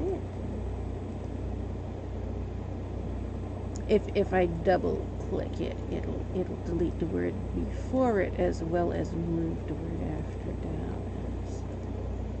I thought I had accidentally double clicked it. Nikki has gone back to sleep. Fugacious? What is fugacious? Does that word cringeworthy again?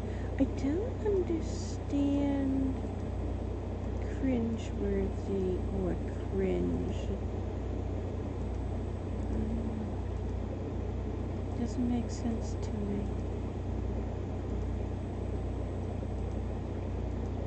You cringe because something scares you.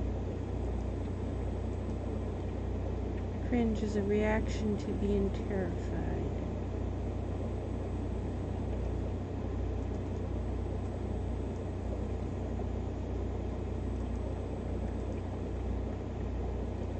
That's why I don't understand when people say, oh, that's cringeworthy.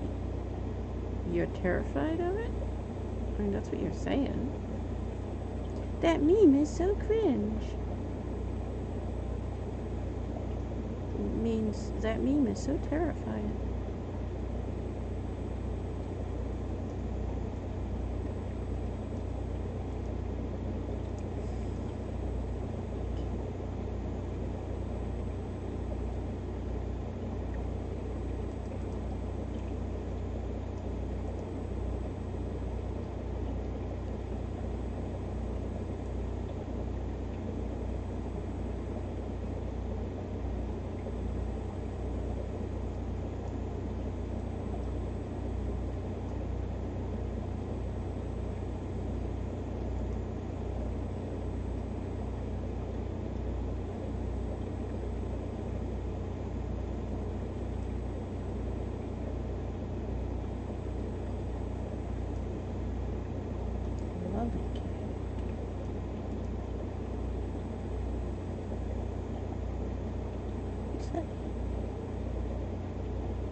Stomp on the great glands and tells me. Sounds like something I was say.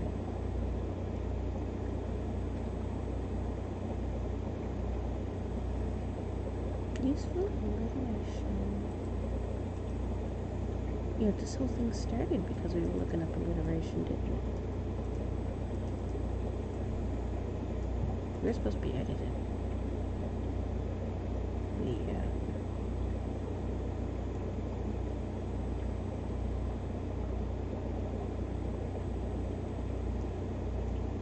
We kind of got away from editing.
Sensory words to take your right from end to permanent. Oh, we've seen this page before. Yeah, we already have these. These are the words that are in this list.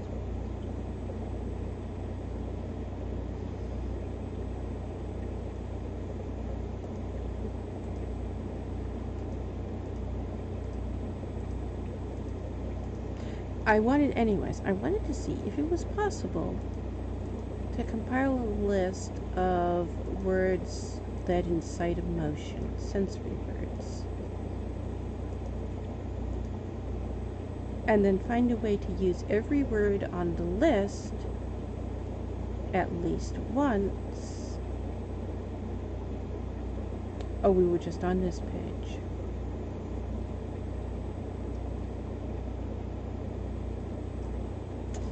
Every word at least once.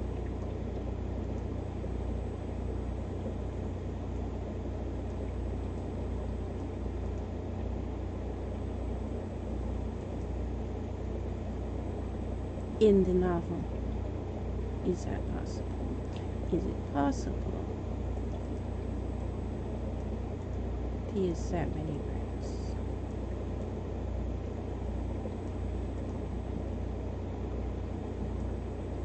That are... Oh, you can't see that, can you? Wait a minute. There we go.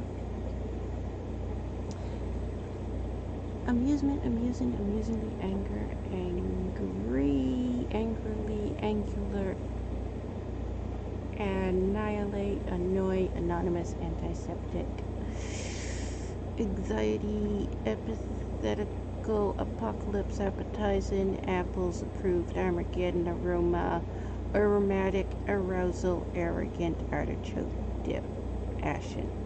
So is it possible to take all of those words and put them, find ways to use them in the novel?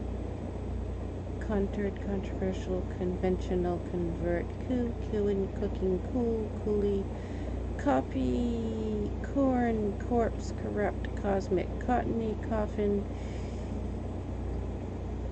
I don't know what that word is. Courage, converted, convert, cover up, coward, cackle, cackling. Delete duplicate lines. Do not delete blank lines. I need blank lines. There we go. So bit of blank.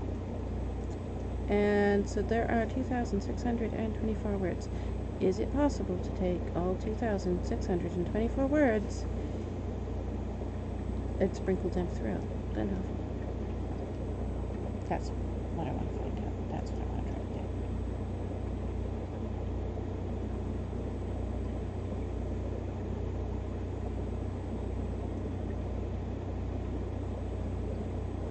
That's why I'm looking for word lists. Lists of words that incite emotions. Power words incite emotions. So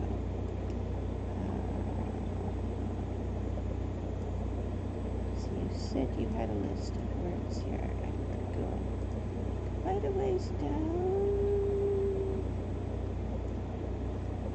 Quite a ways down to find the list. I found them.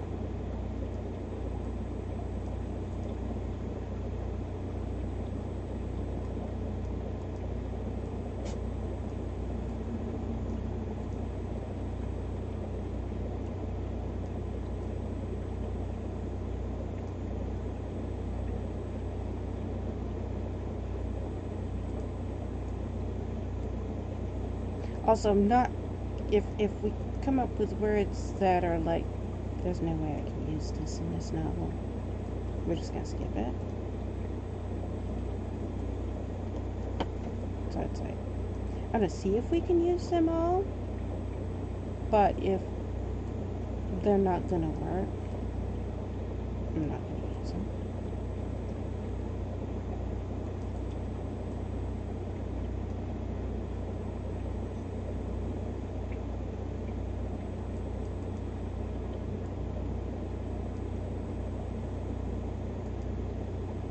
Repulsive words. Wait a minute.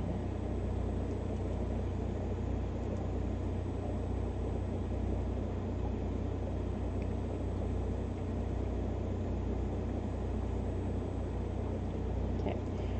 Repulsive words.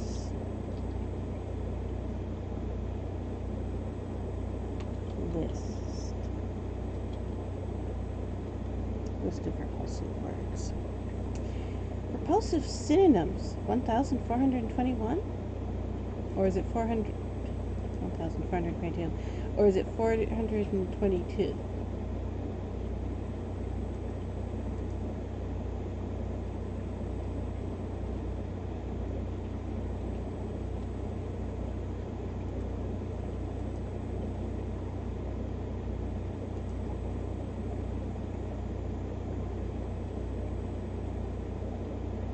Okay, then these are just other words that mean repulsive.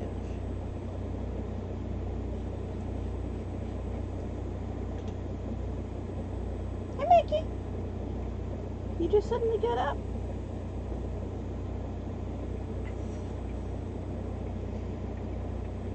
It is almost time for you to go out. How when time you would normally go out, so.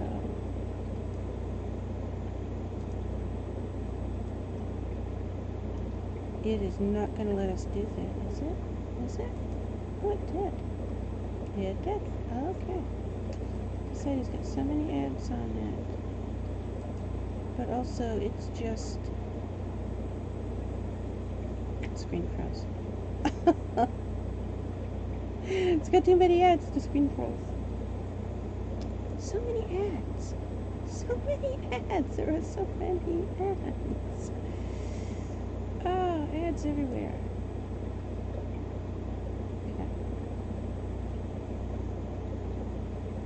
Okay, this is just other words that mean repulsive. I don't want other words that mean repulsive. I want a list of words that are repulsive.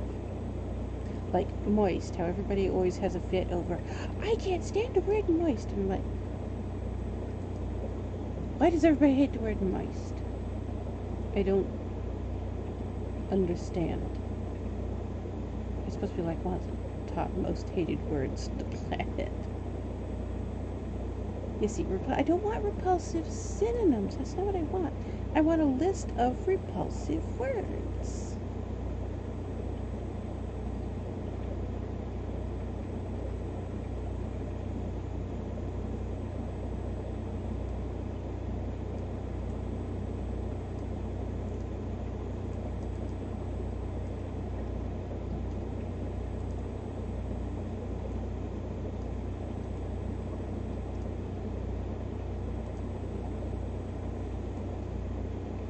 Boom!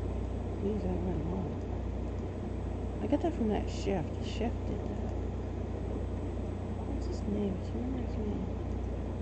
He always screamed, bam! He was cooking. Bam! I throw in some salt. Bam! I throw in some pepper. He did that all the time.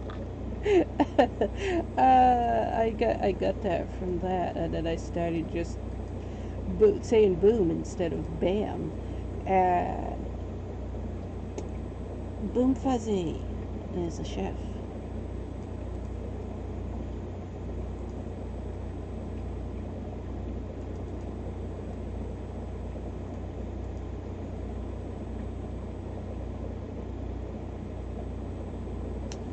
"99 strong verbs." Yes, I will add strong verbs. 4 types of weak words to spice up bland column.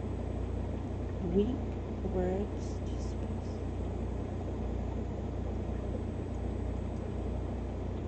I'm always interested in more words.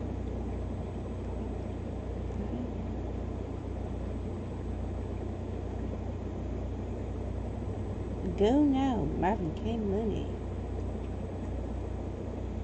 That was a flashback. That does not say Marvin K. Mooney is dead.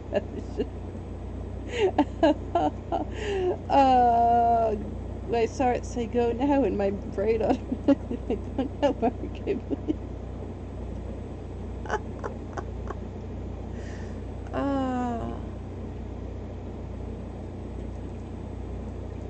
Tiptoed over the key. Tiptoed over the piano keys.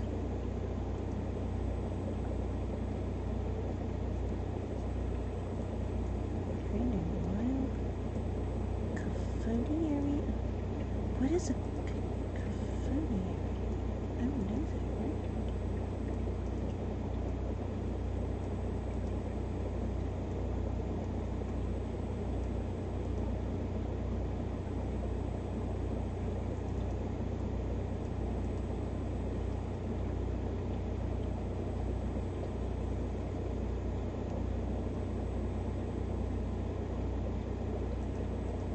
Concise and precise.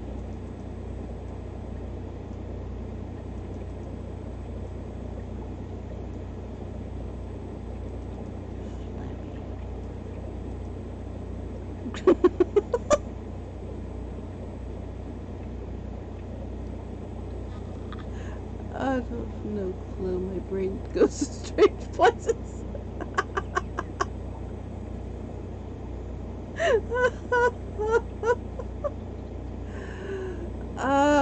Flabby, I immediately had an image of somebody calling Quaraun Flabby and it having a panic attack.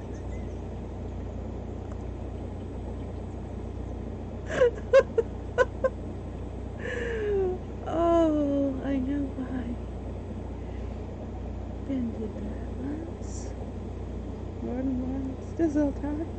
Do it till the time. Oh, you've seen him in my videos. You know how skinny he is. He's thin as a sheet of paper. He's one of those people you turn around and you can't see him because he's so damn skinny.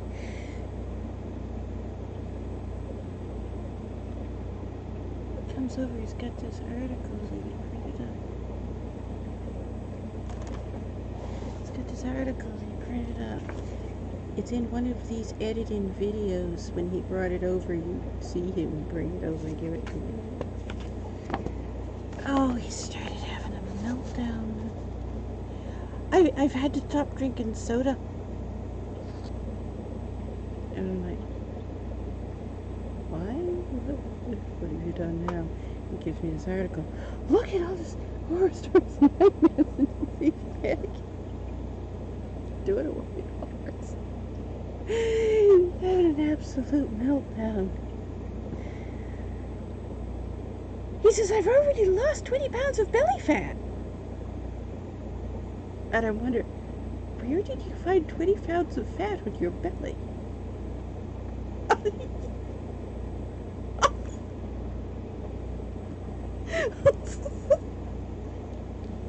He's going on, and he started using the word flabby. That's what his baby is. He says, my flabby belly fat. Oh God! I was like, what flabby belly fat? What are you talking about? You're practically a skeleton.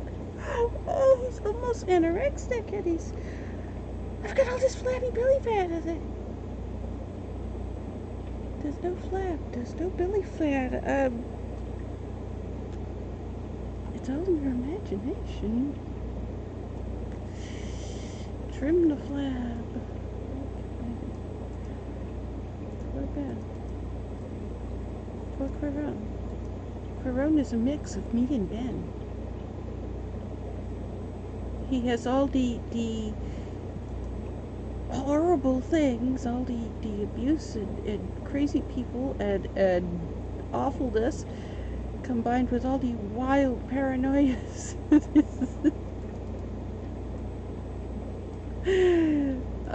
Quaraun is what would happen if me and Ben were combined into one person. No more water in your wine. Oh, would Boom Fuzzy put water in Quaraun's wine? He would, wouldn't he?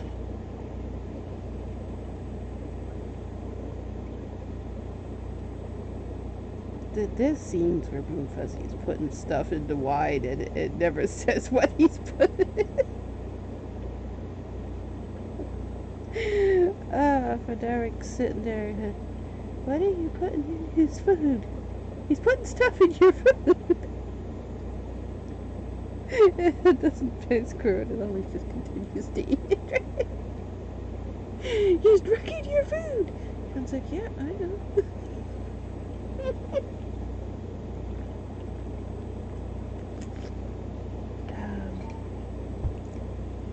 I see a fish I don't recognize.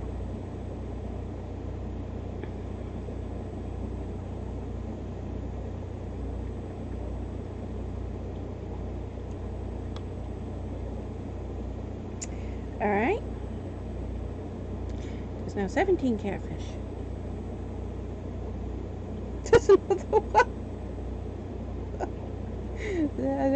I know that the tank is so big and there's so many plants in it, they can stay hidden in the back for quite a while.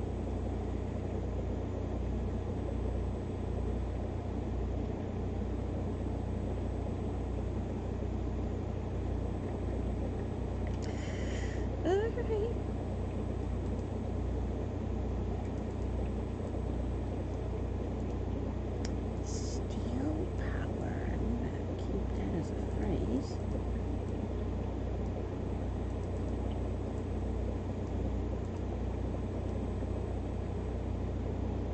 Smart writers don't rely solely on our own words to persuade their reader. That is true. That's exactly why I'm doing this. We are getting other words because I tend to use the same few words over and over and over and over, and that's fine if all the characters were me. But if you want flaky, Quaraun's kind of flaky, isn't he? That's the word you would describe him. He's a flake.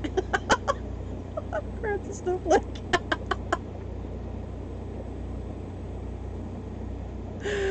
Oh, I just realized Quaraun's a snowflake. Yeah. Quaraun's a special snowflake.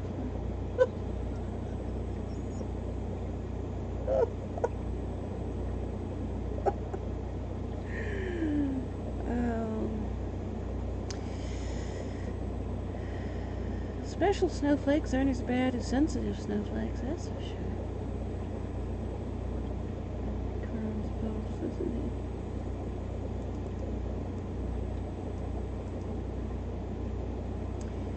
he? How punctuation shapes your voice. Yes, punctuation shapes your voice.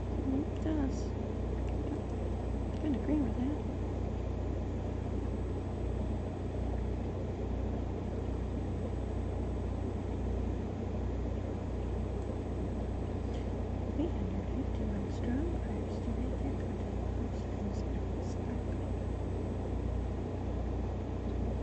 Wonder.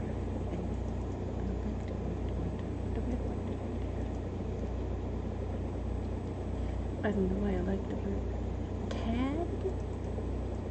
Tad.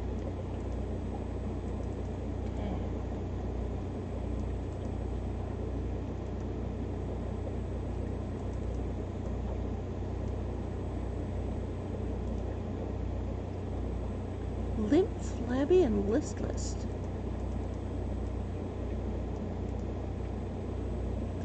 This is the same author of those last two articles that also had flabby. They like the word flabby.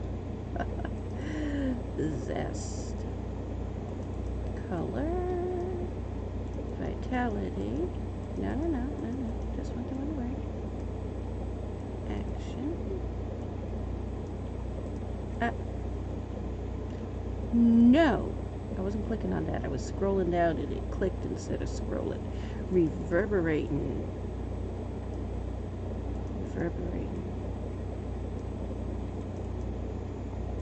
Teacups jingle. Wait, what? The whole teacups jingle. Then jingle. Face riddance. His voice is under. Who is under his voice?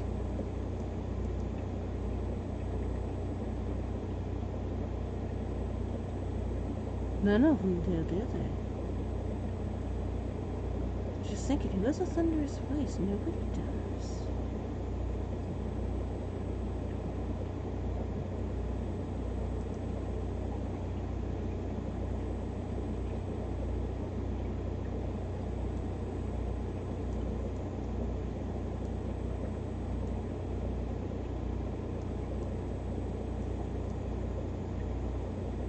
Strokes her dark hair.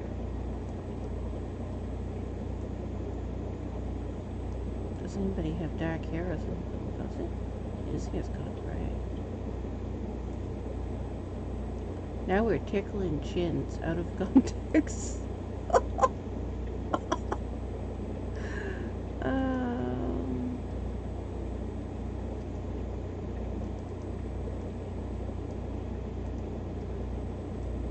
With a smug face.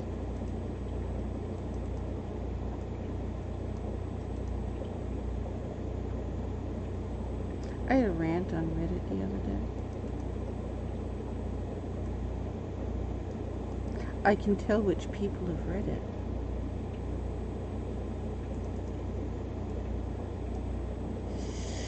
Shouting in the comments using all caps. there is a correct time and place to use all caps, and it has nothing to do with shouting. It is to emphasize a word you want to put more importance on. So in that sentence, you would capitalize emphasize. Because would now be capitalized. That is the correct way to do it. And some people have started doing it in their Reddit posts. When they want to emphasize a word, they now capitalize it. Okay.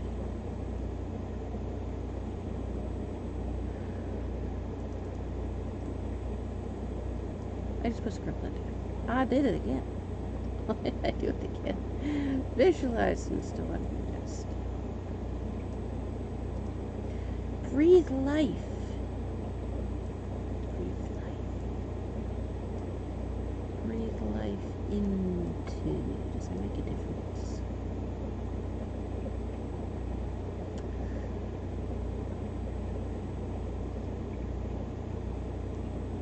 We can't do burst.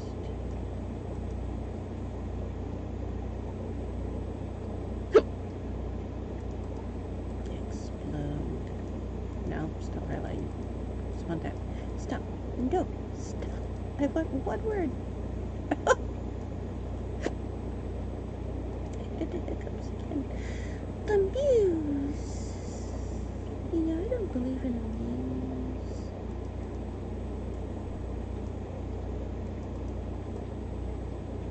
I think muse is a cop-out. People are always, I'm waiting for my muse. When is my muse going to tell me what to write? Stab the fucking muse and go write. How about that?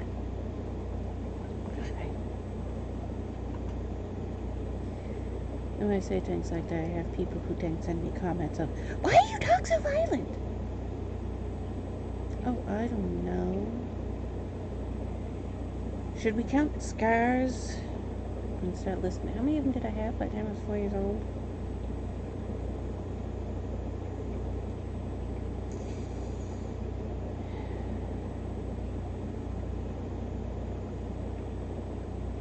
Disturb her dress. Disturb his dress. Don't disturb Quaraun's dress. No. Ate them with salt. Ate them with salt. Douse them with relish.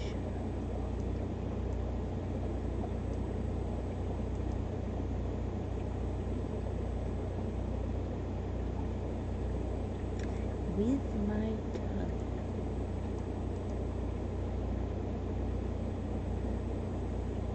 There's so many ways I can go.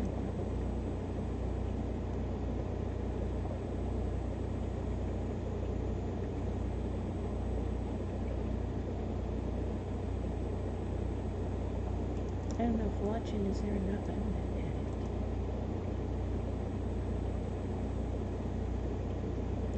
No clear distinction exists.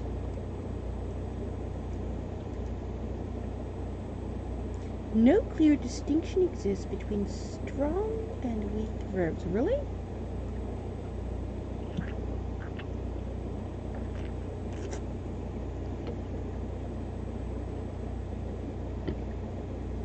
Do you know what saunter means? I don't think you do.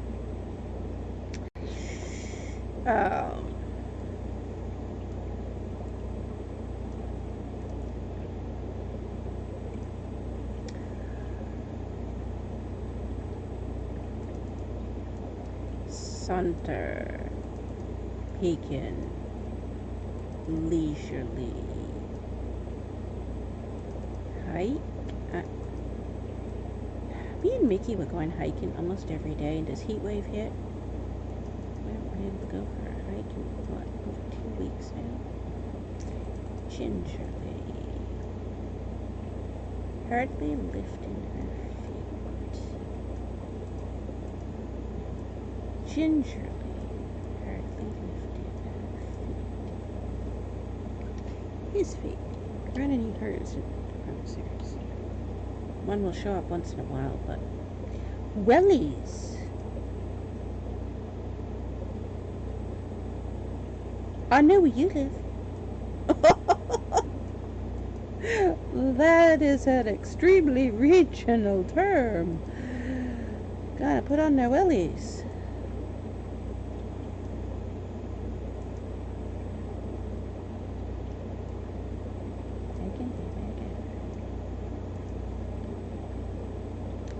Walking through the snow. Walking through the mud.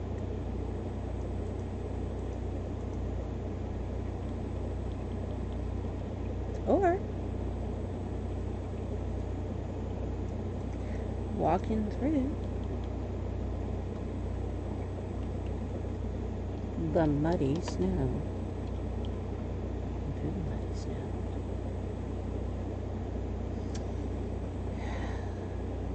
Trudging through the muddy snow.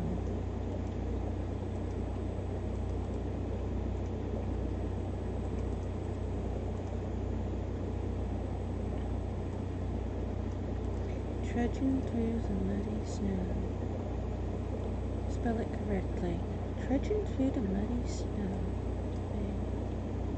Trudging through the muddy snow. I want that. Trudging through muddy snow.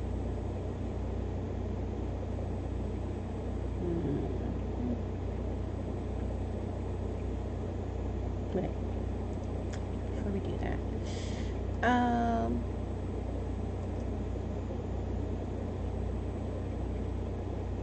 Okay. 9 keyword alliterations found. Copy this. Go back here. Go back here again.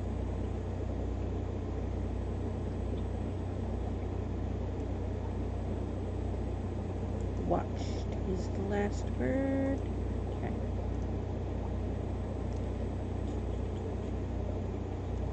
So, this little section. Wait a minute. If we type it in from there, it's going to do that thing. Wait a minute. Do it here.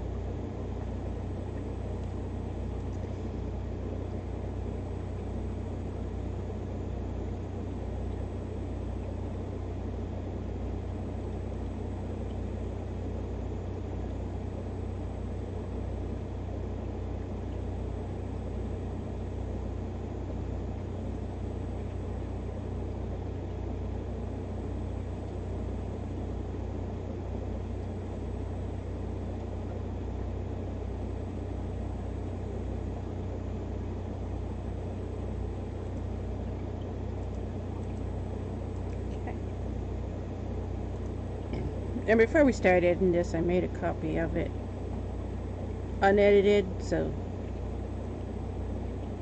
what we had already written before editing is still intact, so we can go back and compare later. But this is 216 words, and we are about to paste back in after editing and rewriting 439 words. So we doubled the size of it. Which is what I'm trying to do. I'm trying to double the length of every page.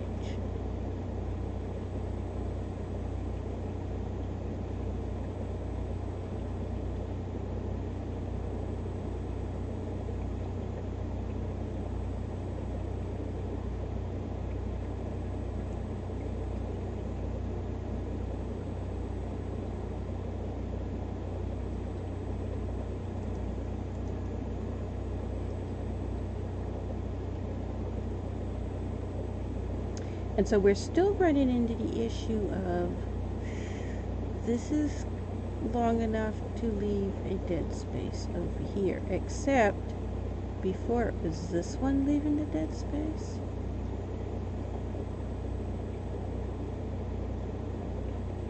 And I think that would possibly be fixed by editing these next. But before we go any further,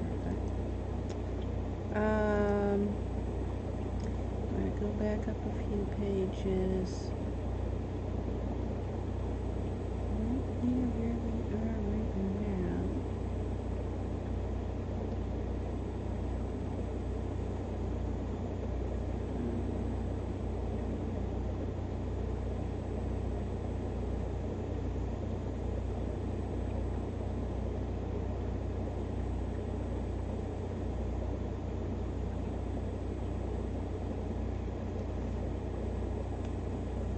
So we are wandering through the dark, snow-covered streets. We want to have a trudging through the muddy snow.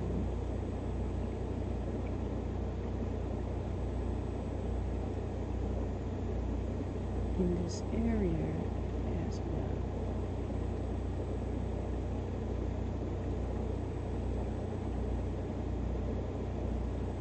Let's see, where is there a place I can play?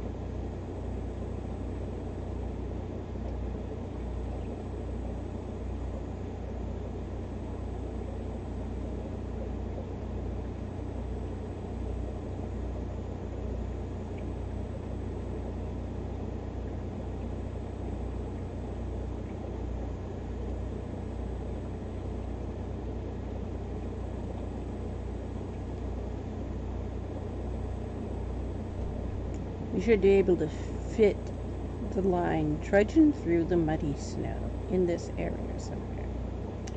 I'm just uncertain where.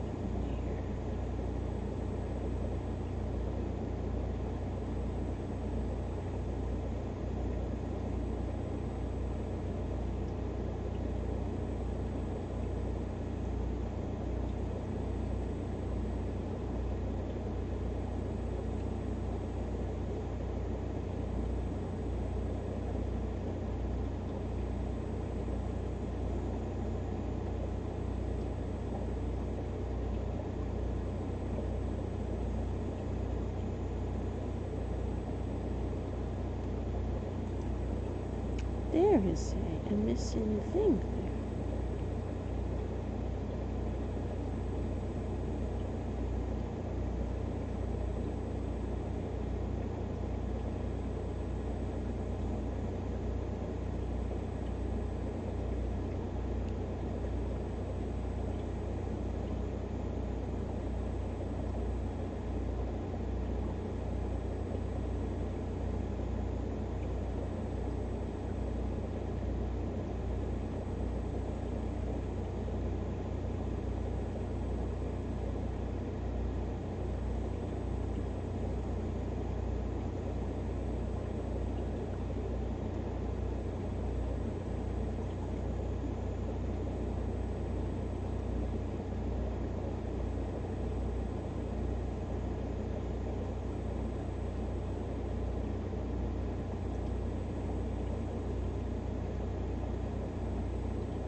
There's no way to make it fit there.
I found a place for it. Trudging through the muddy snow.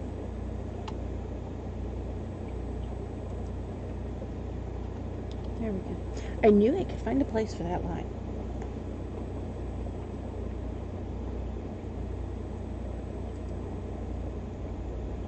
Zulak is trudging through the muddy snow.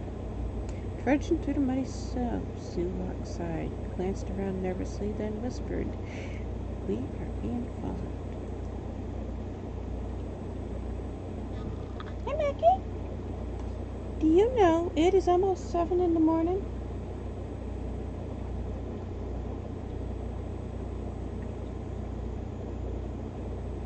That means if it's not raining, it's gonna get hot. And we need to go out before it gets too hot, otherwise it's gonna be too hot to go out. Are you ready to go out? He's sitting here panting. I said out, he all of a sudden stopped breathing. He's just over. You ready to go out? Alright. I think I should look and see what the weather is. Okay, let's save this.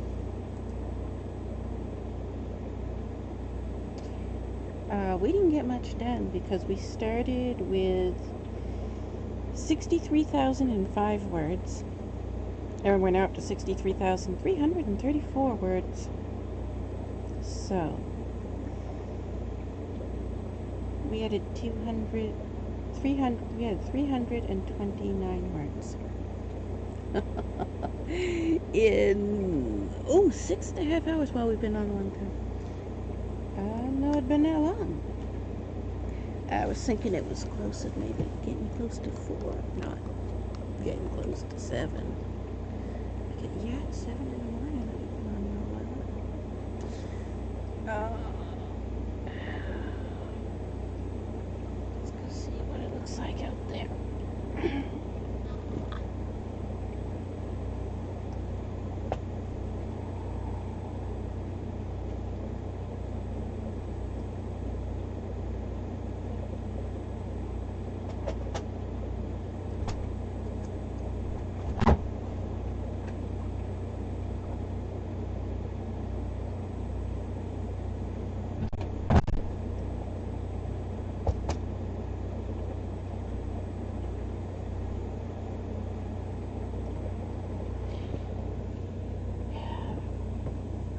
It is thick, dense fog. So, I don't think we have to worry about it getting too hot out there today. Anyways, I have to get up and go to the bathroom. See if he wants to go out. When I get done with that, I'll be back on. So, try to be back on within the next hour. I don't know. We'll see. I'll be back on. I just don't know what time.